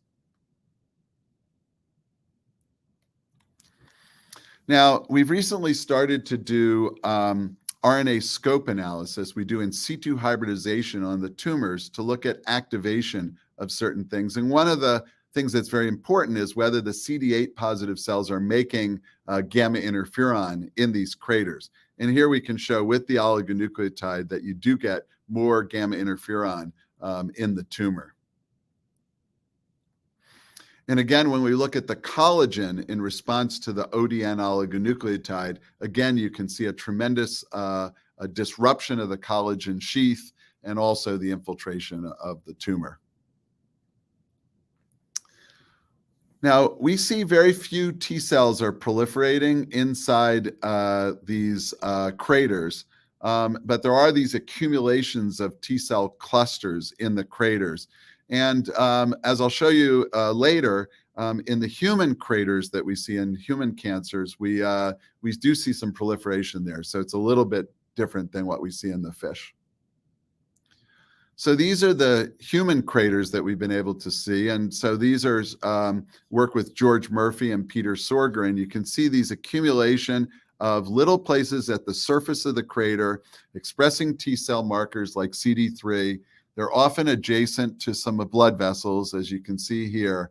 And, you know, we asked, like, why hasn't anybody published on this before? And the answer was, well, they said, we've seen these things before, but we never knew what to make of them.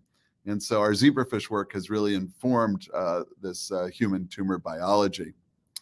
Again, you can see the craters from the zebrafish here. And this is a human crater, again, at the edge where you can see this, again, with T cells there. And this is a collagen stain. And again, you can see the collagen is very bright in these regions that we think are craters.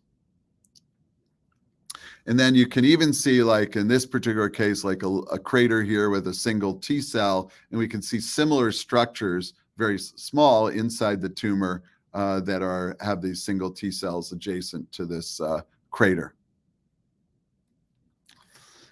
And in human melanomas, the craters are found right at the border. You can see this crater right here. Again, it's accumulated a large amount of T cells, and you can see they're in the perivascular space with CD31 staining. You can see capillaries as well as some arterioles. And so, again, it's a very conserved structure across evolution in cancer. And then we're able to stain the human tumors for some exhaustion markers like LAG3, PD1, and TIM3. These are things that are used for checkpoint blockade in human tumors. And again, you can see very high levels in these craters. So the T cells that are in the craters are exhausted. But they also have a population that's very proliferative.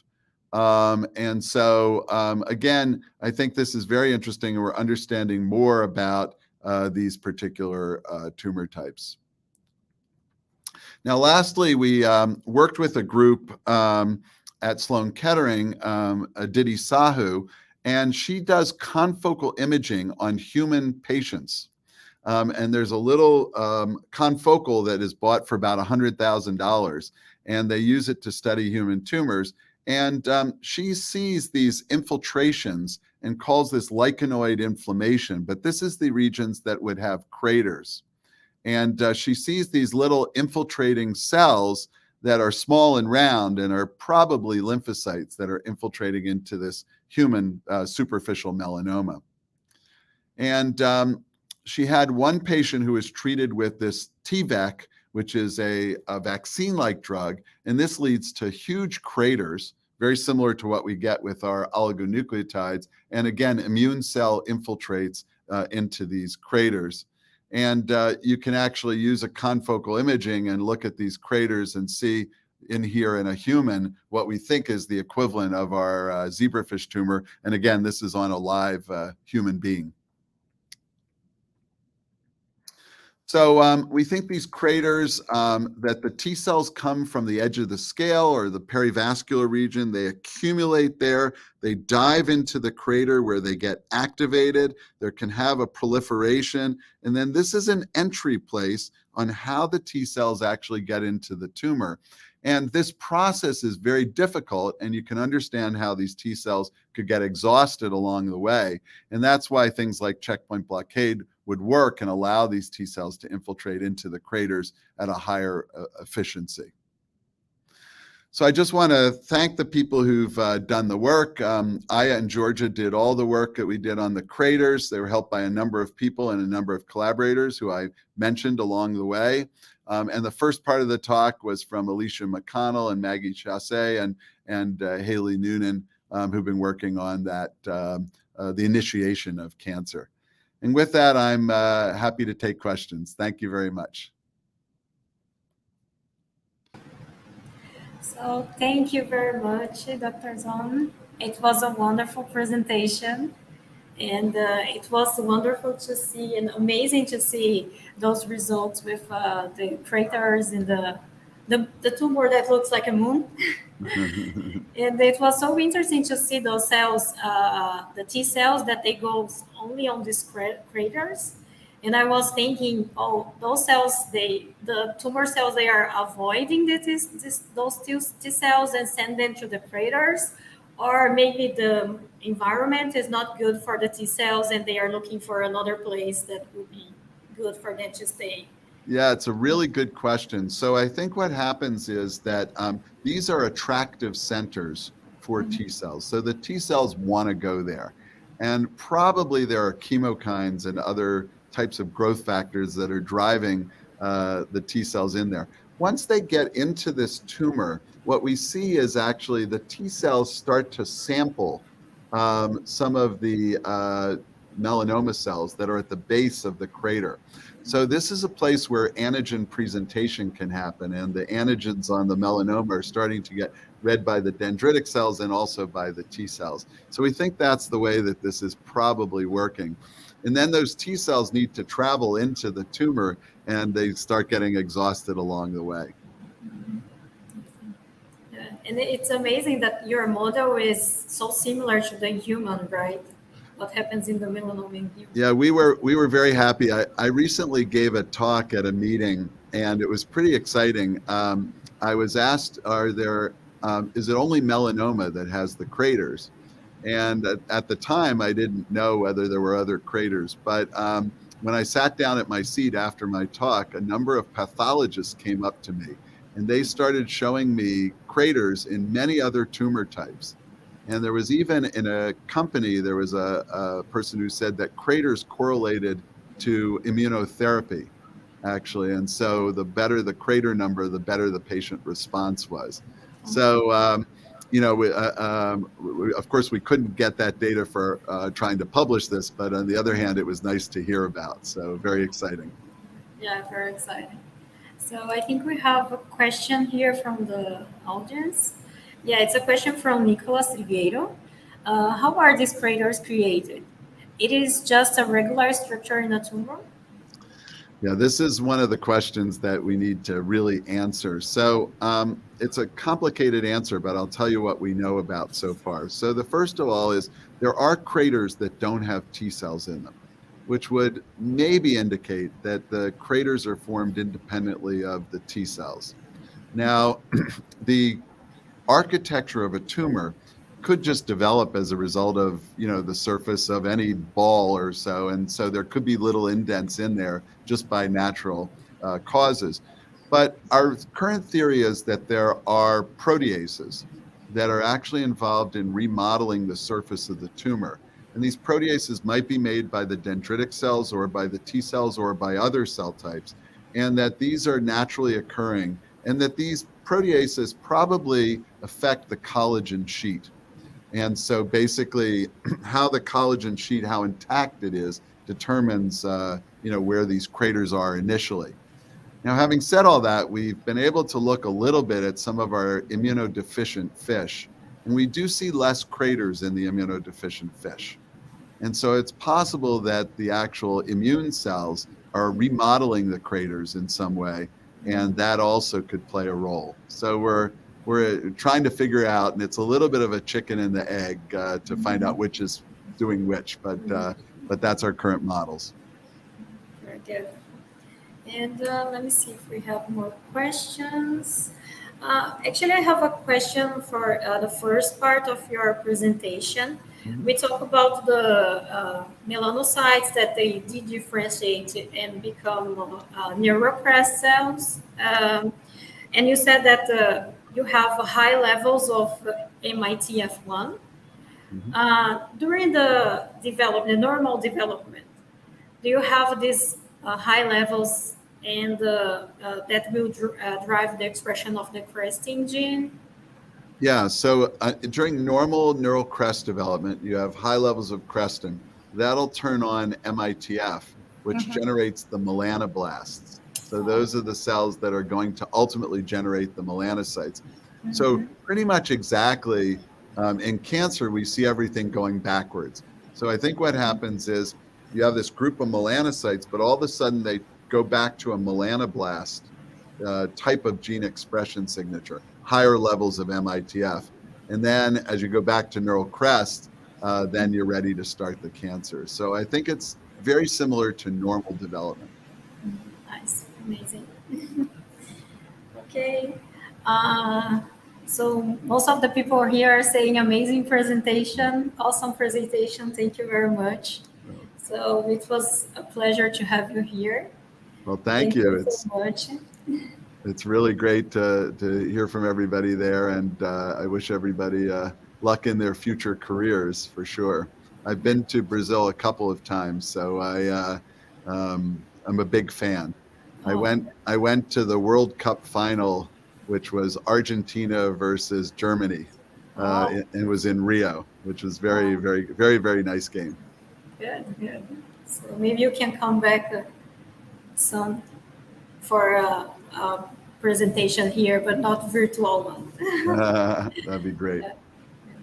Okay, thank you so much. So thank you everyone to stay here, and we'll see everybody tomorrow. Yeah. Great. Thank you. Bye. Bye-bye now. My name is Mark Francis. I'm the founder of Aquaneering. For the last 20 years, Aquaneering has built a team of dedicated professionals to support your research. Our mission is simple: provide the highest performance zebrafish housing at a reasonable cost. Our team is here to allow you to focus on your research. We at Alesco work daily to create solutions and equipment for the scientific community, contributing to the advancement of Latin America biomedical research. Our mission is greater than just providing equipment. It is to provide security with a quality service and mainly with enormous respect and attention. For this reason, we invest in high technology and seek to maintain long-lasting relationships. Our commitment is to be a reliable partner that understands the needs, the reality, and the conditions of each customer to always offer the best solution. We understand the benefits of scientific research for humanity, and this encourages us. If today we have a better quality of life, greater longevity, if we beat cancer or use a medicine for a headache, it is because the advance of biomedical research allows us to. We trust in the work of researchers, in science, and the scientific community, and we pride ourselves on doing our part. Just like you, we are passionate. Science is what moves us, because for Alesco, research is for life. Welcome everyone to FST's presentation. We appreciate you taking the time today and look forward to helping you find the right tools for the right application and your endless discoveries in research. Find Science Tools has been in business for over 45 years, providing scientists, researchers, and other life science professionals with high-quality surgical instruments utilizing German steel and German craftsmanship with a secondary quality control inspection in our Heidelberg office. As we say, we only carry the best and offer a multitude of fine microsurgical instruments like spring scissors, forceps and rongeurs, but also a variety of options for wound closures and animal identification. In addition to our 3 FST offices, we have over 50 distributors worldwide. While the majority of the audience is based in the USA, please note that we can ship anywhere in the world, and any products not listed in our physical catalog or online at findscience.com can be sourced as a special order, and we will work with you to get you what you need. Before we start, for those who are unfamiliar with FST, let me go over our core values we hold ourselves to and strive to provide to our customers. Quality. Impeccable product quality is what differentiates FST from the others. Secondly, our customer support. We strive for 100% customer satisfaction. Lastly, our QC department in Germany upholds our manufacturers to the standards FST and our customers expect with every instrument.